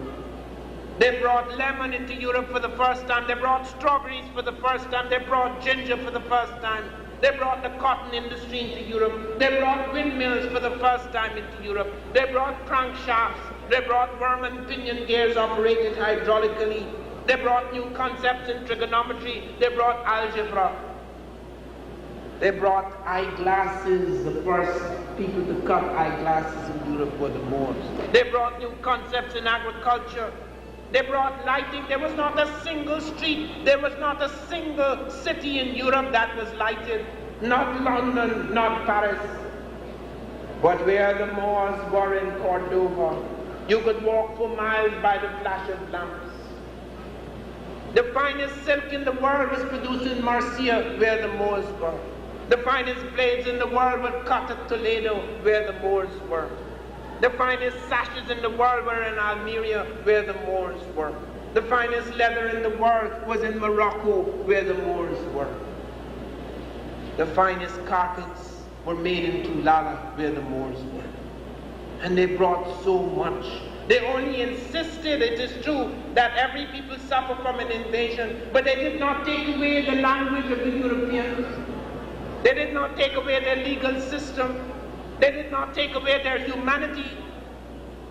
They did not totally take away their status. They merely insisted that they should have some say in the election of bishops, and since at that time the church was more powerful than the state in some places, it was a reasonable request. They brought public libraries into Europe. There was not a single public library in Europe, only private libraries owned by small groups who read and wrote. They introduced public baths into Europe. They introduced public markets into Europe. They introduced air conditioning into Europe. Air conditioning perfumed by flowers, mind you. They introduced hot and cold water systems into Europe, as in parts of North Africa. You could ran water from the mountain in lead pipes into the cities. They introduced so many things. And as I told Congress, when Columbus sailed, the Latin sails on the ships of Columbus and Vespucci were Arab Latin sails which Arabs and Africans were using on the Indian Ocean. The Africans were not new to water. The longest trade, the longest sea traffic lanes in the world were the Niger and the Nile. They were not new to water, and it wasn't just inland stream. The Chinese report, according to Tapvideo, that Africans were bringing elephants to the court of China 2 centuries before Columbus. You can't take elephants to China in a dugout.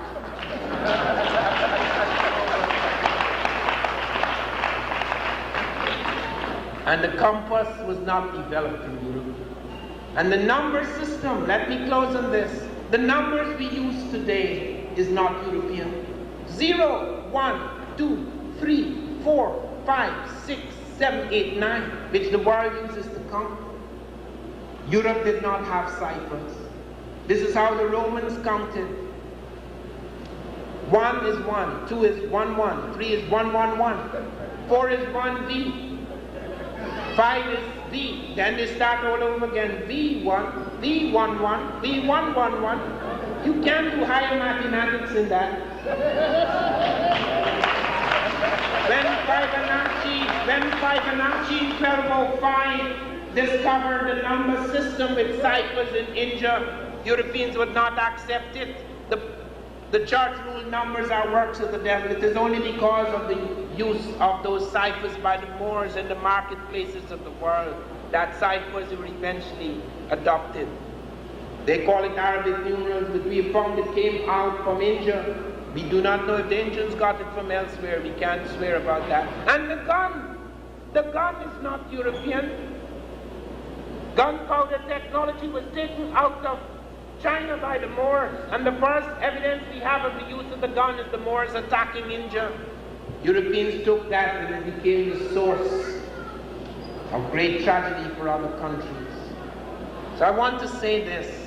This was on the edge of the Renaissance the edge of the Industrial Revolution, so that in the great sciences of the world do not for a moment believe that we were excluded, and do not for a moment believe that today we are totally out of it.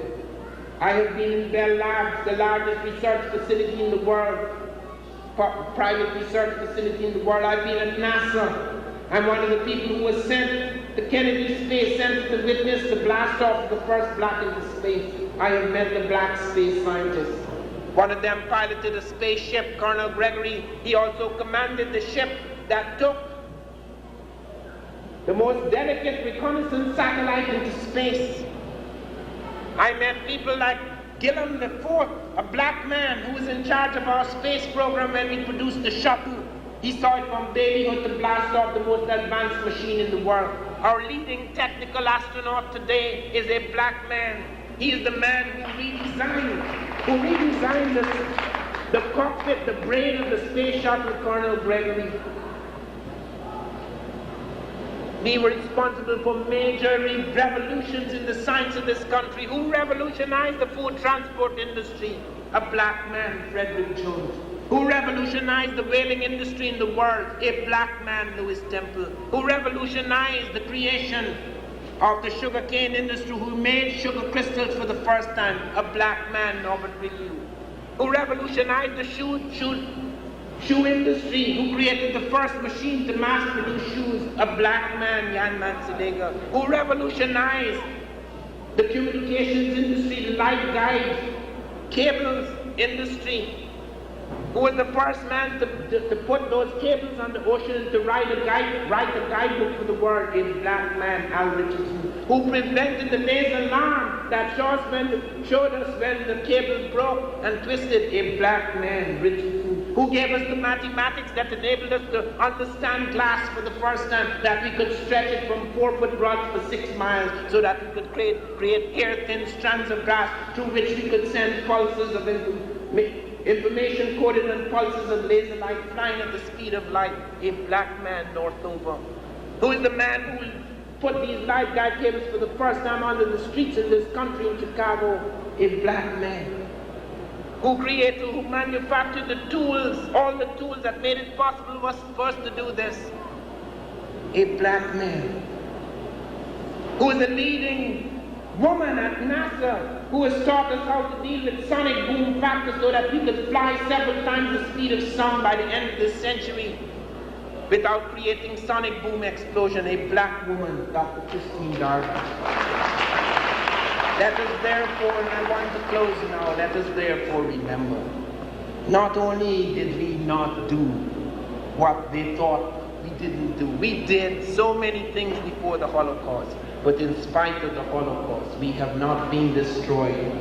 We brought light into the world. It is true Edison pioneered the electric light, but it was a black man, Louis Latimer, who invented the carbon filament that made light cheap, practical, and universal. He was the man who lit New York. He was the man who was flown to London to light London when it was the most powerful city in Europe. We have lit the world, not only in the past, but we have the capacity even now, with this new illumination that our history gives us, to light the world and light our lives again. Thank you.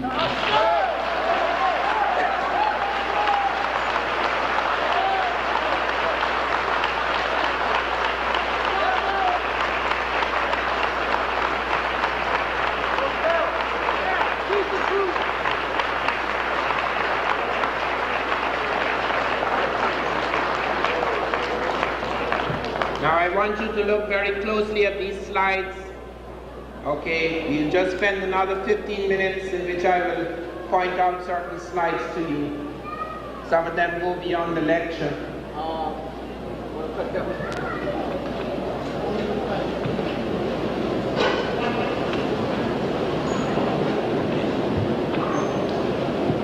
Could someone operate the machine for me?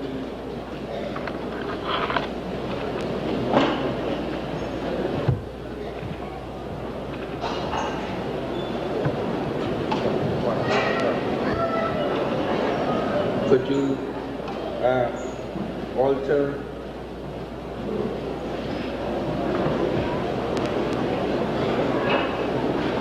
This is early Britain, when you have both black as well as pink types still surviving in Britain. When the Romans attacked Britain, they found among the white Britons many people who were Ethiopian in caste and color. This is from Royal Crest in Britain. Here is another from Great Britain. Here is a black knight and his fair lady. This is very early Britain. This is from Crete, Malone Crete, where Schliemann and Evans in separate excavations established that the vast majority of the Cretans were black. These people were to have quite an impact on early Greece, even before the Greeks attacked. Long before the Greeks attacked the Egyptians and were later affected by the Egyptians. This is a war scene from early Crete. This is about 5,000 years ago.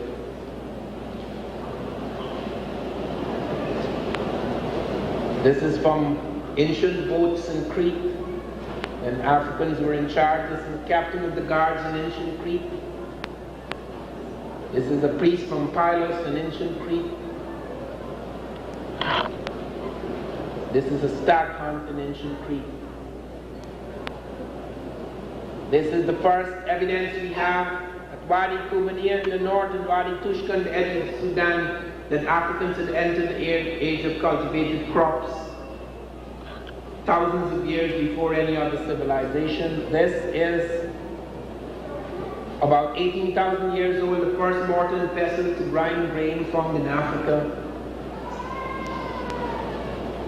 This is from Tarseti, one of the thousands of fragments showing a range of things like the kind of the palace facade in Serex, the boat of the underworld that takes the pharaohs to the underworld, the king sitting in the middle with the strange cap, pharaonic cap, the falcon, indicating the falcon god Horus.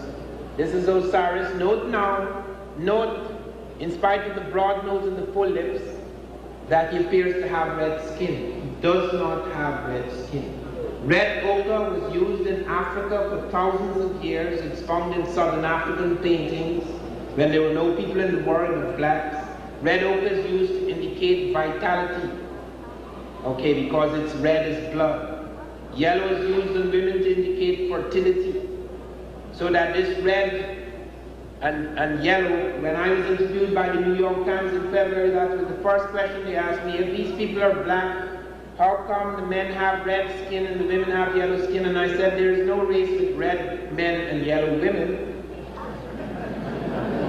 These are artistic conventions. They ignored it. They never published that. This is his wife. This is Isis. This is the couple, and there in her arms is Horus. This is the beginning of the Holy Trinity. Osiris is the male aspect of God. Isis is the female aspect of God. Horus is the child, forming the Holy Trinity, the first family.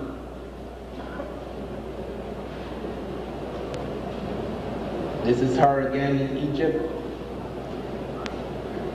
This is her in Spain. Because the Black Madonna, she was the prototype of the Black Madonna. It was to touch a great number of countries across Europe. Even the lunatic Caligula, the Roman lunatic Caligula, had a shrine to Isis.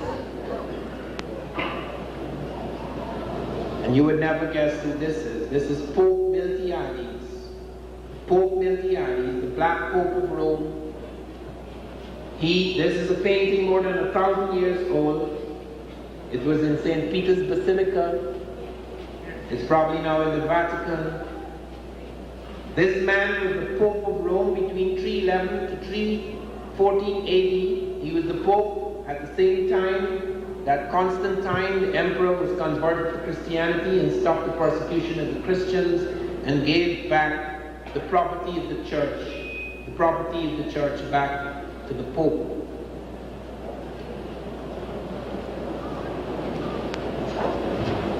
This is one of the 25 saints, black saints of the Roman Catholic Church. This is Saint Maurice, who was patron saint of Germany and Austria. Of course, by the time of Hitler, he was removed from that position. There are several saints, Saint Augustine, an African saint, There are several other saints of the Roman Catholic Church. This is Narmer or Menes, the first pharaoh of Egypt. Now this shows you how the Egyptians saw themselves. I want you to pay close attention to this picture. It has never been published in all those marvelous Smithsonian and other books, National Geographic, who loves photographs. This one shows the Egyptian as he saw himself, black. There comes the Indo-Aryan, pink, with long hair. There comes the Nubian, his brother, and other blacks.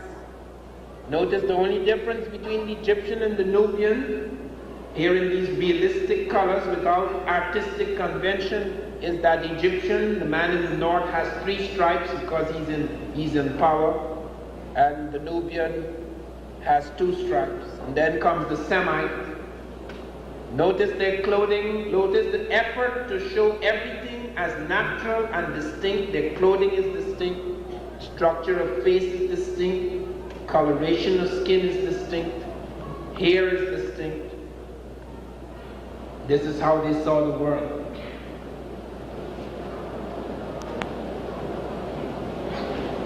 This is Zosa, who was the pharaoh.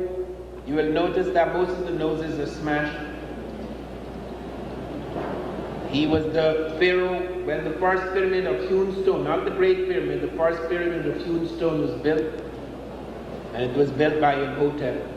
This black man, the multi-genius of the ancient world, that was worshipped by both Europeans and Africans. Europeans know him as Imhotep, Africans know him as Imhotep. He was the prime minister of Egypt under Zosa. He was the chief architect who built the world's first pyramid of hewn stone. He was also a doctor. He's known as the father of medicine, not Hippocrates. Hippocrates, by the way, thought that the brain was a gland. Whereas the Egyptians, 1,000 years before Hippocrates, had mapped the cortices of the human brain.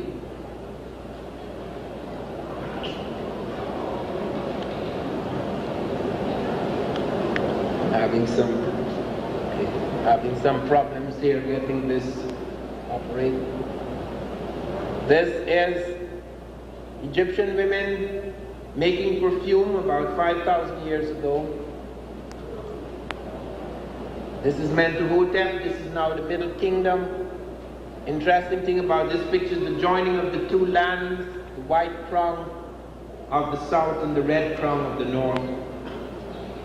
This is Kafir or Sheprin, who people believe is the model for the Sphinx. This is another pharaoh of the Middle Kingdom, Amenemhet III. This is Djedefre. Notice always the noses have to be put back together again. Middle Kingdom. This is Sesostris III. He led armies in many places. He conquered 110 cities in Asia. He's also possibly responsible for blacks appearing in Russia. The Russians found, about 40 to 50 years ago, the Russians found a whole village in the Caucasus in the heart of Russia composed purely of black people. They wondered where they came from. We do believe it had something to do with Sesostris, the movement of Sesostris' army. This is Akhenaten, son of a Nubian woman, Tai. He was responsible for the religious reformation. He insisted that there was only one God. Perhaps he did not understand that the reason why several gods were worshipped is that they saw the other gods or semi-deities as netters or attributes of the main god. It's very difficult to talk to God, who is the universe. That is why we choose saints or semi-deities or prophets in order to talk to God. But he made an attack on Amon and insisted it should be replaced by Aton. And some people believe that Moses was born at this time and that he was affected by the teachings of Akhenaten. This is Tut, his brother, and this is the mother of them both, Queen Tai, the Nubian woman. Look at the dishonesty in the New York Times. New York Times knows quite clearly that this is the Nubian woman. There's no dispute about her like Nefertiti. Nefertiti presents us with problems because we found two Nefertitis. We found the Berlin bust, which may or may not be a fake, which has a cast of feature that is not necessarily Africoid. We've also found her in her temple, where her face looks Africoid, but is made to come very close to that of the face of Akhenaten, and some people believe that her face was so structured to suit that of the pharaoh who married her, and that it is quite possible that the foreigner at that time could have entered the royal family.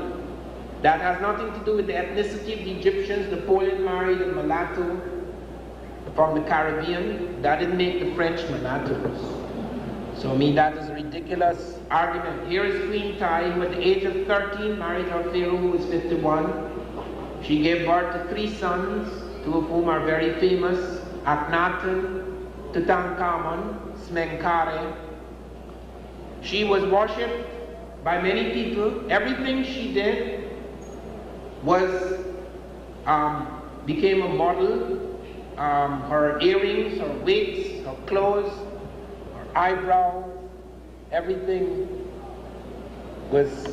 became a model for ladies of both lands. When her husband aged, she took power. When her son Tutankhamun was too young to rule, she became queen regent. When Akhenaten became so involved with the religious reformation, she protected the motherland. This is her granddaughter. This is the last of the great sun kings of the ancient world, Taharqa. He, at the age of 21, entered the battlefield of Jerusalem to protect the Jews from the attack of the Syrians. The Jews, as you know, were largely black in Egypt in early times. They became mixed with other peoples. So you have the Semitic type, and today the type that is most numerous among the Jews are the European Jews, but the early Jews are largely black types. And even though there is a charge, most of references in the Bible are anti-Egypt, by the way, because the Jews who wrote the Bible complained of the way they were persecuted by the Egyptians. This was not the persecution of a race, since they're not a race, it was the persecution of a sect. And therefore they harbored certain feelings of resentment against the Egyptians.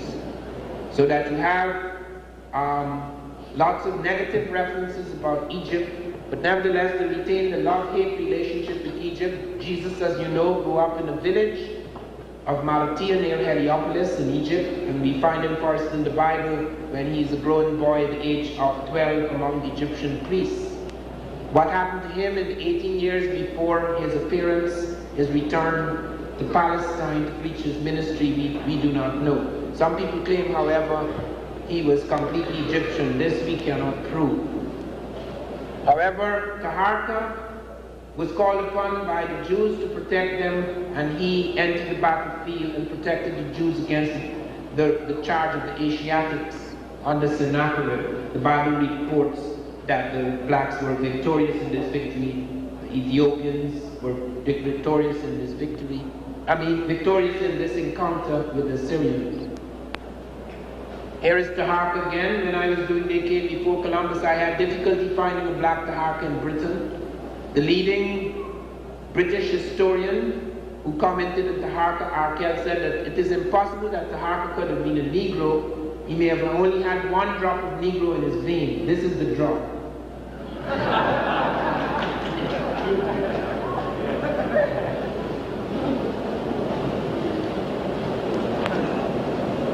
Now this is an African princess in Egypt. This face is 4,000 years old. It shows you the incredible way nobody since that time have caught up in this. This is her African hair, her skin, her eyebrows, her eyelashes, her teeth, all preserved over 4,000 years. This shows you Maasai, pure African, no mixture. It shows you the problems that occurred when sculptures were made of some women who differed from the basic Africoid type. This is wigs, African wigs, used by Egyptians in early times. He had great difficulty photographing this in the Cairo Museum. This is medical texts of Egypt. This is trepanation, boring a circular hole in the skull to relieve pressure in the brain by the ancient Egyptians. It is an operation that was performed on ex-President Reagan recently when he fell from his horse. Some people believe it should have been performed earlier. Medical instruments, ancient medical instruments of Egypt, mathematical papyri of Egypt, wheel ladder in building the pyramids, mixture found, that mysterious mixture found which Egyptians used to make the ground icy, smooth as ice, so they could push huge objects across it. Diagram showing how everything they built in the pyramid related to certain knowledge of the cosmos, how their metaphysics and their science fused. This shows you, once again, you see the red and the yellow. Woman's face, clearly Africoid, yet she has yellow skin. It's not yellow skin, it's yellow ochre, symbol of fertility. We wondered how they could go far below the pyramids and yet light it up. How could they see on the ground? There was no electricity, there's no evidence of lamps or candles, and then we found that they had ventilator shafts that were aligned to certain stars and the sun, and that they had metallic mirrors and they could ricochet the light on the ground. First steam engine, 300 BC.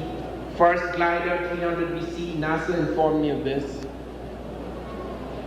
This is the Carthaginian period, where after the victory by Hannibal against Rome, coins were struck showing the African elephants and African types. This is the iron furnace that turned out to be a steel smelting furnace. This is the plotting of Sirius B by the Dogon. That was the astronomical observatory at Namaratunga in Kenya. This is the plotting of Sirius B by the Dogon up to the year 1990. This is the Caesarean section observed among the Banyura surgeons. This is from Zimbabwe, largest stone city in the world, 800 years old. Conical tower where you could see from the top of this tower any figure in the valley 30 miles beneath. I'm going to rush over this. These are ships used 1,000 years before Christ by Africans in the Indian Ocean, the Swahili people.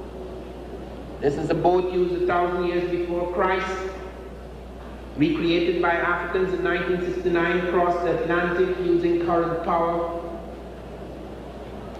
showing that they could have done the journey on these currents.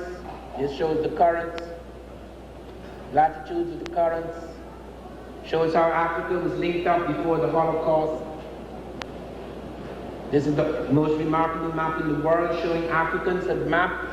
They had the correct latitude and longitudinal coordinates between the African Atlantic coast and the American Atlantic coast, and they had mapped the Amazon, and they had mapped the Trata River in Colombia for 300 miles.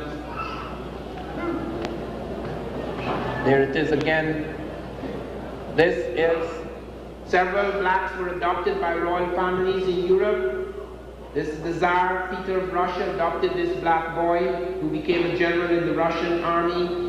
He was also put in charge of several Russian towns and villages. He was the tutor to the Crown Prince of Russia. He taught him mathematics. He also, when he was an ambassador, he signed a treaty between Sweden and Russia. He was the grandfather of Pushkin, who is seen here, the greatest of early Russian poets. This is a result of a liaison between a pope and an African woman. This is Pope Clement VIII, who had an African mistress who gave birth to the Duke of Florence. This is a very remarkable scandal in France, where many of the French kings had African mistresses, and black was considered to be the color of beauty, hence you have a lot of the nobility and the royal family involved with black women. Shakespeare had an African mistress, Lucy of Clerkenwell. He wrote an ode to her. And this is the famous Black Nun of Moray.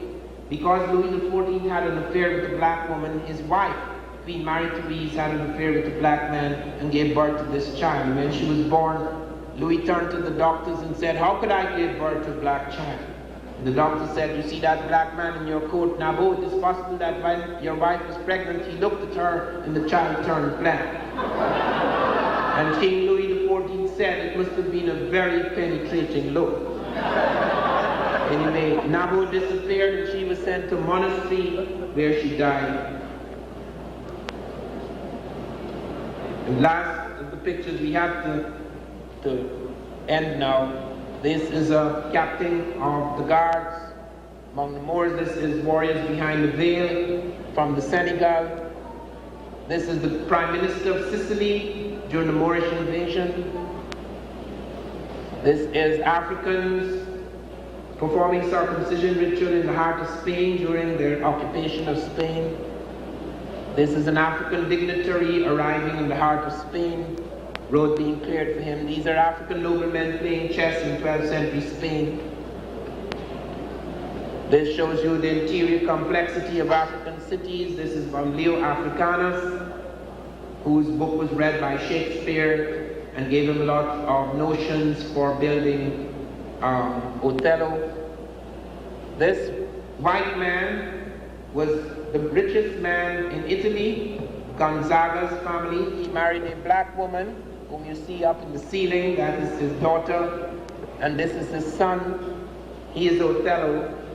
He married a white woman whom he murdered on Christmas Day, and led to the novel by Cincio. Shakespeare picked up the plot, hence we had Othello. This is Laurence Olivier blackening up to the part. And this is Paul Robeson playing the true part.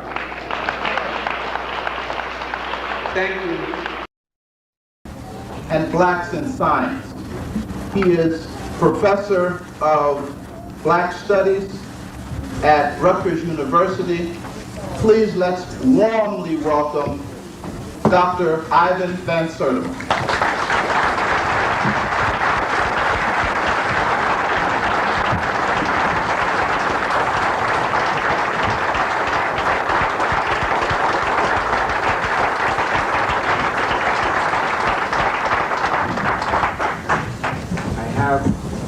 Both a pleasant and unpleasant announcement to make tonight. The unpleasant announcement is that I have a cold, and therefore I will have to speak in slow, measured tones in order to keep my voice going for the next hour. The pleasant announcement is that a week or two ago I got a letter from the Secretary General of UNESCO electing me to the International Commission to rewrite the history of mankind.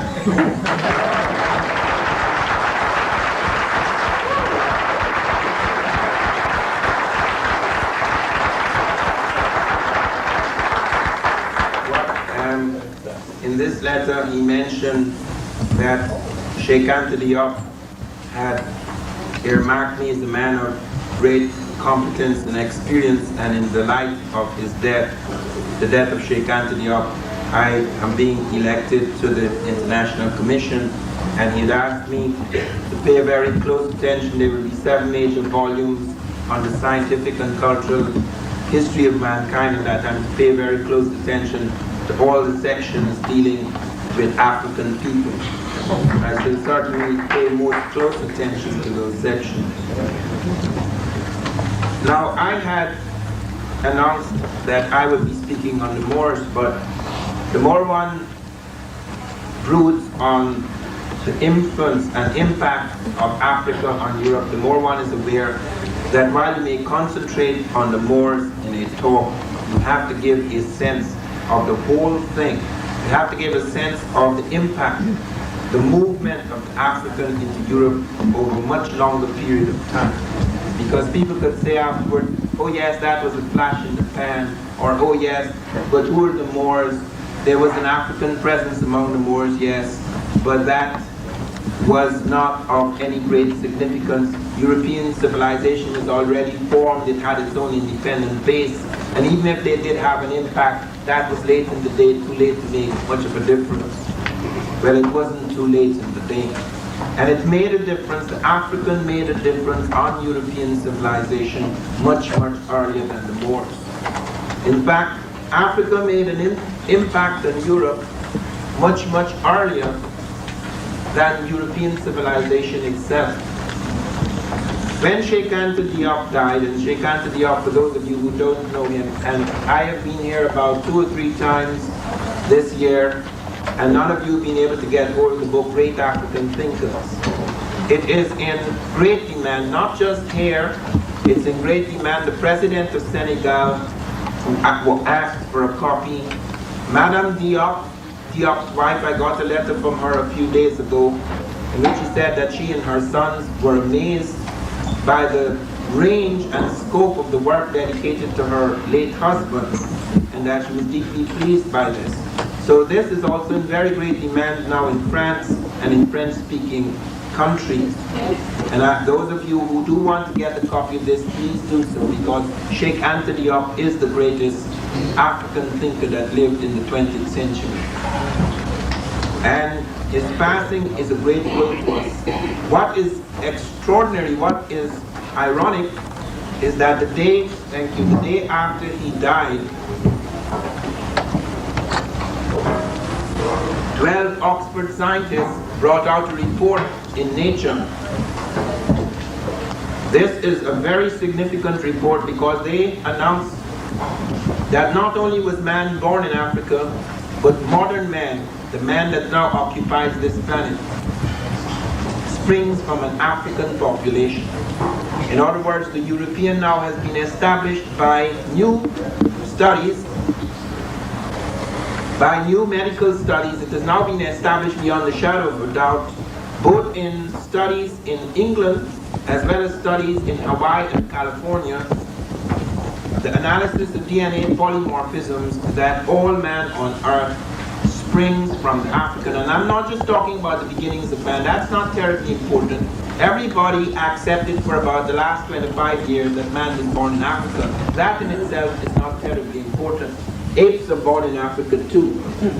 So people could say, yes, yes, yes, and that's what they said when I was at university. Okay, man was born in Africa, but he was at a very, very low level stage. And when he went to Europe and Asia, he evolved at the highest stage. Whereas those who remained in Africa, they deteriorated or remained the same. And therefore, even though man was born in Africa, he left that stage a long, long time ago at the level of, say, Homo erectus. The new studies show that all the stages of man, from the first to the very last, occurred in Africa, and that the last man, the very last stage, the stage that now occupies about 100 or 120,000 years ago, we have evidence of a man with the brain case, the sophisticated brain that we have now on this planet, is in that African man who left last. He spread over the rest of the African continent, and he also spread out into Europe, and he spread out into Asia. Many people may ask, how did he spread out into Europe and Asia? Why would he go to the ice after the warmth of Africa? African man did not seek to go out into Europe.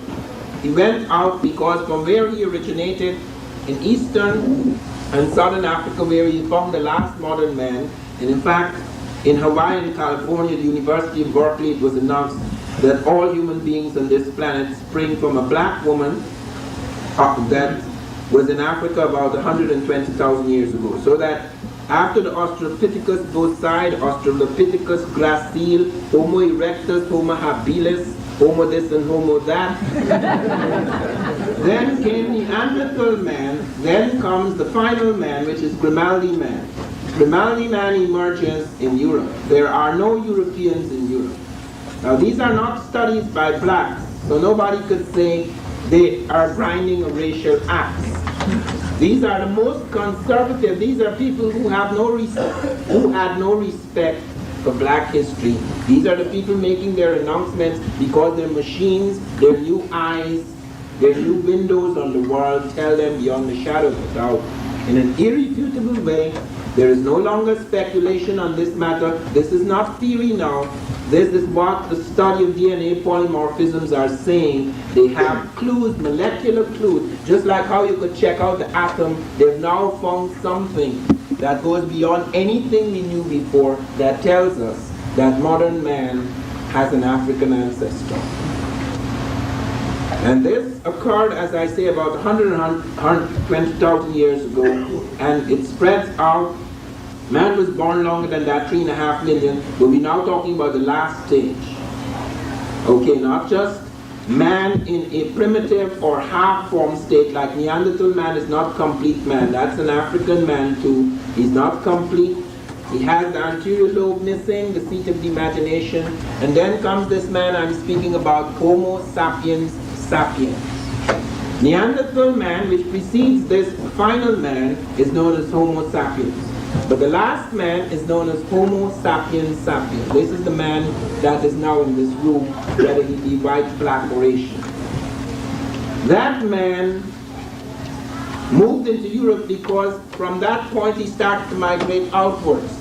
People were still at the hunting and gathering stage, and as they occupied certain territory and they exhausted their resources, they migrated, they moved forward, they spread out. So Africans spread out into Europe. Europe is only 20 miles from Africa. At its closest border, the southernmost border of Europe touches the northernmost border of Africa, is about 20 miles distant. So it was very easy to spread out into Europe. And then they also spread out into Asia. Asia at that time did not, it was joined by a landmass to Africa, and they spread out into parts of Western Asia. So you find the black man in all the early civilizations of the world. You find even in China, we have the dynasty of the Shang. I don't want to talk about China today, but I must mention this as we're talking about early civilizations and the spread of the black man. We find the Shang dynasty, when it was defeated by the Chu said that the Shang people were very, very black. These were black, and we also find the first emperor in China being called a black man. We find this even among early traditions of the Japanese, where they speak of the samurai, the most revered type in Japan. It said, in order to be a samurai, you must have a bit of black blood. I wish Nakasone remembered that. But in Europe, we have something unusual occurring. We have an ice age known as the worm interstadial, and during that period, African man begins to mutate. First of all, he throws up the albino. The albino is a man with the morphology of the African, but he has no pigmentation. Now his hair color is different, his eye color is different, his skin color is different, all three related to pigmentation. Pigmentation was absolutely vital in the tropic and subtropical regions because we need the screen to protect us from heavy and intense ultraviolet radiation. In the ice, however, this was not necessarily an advantage. In the ice, African man began to suffer because instead of having abundant sunlight pouring into him, you have separation from the sun on many levels. First of all, the sun in the tropics is very different from the sun in the temperate zone. Where I was born, the sun is a powerful light. At noon, you cannot lift your eyes to the sky. You will be blind in a minute. We automatically walk with a slight movement downwards of the head between 12 and 2, because you cannot raise your eyes to the sky. It's a huge ball of fire, silver fire in the sky. I was born in the center of the world. So it is not like the skies, it's not like the light you have here. And so separation from that light, and then further separation in caves, then separation by having to cover himself in the ice with animal skins most of the year in order to protect himself from the cold. All of these things led to problems with mineralization of the bones. Certain things could not be sustained in the ice. Hence you find the albino type becoming a mutation that is advantageous and selective. So that you have that turning into the Cro-Magnon type. Slight morphological changes then begin to occur over 10,000 years, where you have contraction of features in the ice. Ice tends to contract, heat tends to expand. So we have expansive features among sun people and contracted features among ice peaks. So that accounts for the narrowing of the nose, the slight differences in jaw structure, etc., which you would get in extreme ice forms. This is not the case today. In other words, a black cannot turn into white or a white turn into black.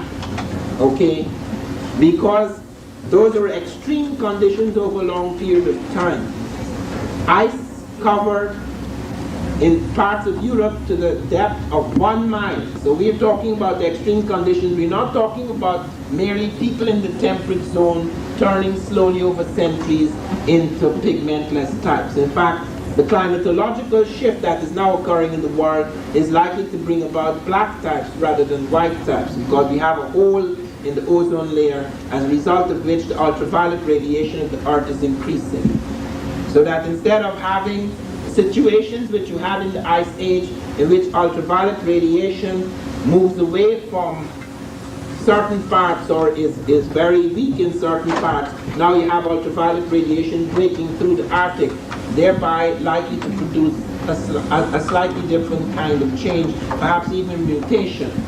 Because we have found within recent times that the increase in skin cancer among whites is 20%. It is quite radical, it is quite extraordinary. Nobody tells you about this because it's very frightening. I learned about it when I was in the space program studying blacks in space science, and fell upon a black scientist in the astrophysics lab who had sent up 2 balloons with laser machines he had invented to test the ozone layer.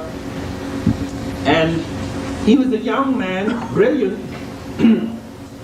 but probably because he knew I was interviewing him for a book, he said more than he had a right to say, because these lasers are not only used to test these things, some of them have military uses. So when I went to visit him the next time, I was arrested. And I was quite surprised, but I said to myself, you know, this arrest can't last long. In fact, people who arrest me are going to look like fools. So they asked me, who sent you here? And I said, NASA. And they said, who at NASA? And I called the name Curtis Graves, and they checked it out, and they found, in fact, Curtis Graves was in Libya. He was on a mission, a secret mission. So I no longer had my backup, so they put me in a cell and they said, you keep quiet, we'll call the British Embassy and check you out because you're a foreigner. We don't know why you're here. So I said, and I called the name of the guy who had done this work, it's a black scientist, and I said, he told me to come and interview him. And they called him, he said, no, he doesn't know anything about me. Well, I know he was trying to save his job. So that was quite a dilemma, but I said to myself, you know, this is interesting. I mean, so I didn't take it too seriously. In a matter of fact, within an hour's time, they found everything was all right, so they let me in. But they would not allow me to speak with him on his own. There was another scientist with him, and every time I asked him a question, he would turn to his senior scientist to see whether he could answer. And if he said anything, the other man would modify what he said, so I never used it. But one thing he told me in private, before we got into that situation, he said that this is a very, very serious matter. In 75 years, if that ozone layer opens up, if that hole opens up, people who do not have pigmentation screens will die like albinos died in Africa. They will have a shorter life. Now that is nothing to rejoice about.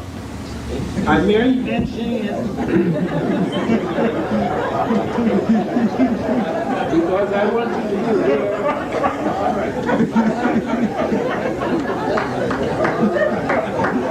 aware.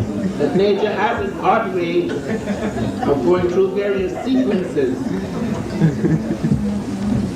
But let us move from the origin of man for a moment.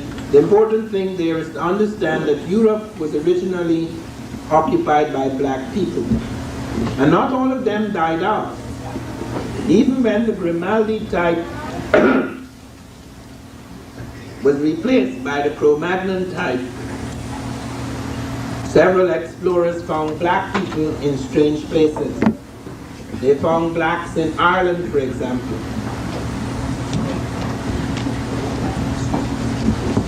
Blacks controlled Tory Island in Ireland. We have a black king in Ireland at one stage called Gorman. We find blacks among the Vikings. We found powerful Vikings like Thorhall the Hunter, Thorstein, who were regarded as tall black giants. They were much taller than the ordinary Swede. When Eric the Red entered Greenland, he found blacks among the other people. When the Romans entered Britain and defeated the British, that is the Anglo-Saxon type, they were started to find, they said, many of the people look like Ethiopians. So that even for a long time after the final black type, Grimaldi, began to change, albanize, and alter in pigmentation as well as morphology over thousands of years, you still have surviving types among the white types because they're all Homo sapiens sapiens. Okay? However, our great concern is not so much with very early man. Our great concern is the impact on civilization, because people say, okay, so there were blacks in Britain, and there were blacks in Ireland, and there were blacks in these places. But what influence did they have? Were they just after Cro-Magnon man, that is the Caucasoid man, emerged? Were these people relevant? Were these people significant? Did they leave any impact on Europe? They did. The blacks had tremendous influence and made an impact on Greece. And that's a place called Crete. You will see a black priest in Crete when you see the slides tonight. You will see black people with boats. These are people long before Christ. This is preceding Greek civilization now. You will see them going about in their great boats. You will see them at war. You will see them in the hunt. This is from Crete. Crete was to move in. Many people came out of Crete and affected Greek civilization. So Greek civilization was not only affected later by the Egyptians, it was also affected by the Cretans. And Evans and Schliemann, those people who had excavated Crete, pointed out that the ancestors of the Cretans were largely black. These are people, once again, who were even startled by what they found. I am pretty sure that Oxford scientists, knowing Oxford as I do, were quite startled when they found that they could no longer argue with their machines. The impact of Egypt on Greece is something that has been dealt with many times by many people. Let me just point to three aspects. One of them is absolutely new. This startles even me, and I thought I had known enough about it not to be surprised.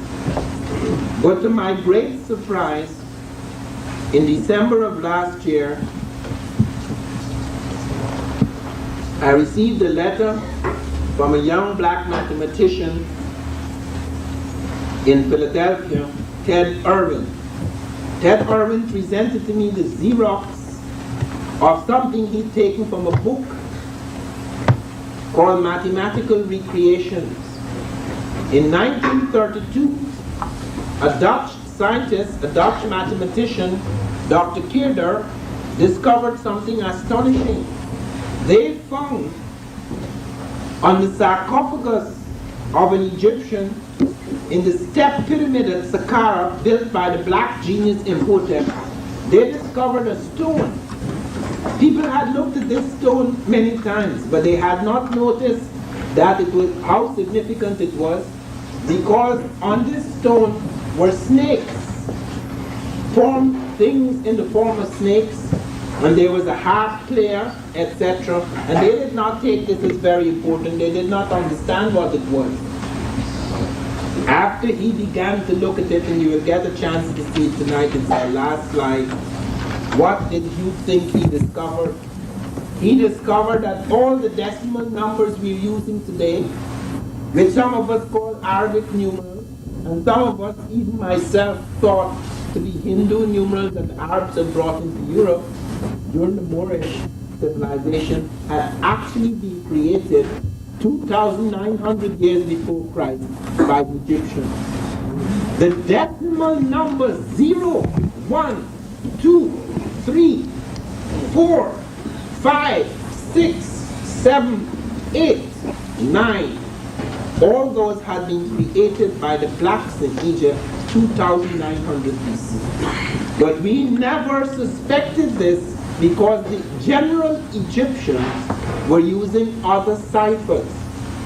This was held by a secret society of Egyptians. Imhotep and a few people knew about it. And there is no question about the date. And do you know, although that was discovered about 60 years ago, nearly 60 years ago, announced in 1932, nobody said a word about it. It's right there in this book. It's sitting on page 311. There is absolutely no question about it. It's more than 1,000 years before the Hindu picked it up.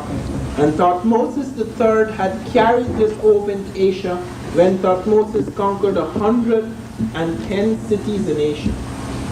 And there was never a word about it. That is one of the astonishing things that we are discovering now.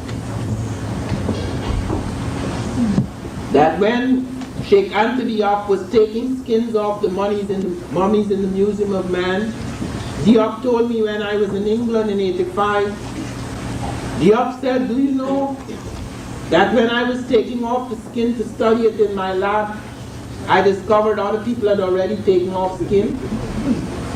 Yet nobody had said a word. In other words, some people had actually found out what he was to find out later, but they never said a word about it.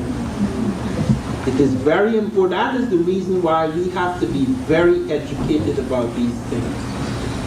Because after a period of time, if you're not vigilant, things that we have discovered now, 50 years from now, we may be told, that's not true. Where did you get that from? I never heard of that. It is very important.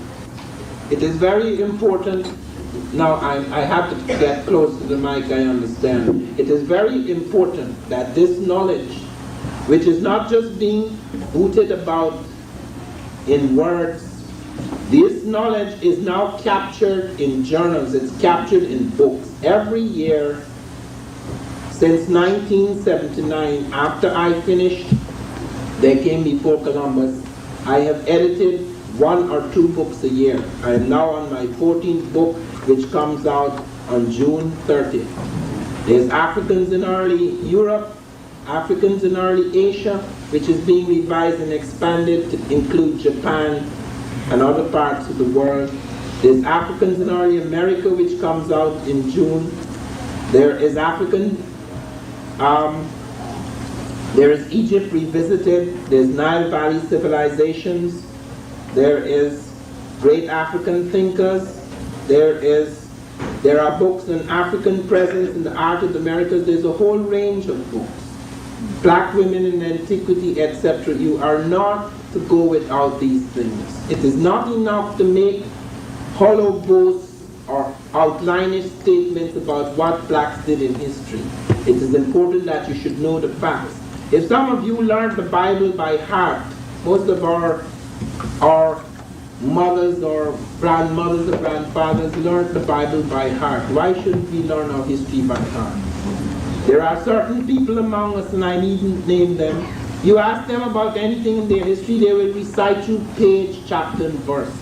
We have to learn to do that, because that is a protection, a tremendous protection against the loss of our past. The loss of that past, the inability to present and project it in such a way as to give us a certain strength during the years of our fragmentation and disunity and loss. Those are the things that kept us away from this kind of internal strength that we are now beginning to recover and revive.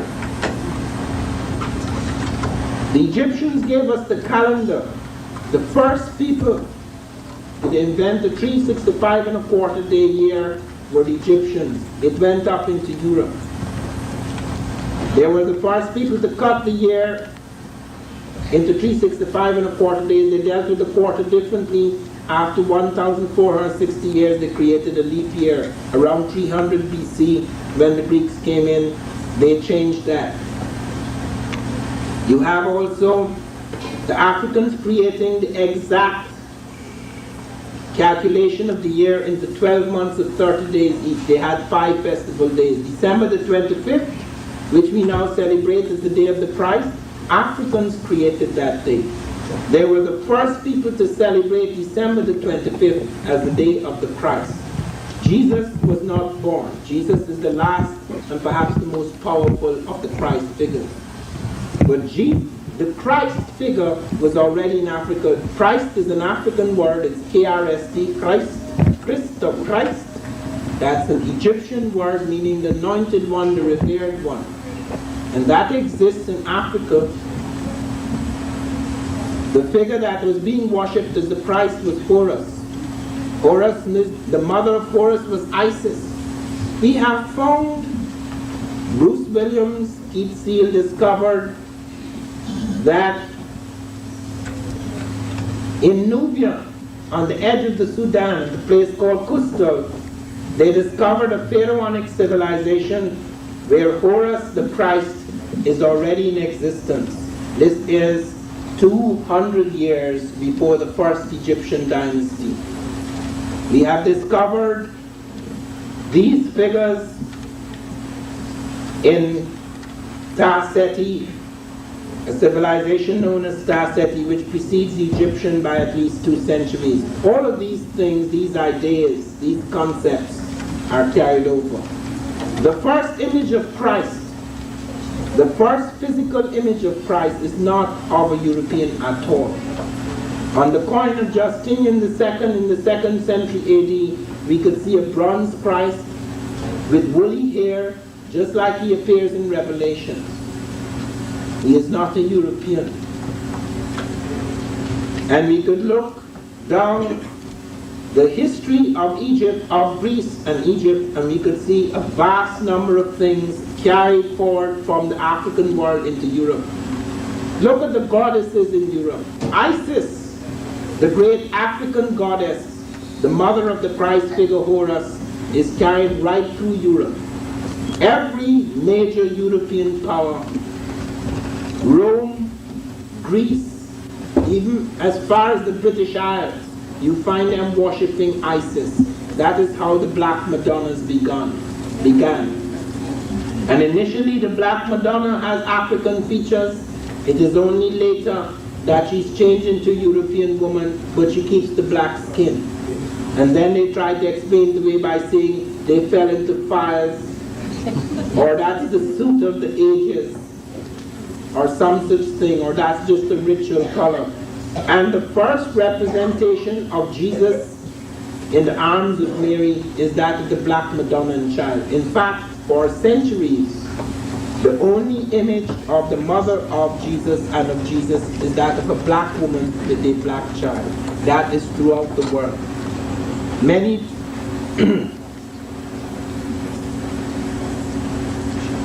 many queens, many princesses coming out of the Ethiopian world were carried into the European world.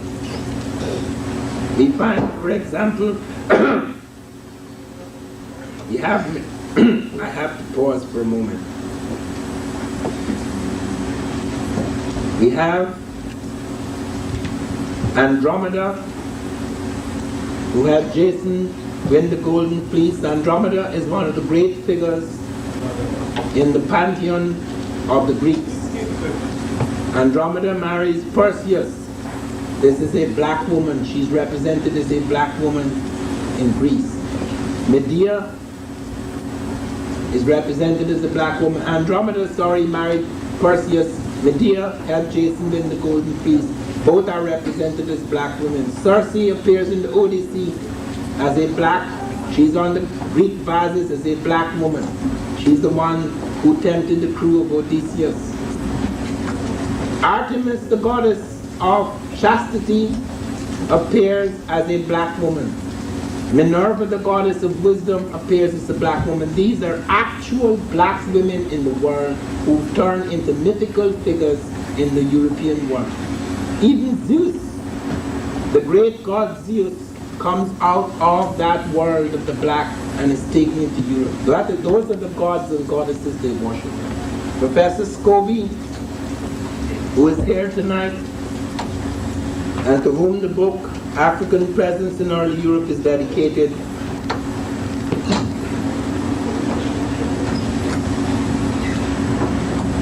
has shown us the profound influence of the blacks on the religion of the Europeans.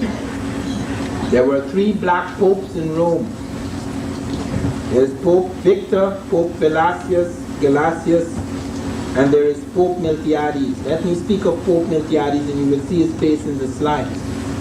Pope Miltiades is a very important pope. He reigned between 311 and 314 AD. He's tremendously important because during his reign the Roman Emperor Constantine became converted to Christianity. The Christians were being fed to the lions. The Christians were persecuted. Their property had been seized. But it is when the black man, Miltiades, was Pope of Rome, that the Romans were converted, at least their emperor, and the property of the church was given back to the black Miltiades. The Pope knows that. The Catholics know that. They had his picture in the Sistine Chapel. Where is it now? They represent him as a white man, just as they represent Christ as having blue eyes and blonde hair. As Reverend Daughtry was saying on his tape just before this lecture began, what profound psychological impact it would have had on the world if Christ was represented as he was first represented. If that mother and child was seen as he was seen then, he was seen here today, it would have made a tremendous difference. We could not have been treated the way we were treated. And we could not have grown to think of ourselves the way we have grown to think of ourselves.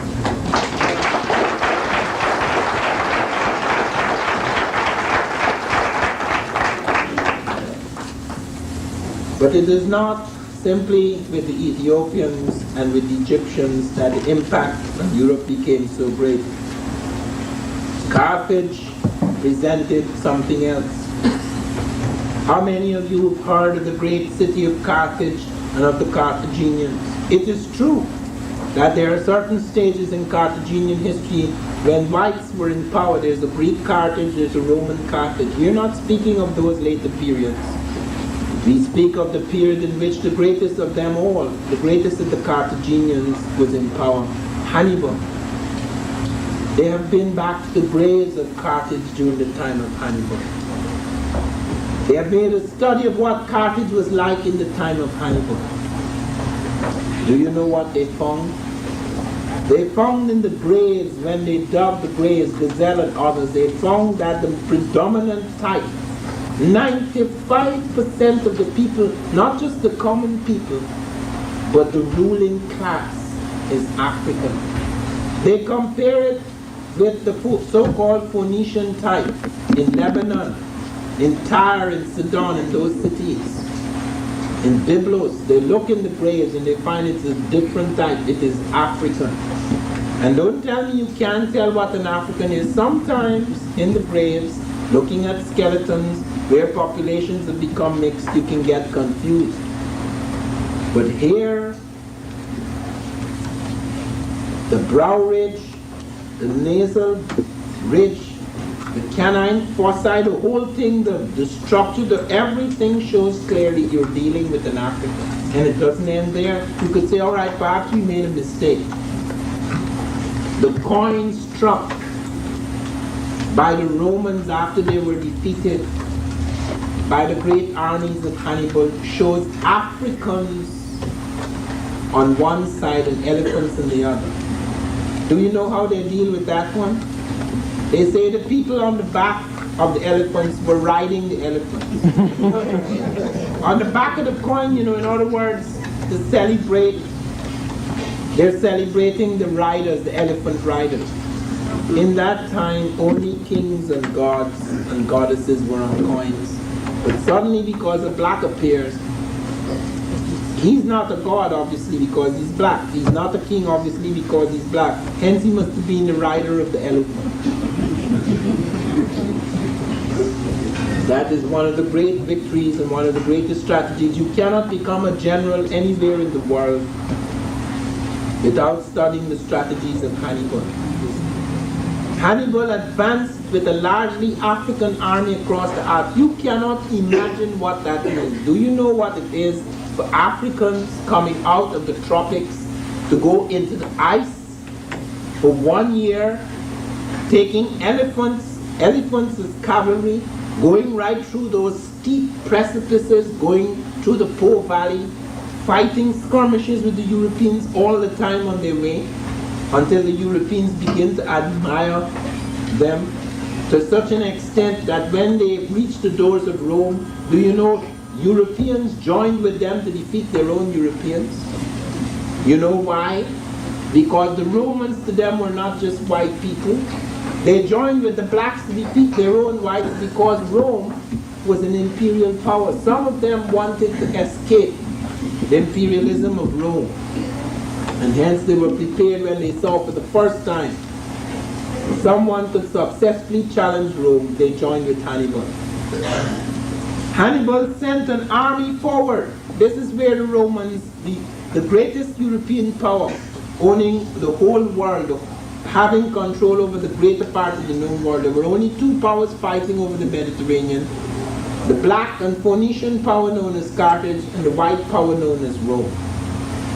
And they thought for a moment that this was what the army was. So the Romans advanced. Hannibal's army then retreated swiftly, and the Romans thought it was a quick victory. But Hannibal had not really committed his army. He committed a part of the army to trick the Romans into advancing. So the Romans, instead of stopping and saying, well, why are these people running away from us without a fight? The Romans ran straight ahead, and he had two pincer movements. And as the Romans advanced, the pincer movements closed in. And when the Romans realized they were in a trap, they sounded the retreat. And as they retreated, they saw the elephants at the back. So they had the pincer movements on the side. The retreating army then began to advance, and the elephants came on that side, and they were caught in a trap. 55,000 Romans died on that day. That was the end of the Roman army. The Africans dealt a blow to the greatest European power that they took 10 years to recover from. That's the Battle of Cannae. It's very important to note that what defeated the Africans was treachery. Other Africans in Africa,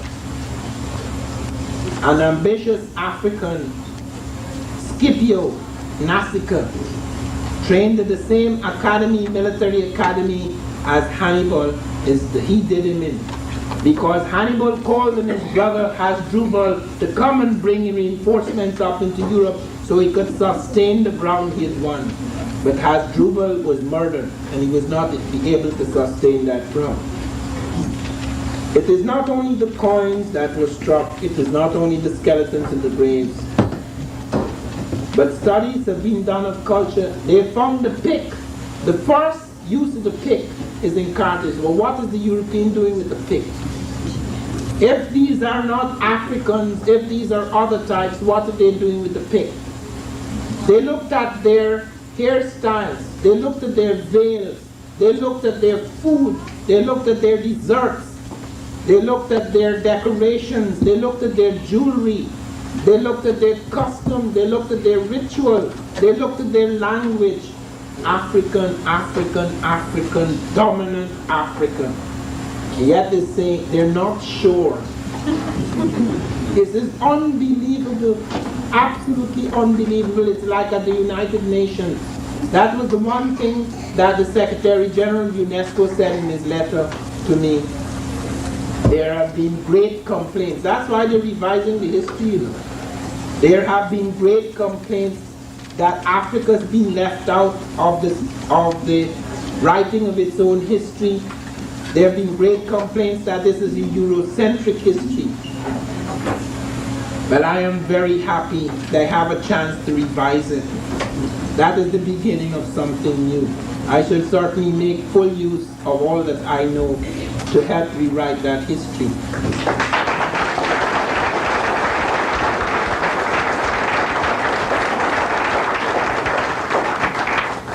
Now to the Moors.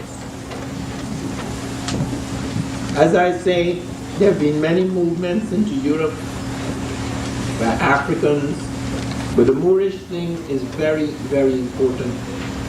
It is important because it's the last great movement into Europe by Africans before the slave trade. It is important because it made possible to a large extent the Industrial Revolution.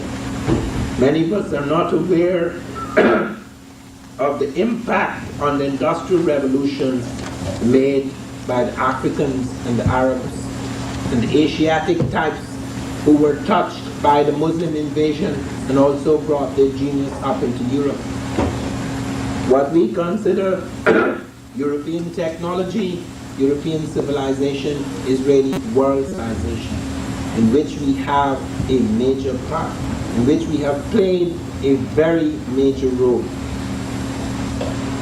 In 711 AD, the attack was made against Europe. But we cannot begin in 711 AD, we have to begin with Muhammad.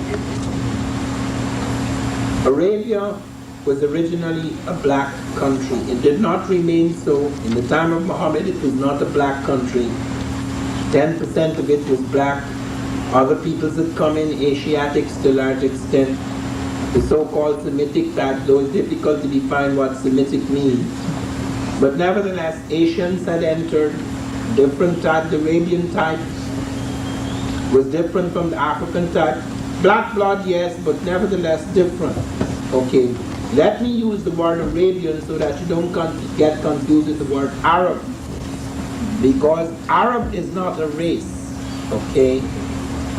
You have black Arabs, you have blue-eyed Arabs. It's just like the Jew.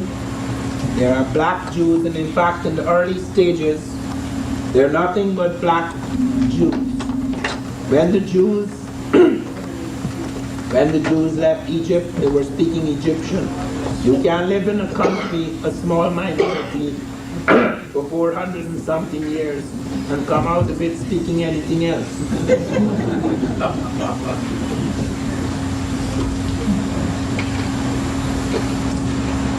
Let me pause for a moment.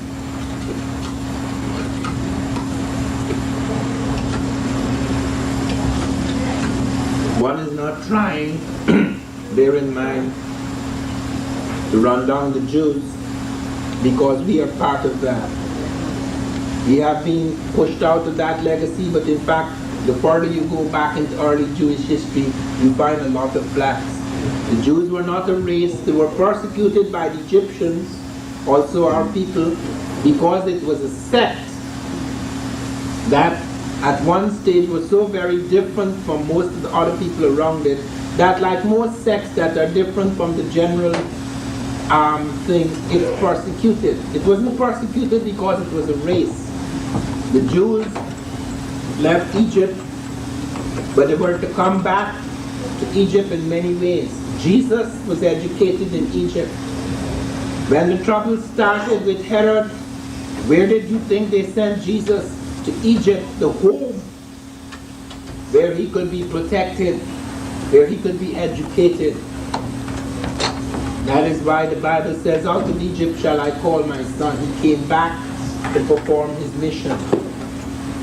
And many Jews believe that he couldn't be the true Messiah. Some people have actually said, some Jews have actually said that Jesus was an Essene, that is, he was affected by that Egyptian religion. I don't want to go into that because Jesus was an extraordinary individual. Whatever he may have grown up among, whatever sect, etc., like Muhammad, who transcended limitations of the Arab, Jesus transcended the limitations of any sect or any group. Jesus was an extraordinary individual. It is because of his uniqueness that he's become universal. The same thing is true of Muhammad. Jesus was crucified because of disagreements among his own people. When Pontius Pilate said, "This man is innocent, why don't you have Barabbas?" the Jews said, "No, we want Jesus." I'm not attacking the Jews, I'm just pointing out that it is a tribe or a sect or a race is not what determines finally the power of a prophet. That is why we cannot get involved in things about Muhammad is such and such a race or Jesus is such and such a race. He belongs to all human people.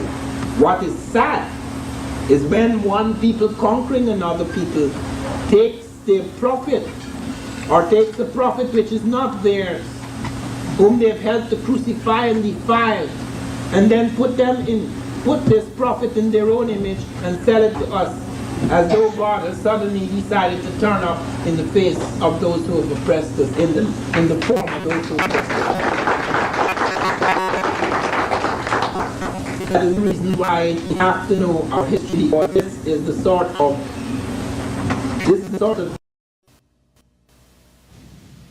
The very first major civilization in the Americas is known as Olmec civilization. This civilization occurs in the Gulf Coast of Mexico. When we speak of Mexico, however, you must get it very clear in your mind that we're not speaking of the shrunken Mexico of today. We speak of Mexico when it was the very core and heartland of Native American civilizations. A Mexico that included parts of Colorado, parts of Texas, parts of California, going right up to La Plata in Canada. This civilization, known as Olmec, was to touch all other civilizations in America.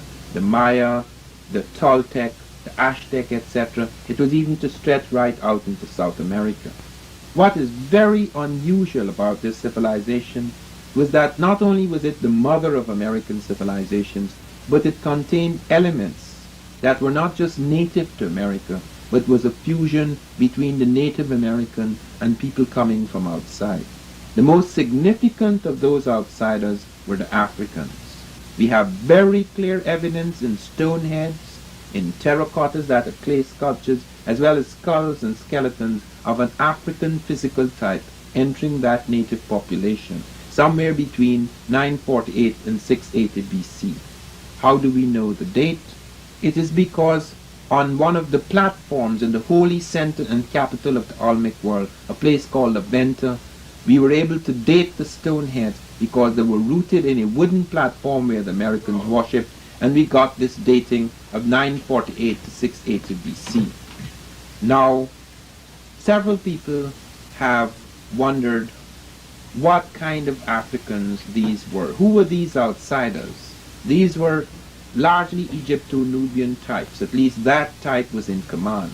Because what we do find in the evidence is that not merely the presence of this physical type, which is African, but the presence of cultural elements, which we will talk about in this program, which are clearly of Egypto-Nubian origin. The question arises, why do we include Egypt among classical African civilizations? There is now absolutely no doubt that the ancient Egyptian civilization was overwhelmingly African. They have found the kingdom of Ta-Seti in the Nile Valley, where all the major elements, political and religious elements, spring out of the south of Egypt, spring out of the Nubian world at Kustal in Nubia, where we have about a dozen black kings reigning before the first Egyptian dynasty. Even the hieroglyphs, the writing system of the Egyptians, we find it have their roots in the Sudan, so that as the Africans move up from Nubia, they go into Egypt, so that we find the African not only in the evening of Egyptian civilization, but in its very dawn. And we find them also in the noon dynasties. This is very important because it's important to understand that the Egyptian thing, the Egyptian miracle, was not only to touch Europe, not only to touch Asia, but was to stretch out to America as well.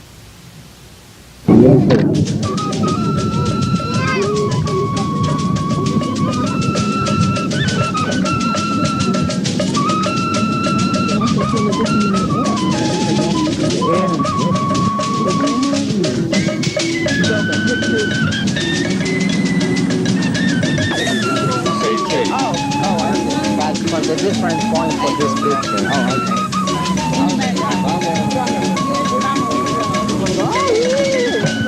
Just go right ahead.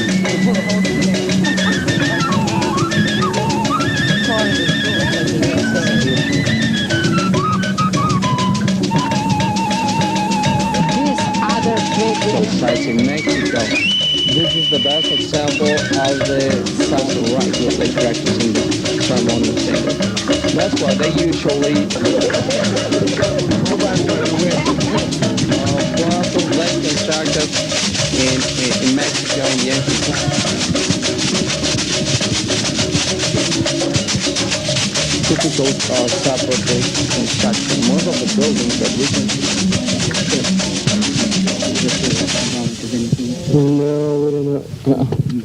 look at these two ones over here. At the beginning of this museum, I was made the information about from the picture, from where they got at the face. Then when we was passing in the other house, you saw those pictures when they found the faces. This is one of the face more beautiful. You can see the lips, the nose, the eyes.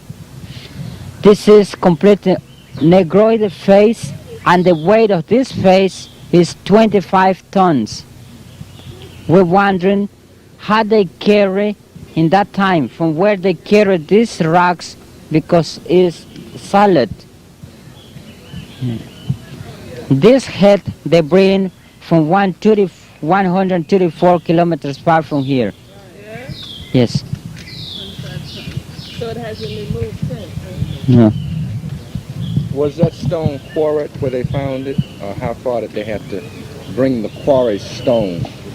They say from 100 kilometers far. They call basalt.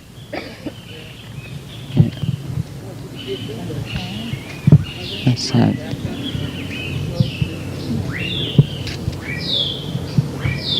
Is it one solid piece? It is one solid piece. From 25 tons. What is the relationship between this head and the African presence in the New World? Well, they showing it to you the exactly origin, Negroid, the basic origin for these peoples. Why do you think they made, they would carve a Negroid head? What would be the significance of that? To show when these people was arrived to this continent. They tried to demonstrate when they arrived to America, and that was before Christ. About 1200 years BC was the time when they made these faces. Were these heads looked at as gods, as priests? Priest. They were priests. Priest. So then the African present here was one of priesthood, or what? Priest. It was one of priesthood. Yes.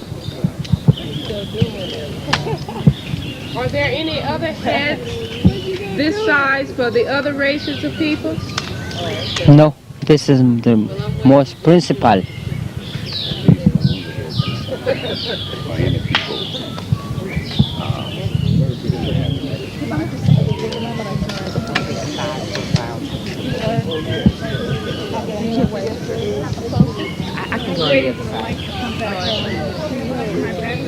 Dr. Van Sertima, can you make a comment on this? I was asking him the significance of this in terms of the importance in the society of these heads, and he was saying that these were represented priest class. Yes, this is the priest king class, because it would appear that these people were among the ruling elite of the Olmec. And these heads were revered. In fact, on one of them you have a flat top and you have an altar where people worshipped. And there is another one in which you have a sort of eustachian tube that runs from the ear through the mouth, so that the priest could stand at the back of the head and talk to the people. It was a kind of oracular thing, you know, the sort of oracle. This is one of the great heads. And one of the things that you should note too, which many people do not note, is the way that thing falls along the ear. And also note the markings, the way it is cut, the way it is eroded on top, because the top of the helmet is also very important to note. The things right on the brow, the way these are formed, because this is the way in which even on top, I don't know how we can get on top there, but there's something quite interesting on the very top of the head. There are certain striations on the top of the head that are also significant. Okay, Victor.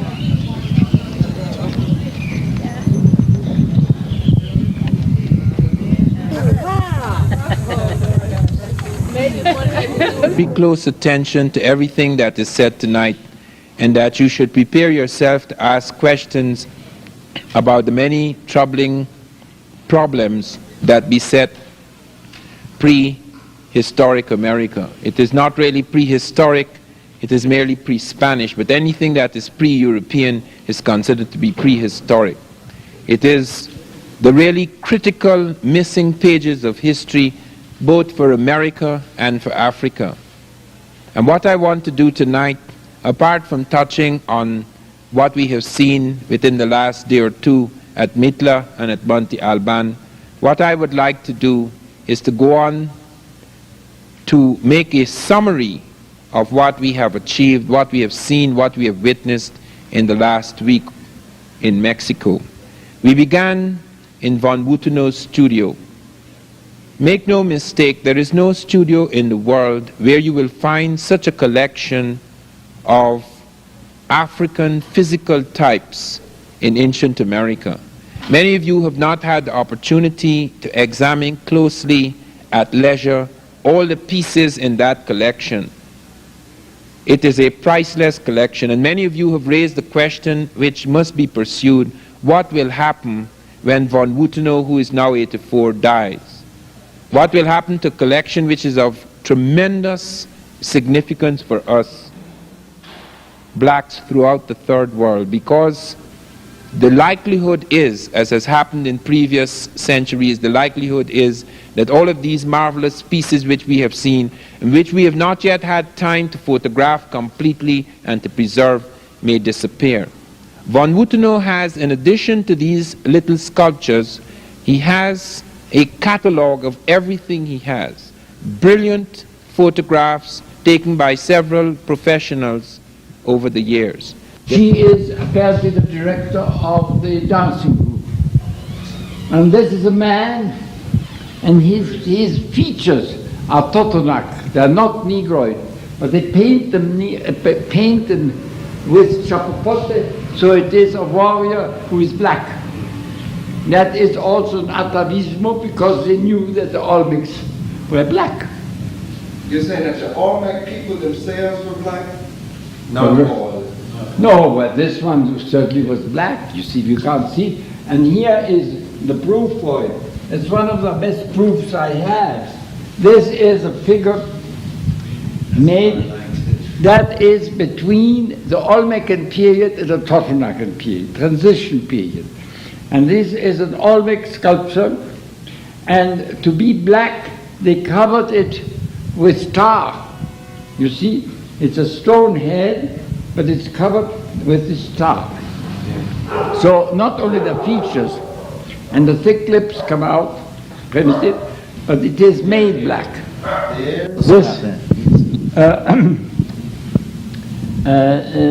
This piece was put on the cover of Revista in Mexico in March, and shows you that another colossal Olmec head was found in Mexico, which has not been, in my opinion, I don't know where it is, it's never exhibited. I wonder if they really have excavated it. Of course, you see these, there is the item that the people in Tabasco is one of the provinces here, I mean one of the states, is a state, just as Louisiana is a state. And the people in Tabasco don't want it to disappear from their place to Mexico City. And there are frictions between the Instituto de Antropología and the state, you see. And that's why I don't know if they've done in the state something about it. In any case, it has not been shown up here in Mexico City. But it is 100% Negroid features, and I wish we could get it out and get some. To the choice of archaeological sites to link all that we have seen together as a single piece. This is one of the most difficult things to do in Mexico. There's a vast amount of confusion, even among the guides who are supposed to have mastered the material in their own area. There's a vast amount of confusion about dates, about the occupation of sites, about the nature of influences, about what the various things we have seen mean. Some of these things cannot yet be explained. Some of these things people can only guess at. But what we are certain of, what we are absolutely certain of, is that the Olmec civilization, which is the mother of all American civilizations, is not a single-stranded civilization. It does not belong to one race. It does not belong to what we conceive of as the Native American who came across the Bering Straits. There obviously were other influences, and among those influences was the African, specifically the Egypto-Nubian of the Mediterranean. When we look in von Wuthenau's studio, we see quite a number of heads, most of them pre-classic. By pre-classic is meant periods between, say, about 1000 BC going right down to about 600 BC. This is a significant phase in Olmec civilization. There are several phases of the Olmec. I must deal with phases now, and those of you who are taking notes, please note, because you can get very confused when you see the Olmec appearing in other places in later centuries and becoming mixed up with other peoples. This is some of the things that lead to confusion. We must understand that in the capitals of the Olmec world, in the Olmec morning or the morning of that Olmec world, you have people coming into the site, occupying these sites as early as 1200 BC at La Venta, the holy capital, as early as 1500 BC at San Lorenzo. Those dates have nothing to do with the actual sculptures, the actual monuments, etc. People walk into a site and start to occupy it because they find there is land there, they can plow the fields, they can grow crops, they can eat, etc. They don't just walk in today and tomorrow they start building colossal sculptures and massive ceremonial platforms and pyramids, etc. So when people come into a site, has nothing to do with when the flowering, the high point, the climax of the civilization occurs. The Olmecs came into their sites pretty early as 1500 BC at San Lorenzo, as early as 1200 BC at La Venta. You must look carefully at this map and see the diamond points. Those are the capitals. And those diamond points show you where the Olmec first made their major settlements. Now it is as early as 1858 that Mexicans became aware of these sites. Remember that just like in Egypt, a great civilization flourished and then died, and then people forgot all about it. The pyramids lay under the sand, the Sphinx lay under the sand. Some things stood there like enigmatic witnesses of a glorious past. But many people continue to live for centuries without recovering the majesty of that civilization, without being able to go back to their roots. This is what happened in many of the great cities of the Americas. That for a long time, for centuries, a shadow fell upon this world. Something very unusual seemed to happen somewhere around 8900. Some people put it slightly later, but something very unusual happened in America. It may have been some kind of cataclysm, it may have been an epidemic, it may have been the upheaval, some revolution in which the elite was overthrown and many of the marvelous statues and many of the marvelous platforms were abandoned. We do not know exactly what happened. It was suggested by Victor Damas at Palenque that there was an epidemic of cholera and that could account for the disappearance of people. And that may be a plausible explanation for the disappearance of some of the people from the Mayan sites. But when we come to the Olmec morning, which I want to dwell upon because it affects everything, when Michael Coe and others speak of the Olmec as the mother of American civilization, they are really stating the whole thing in a sentence. It really is. Because in the Olmec morning, on that great platform at La Venta, we find quite a number of things that is to affect the civilization centuries afterwards. But let me come back to 1858. 1858 was the discovery at Tres Zapotes of a stone head. Now this is the stone head. This is the first head to be discovered. Now look closely at this head. When the Mexicans saw this head, when their scholars saw this head, scholars like Orozco Ibarra, Jose Melgar, etc., they were absolutely convinced that there were Africans in America at some ancient time. Why were they convinced? They were convinced by two things. By the African physiognomy, the dome of the forehead, the cut of the nose, the jaw, the mouth, etc., but also by something which has never been mentioned in the archaeology for some odd reason.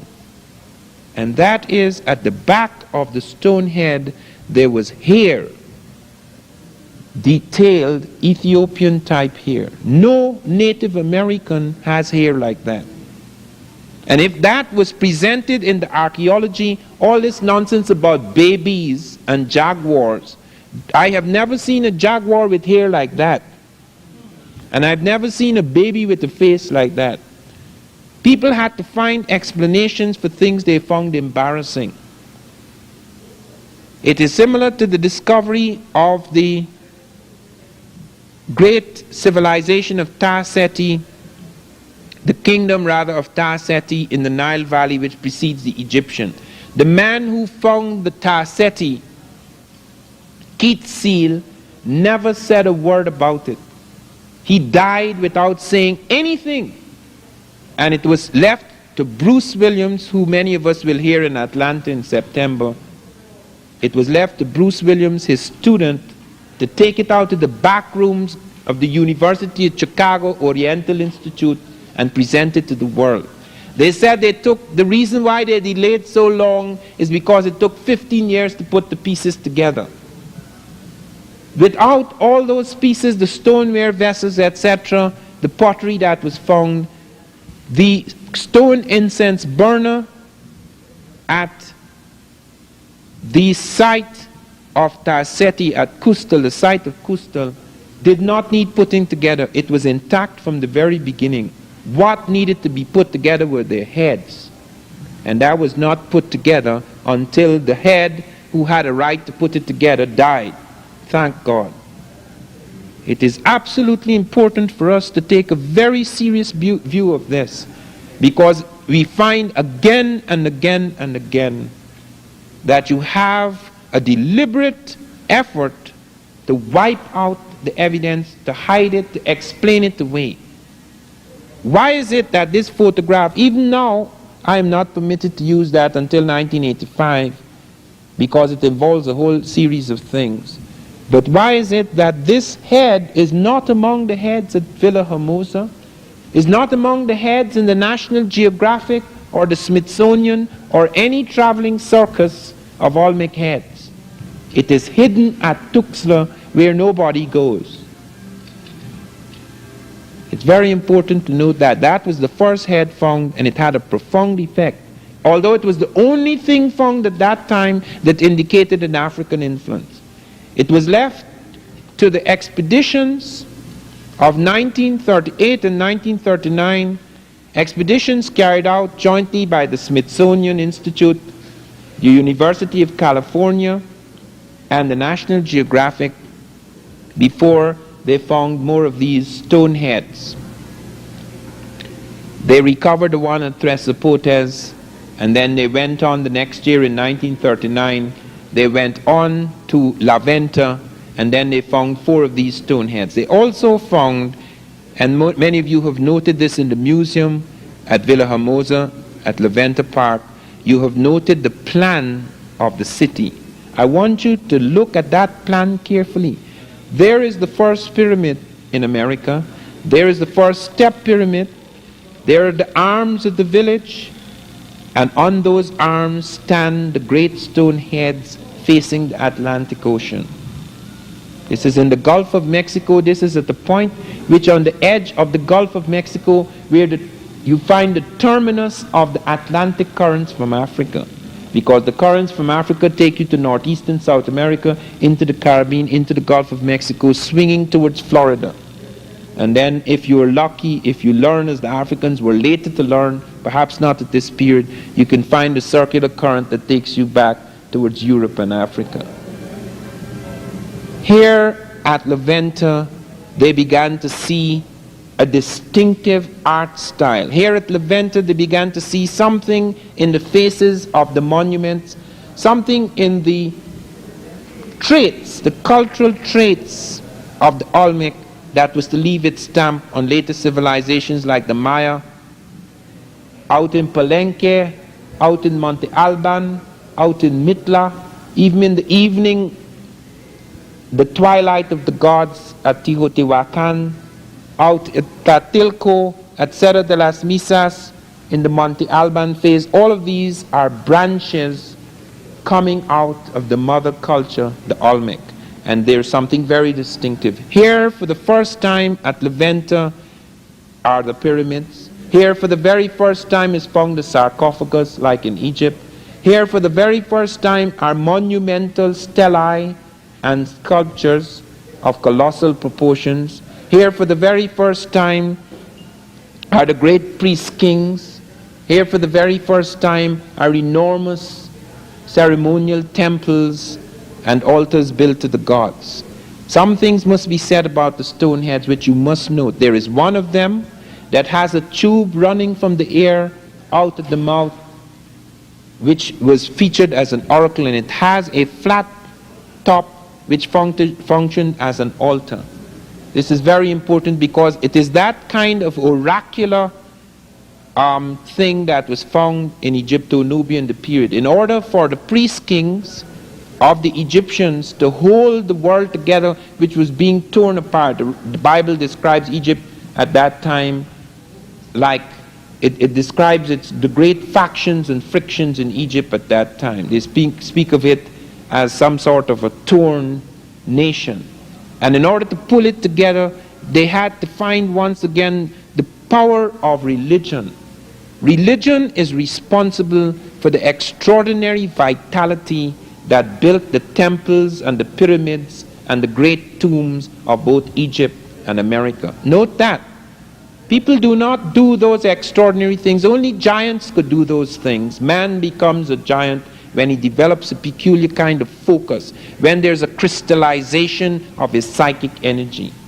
In civilizations that are highly fragmented, that have lost all their certitudes and cannot find again any kind of certitude and focus and power, the tremendous capacity to have the consciousness to operate as a giant is lost. Only giants can build those things.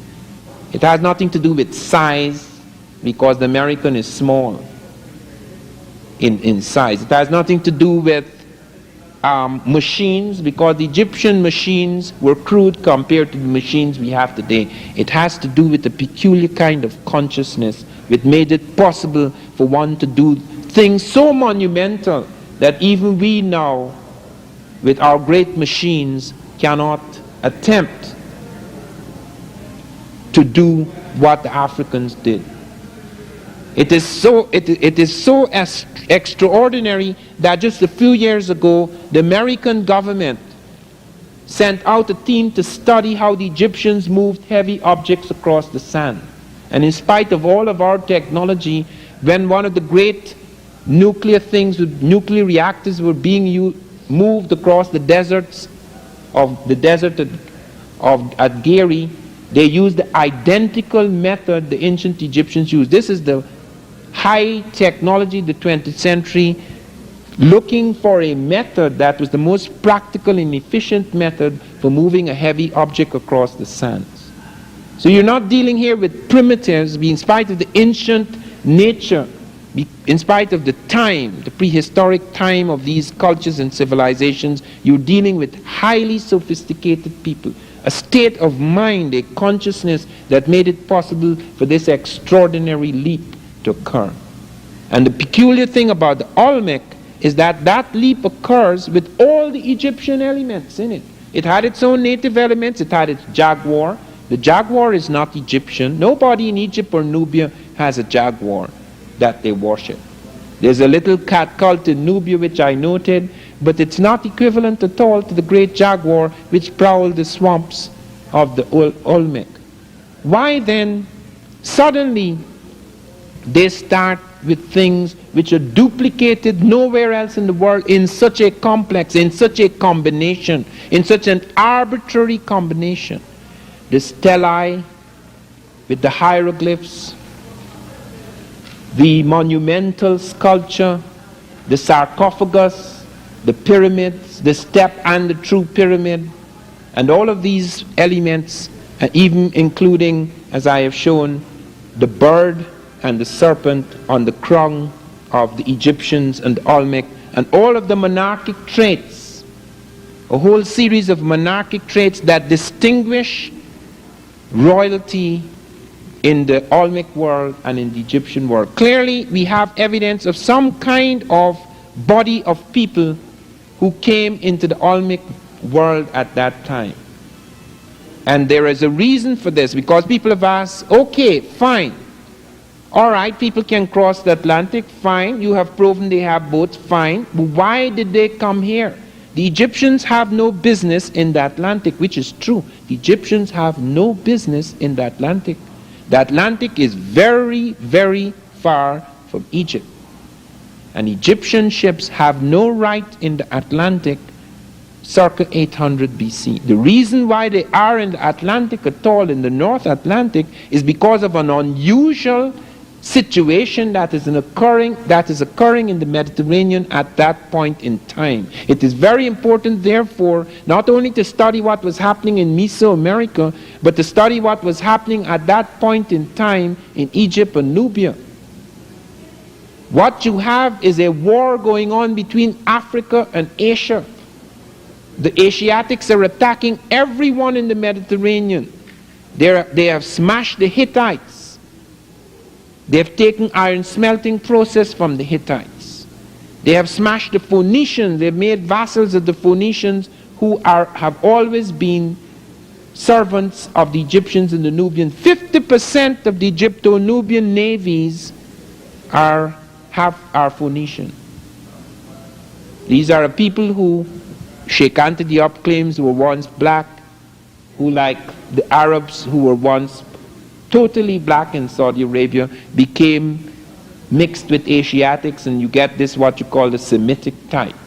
So that you have a mixed type Phoenician, which gets black again as it enters North Africa and begins to intermingle once again with black people, until by the time of Hannibal, the Phoenician or Punic type is African. This type is restless up and down the Mediterranean. It has its cities at Tyre and Sidon, its great ports, but it's restlessly moving up and down the Mediterranean. And because the Asiatics block the seaports, to the Indian Ocean, blocked the seaports to the Pacific, and we do have evidence of the Egyptians in the Pacific. We have Egyptian script found in Hawaii. These guys are ranging far out. Nothing stops the Egyptian. Wherever you go, you find him. I have found him in Spain. They have Egyptian villages in Spain, where Barry Fell has shown the cartouches of the Libyan kings around 1000 BC are found at Almunecar, Spain. And that runs right through the Spanish mention in their early chronicles that Taharqa, the Nubian general who is later to become the king of Nubia and Egypt, enters Spain with a garrison, so that the Africans are already in Europe. They're invading. They come in with a garrison into Spain, and then they retreat back because they have their own problems at home. So that we have evidence of movements in the direction west of the Mediterranean towards Africa, towards that part of Africa. And more fleets were driven, both military as well as commercial fleets were driven west of the Mediterranean, because tin was needed for the bronze armies, because this was the late Bronze Age. Copper was needed in Cyprus, tin was needed. They went right up into the British Isles and the North Atlantic searching for tin. And around 600 BC we have the Phoenicians going from Ezion Geber and going right down and coming right across Africa, right round Africa, right back into the Mediterranean. The Europeans did not go into the Atlantic because the Europeans were terrified of the Atlantic. The Europeans spoke of the Straits of Gibraltar as if there were monsters in the sea. They did not attempt any movement in that area. But the Phoenicians did, and they were very much tied up, as I say, with African navies. That is the reason why many of the great heads have military helmets. Not all of them do, but they're distinguished by military helmets. They are a warrior dynasty because this is a period of war. For nearly 200 years, the world is in a state of war, as we are. Since the 1930s right up to the 1980s, every major army in the world has been ready to fight. We are in that state in which both the Africans and the Asiatics were. We cannot relinquish that state in this century until there actually is a war, which God forbid. But we cannot relinquish that state. All armies are armed to the teeth in the 20th century world.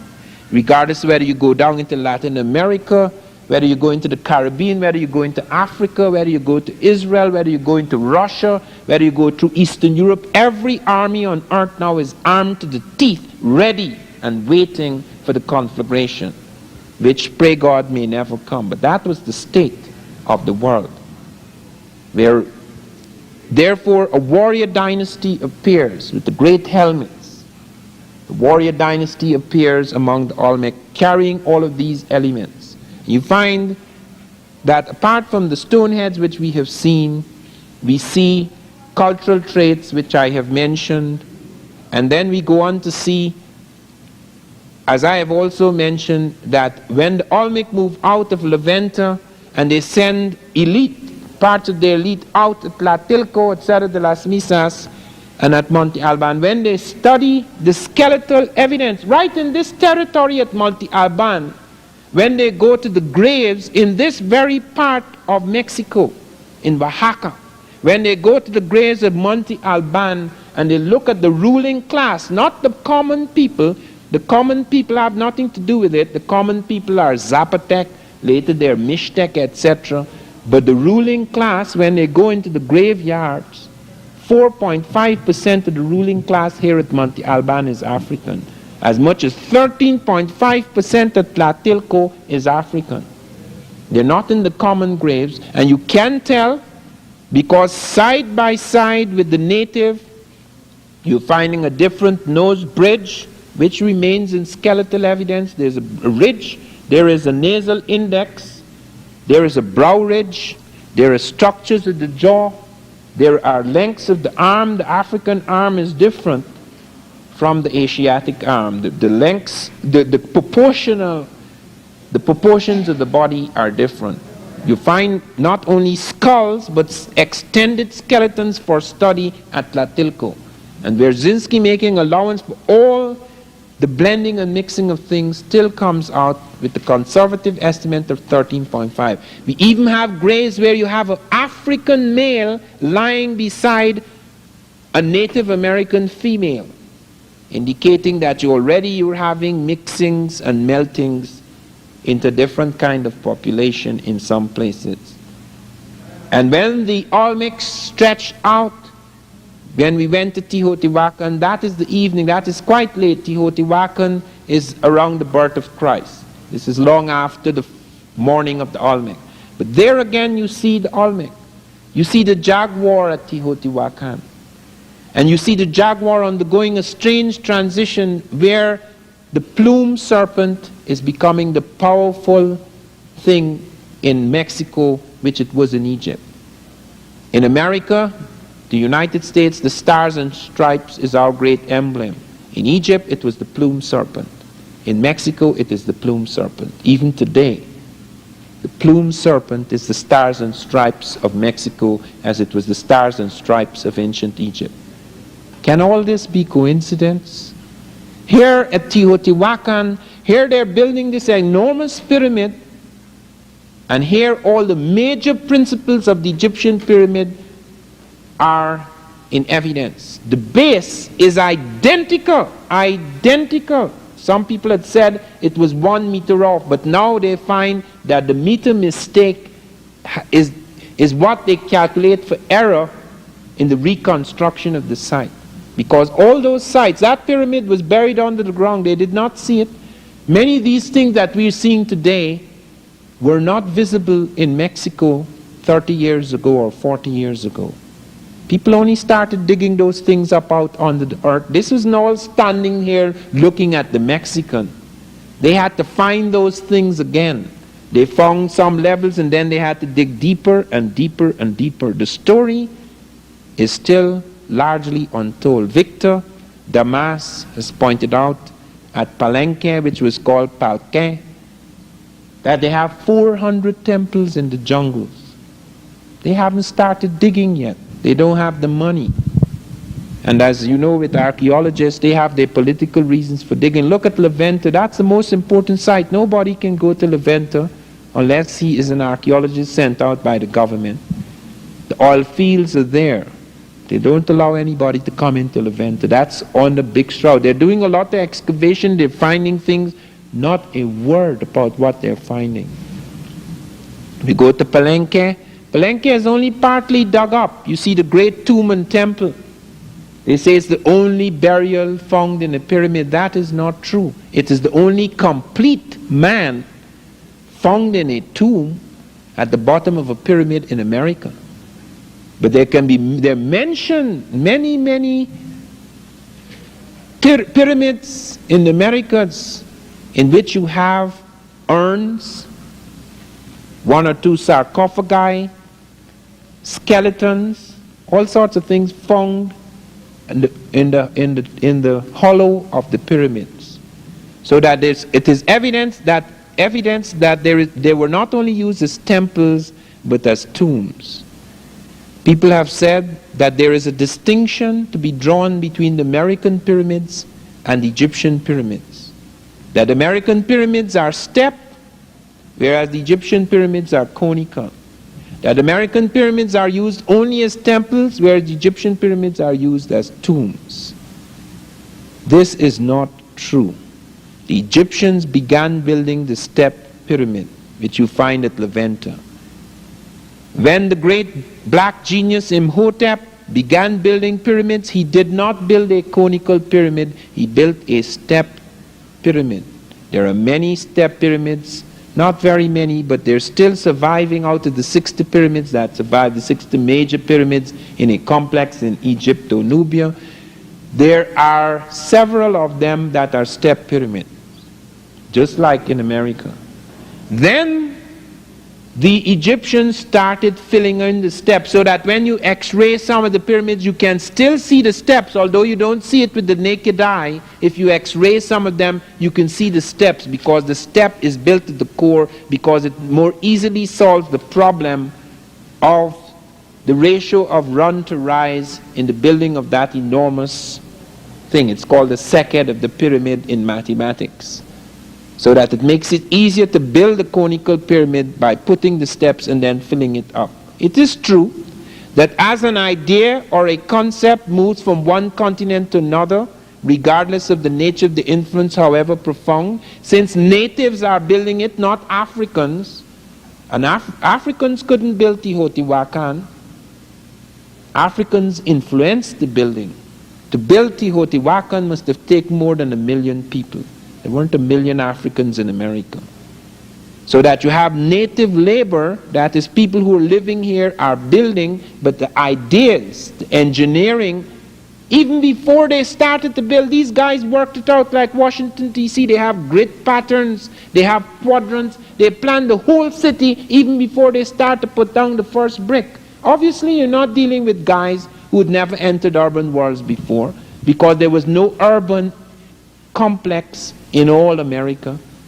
Levanta was a great ceremonial city, yes, but real urban life begins at Teotihuacan. So here are these peasants going to sit down one day and say, let us build a city and let us work out all the structures exactly as a city could be worked out, so that all of these lines are drawn in a certain way. That is exactly what happened. Only an elite who had the intimacy and familiarity with such structures could actually sit down and plan it out before they even start to lift the first brick. So what we're dealing with is conceptual diffusion, the diffusion of ideas, the diffusion of certain kinds of ideas from people who had been working in this for a long time. We're not talking about Africans building the pyramid. Consequently, therefore, when you see the pyramid in America, you see a different configuration. Superficially, it is different. But it has all, Teotihuacan has all 3 functions that the Egyptian pyramid had. It is a temple. It is a tomb.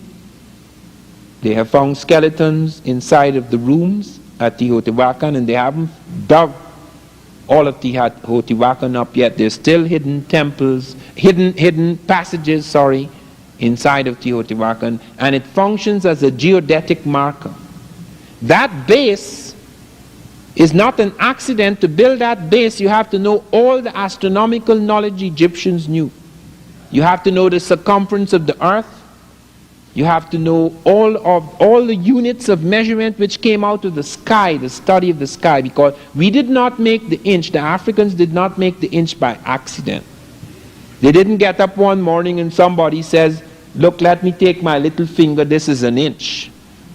They didn't build a second of time by accident. The second of time was worked out by the relationship of the sun in its movement across the earth, the rotation on its axis, the rotation of the earth on its axis, all of those things. Those are astronomical things.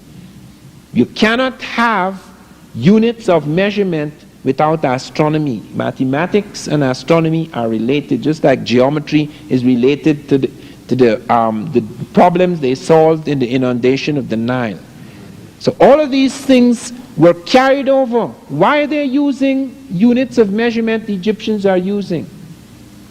Why, when you go to some of the burials, you find a canopy, like in Egypt you have canopic jars in the north, south, east, and west, and they have 4 distinct colors to mark the cardinal points. The Chinese have distinct colors to mark the cardinal points. They're not like the Egyptian. They are not like the Egyptian. No Asiatic color scheme marking the cardinal points are like the Egyptian. But the early Mexicans are doing it exactly like the Egyptians. How did they arrive at that color scheme? And later on they change it. But at that point of time of contact, they are using the identical color scheme of the 4 cardinal points. They came across the Bering Straits. They're Proto-Asiatic. Why are they not using Asiatic color scheme?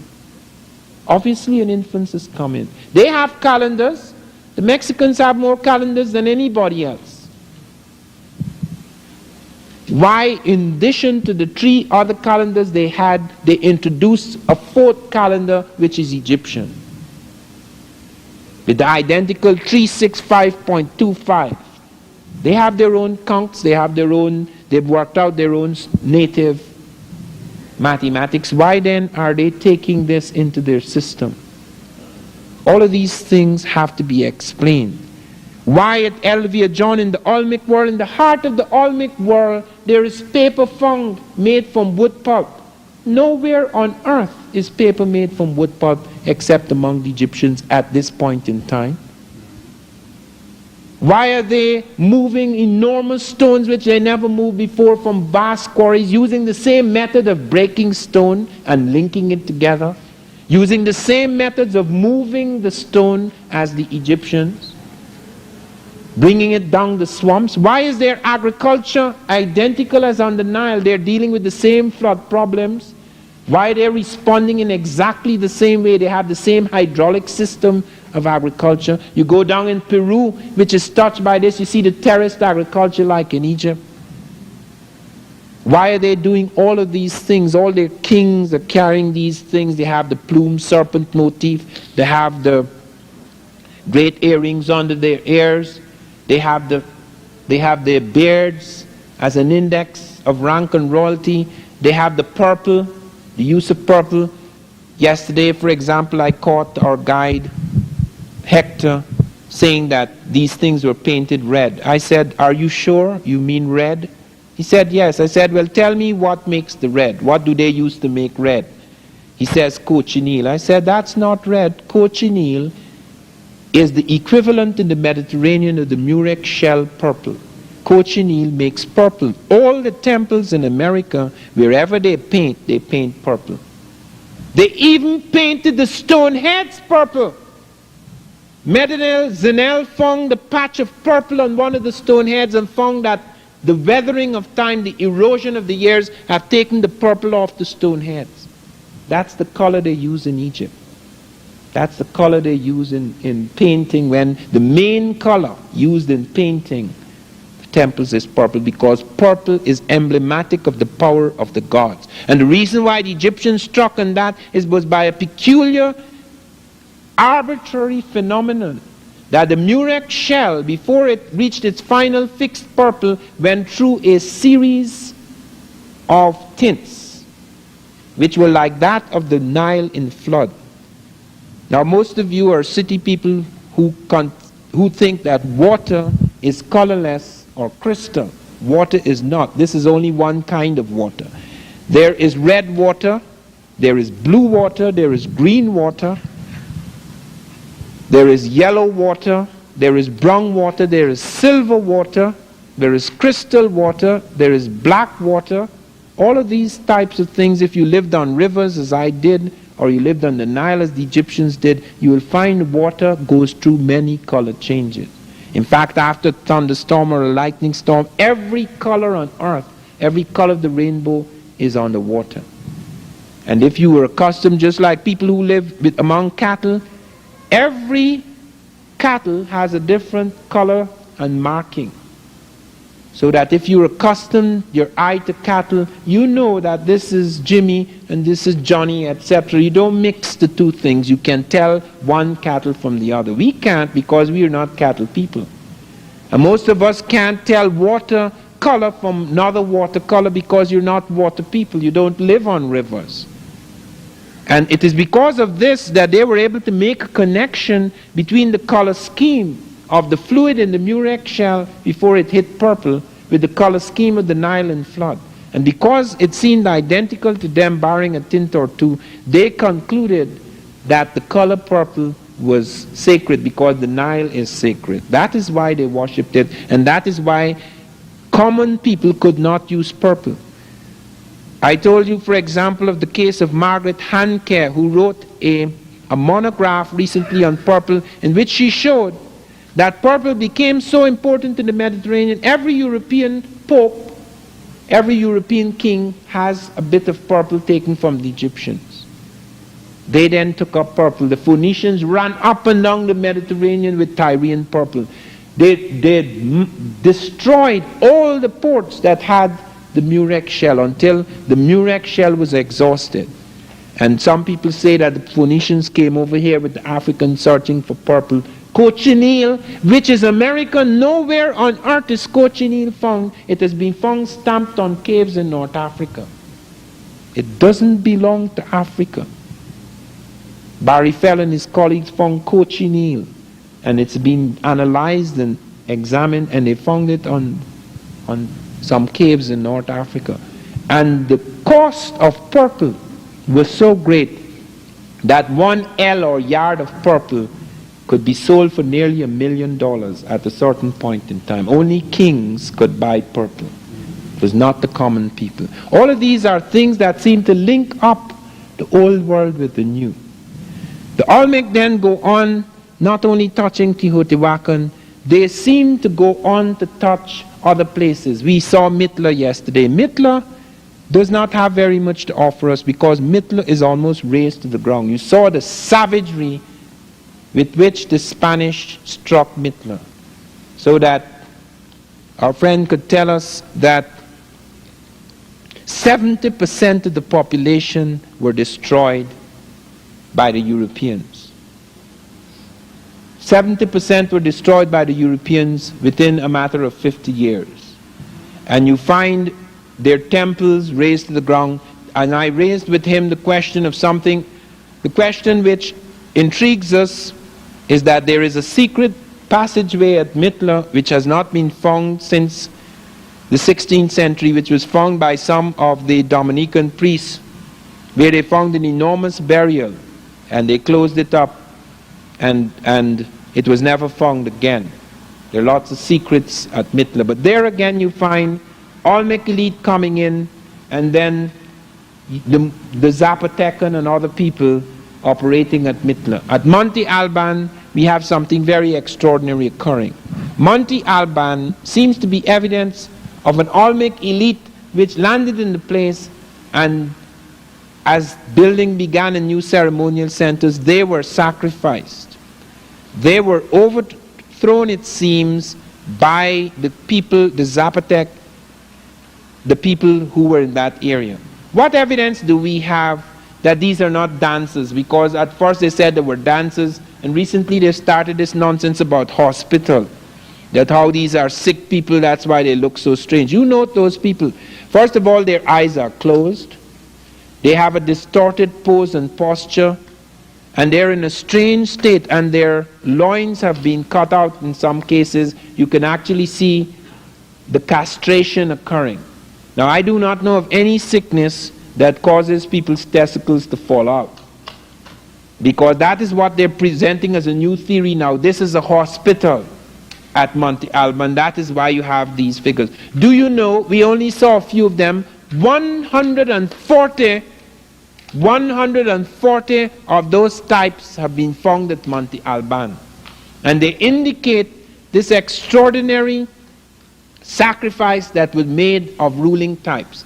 And for the first time, note, they said that at La Venta, we were not dealing with real people, we were dealing with babies and jaguars. Now they say at Monte Alban, these people have Olmecoid features. How can they have Olmecoid features when there is no such thing as Olmecoid features? Because they say that the reason why these people have these peculiar kinds of faces at La Venta and those places is not because they're real people looking like that, but because they're representing the baby type or they're representing the jaguar type. Now they say they have Olmecoid features. What are Olmecoid features? The Afro-Asiatic, the strange face that begins in the Olmec world that touches Monte Alban. There is the revolt.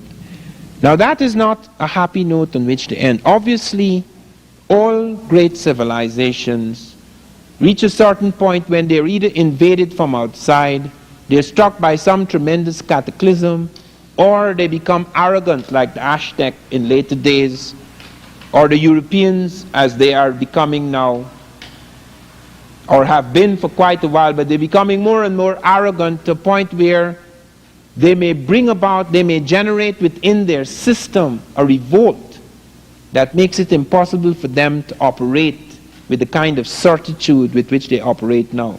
Most of you are filled with a sense of hopelessness when you think of the European giant, the tremendous shadow that he's thrown over the world. But let me tell you that changes have already begun to occur in the 20th century. When I was a boy, one of the things that was told to me repeatedly, and which I believed, is that the sun would never set on the British Empire. There was absolutely no way when I was growing up that anyone could be mad enough to imagine that Africa or the Caribbean would become independent. Now, I'm not saying they're independent, it's a paper independence, but it is a step in that direction. There is a measure of independence and movement away from the metropolitan power. It seemed utterly impossible for such a thing to occur in the world. The imperialist powers of France and England and Germany were so powerful that we did not for a moment believe that anything could happen. But there lay at the heart of the system certain contradictions that eventually exploded, so that the European himself, without the help of the African, began to destroy himself. After the war in Europe, it was impossible for European powers to maintain their hold in Africa and the Caribbean. Riots broke out everywhere. And the more riots that broke out in Africa, the more riots broke out elsewhere. I remember the only time I heard of anything about Africans that made me feel proud and that made me feel that I could identify with them was during the Mau Mau Rebellion, when the radio, which we listened to as if it were the Bible, the BBC, said that the British Army was closing in on an African who was the right-hand man to Kenyatta. I can't remember his name now, but Dedan Kimathi ran 40 miles on his toes to escape the pincer movement of the whole British Army in Kenya and jumped away from them. That was the first time in my life that I heard of an African different from what I had heard of in Tarzan. That is the first time I began to think that perhaps we were dealing with something else other than what I had been told. It was just a flicker. It was to come later, for example, when books started suddenly to arrive from Russia in English about the revolutions in Africa, and they tried to seize these books, but they couldn't find them. We passed them on fast. So the tide and the movement began and could not be stopped, because suddenly, with almost a religious fervor, peoples all over the world began to become conscious of themselves as having the power to change things. That was all. They did not have guns, they did not have bombs. Everything was against them, but they had a new moral force. A new moral force that came out of a contact not as profound as ours today, but a contact, however flickering, however faint, of another kind of history, of another kind of person. Suddenly, as if what had been buried for centuries in history began to resurrect itself, creating a new sense of person. I was talking today with someone, and this is something that has been raised constantly by students as one travels around the country. Why is it important to talk about what blacks did in America 3,000 years ago, or in Africa 3,000, 2,000, 1,000 years ago? What does it matter? The black man is reduced throughout the world. So to talk about what he did or didn't do in ancient times is irrelevant. That is not true. That is not true, because of the fact that this consciousness is where change begins. Consciousness is the beginning of a new man, beginning of force. It is like putting a plug into ancient source of electricity. Something actually happens. One begins invaded with a new energy. I always remember that. There are circuits of energy in the human. Energy has nothing to do with how much food you eat or what is your native constitution. Gandhi had more energy than anybody who was weightlifting. Gandhi could walk into England with his loincloth and sit in the snow. without feeling cold. That is energy. It's a different kind of energy. Energy, Gandhi acquired a peculiar kind of energy because he was plugging into something that was different from what the Indian had plugged into for a long time under the British. A different conception of freedom and power and dignity. When Gandhi sat at that table and the British said, "Of course, you don't expect we are going to leave this place, do you?" And Gandhi said, "Yes, you're going to leave this place," with an absolute confidence, because he knew from the shift in consciousness that there was no way that the British could move against the tide that was rising in the consciousness of the Indian people. They were going back to a sense of what they were. They were no longer thinking of themselves as mere extensions of that civilization. That is why we go back into history, because history, its resurrection, its reconstruction, produces different qualities in the human. It is almost like a religious energy and fervor and zeal that rises in consciousness and reshapes the people. That is why one goes back, because it really affects the living present.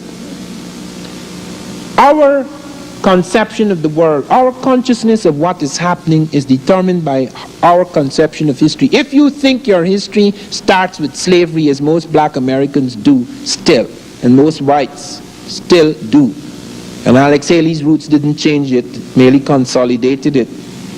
If you think that history begins with slavery or with primitives in the jungle, there is absolutely no way that you can speak with confidence that you can overturn a civilization, because at the root, regardless of any protests that may spring superficially from your mouths, at the very center of your being, there's an absolute conviction that you're dealing with people who are essentially superior in every way. They only cease to be essentially superior when you rediscover through your history that it is not so. That fundamentally there are large extent invaders who struck as barbarian forces other peoples, captured them, and destroyed not only their cities and their civilizations, but sought systematically, as they still do, to destroy their conception of themselves as people. It is only then through that history, whether it be in Mexico or in Egypt, the recovery of this, when one sees that one is at the very center of formative civilization. Olmec was formative. It wasn't just something flowering at La Venta, Tres Zapotes, San Lorenzo in Veracruz. It was to touch Mitla, it was to touch Monte Alban, it was to touch Teotihuacan, it was to touch Tlatelolco, all the great centers. It was even to go right down into South America so that it touched Chavin, Kupisnik civilization in South America. And we were involved in it. And Egypt was not just Cairo and the Sudan. Egypt touched Europe. The Greek would not have been possible without Egypt. Asia and its great quantum leaps would not have been possible without Egypt. That Nile Valley carried a fire into Europe, a fire into Asia, right through the world. We were there at the heart of that. And it had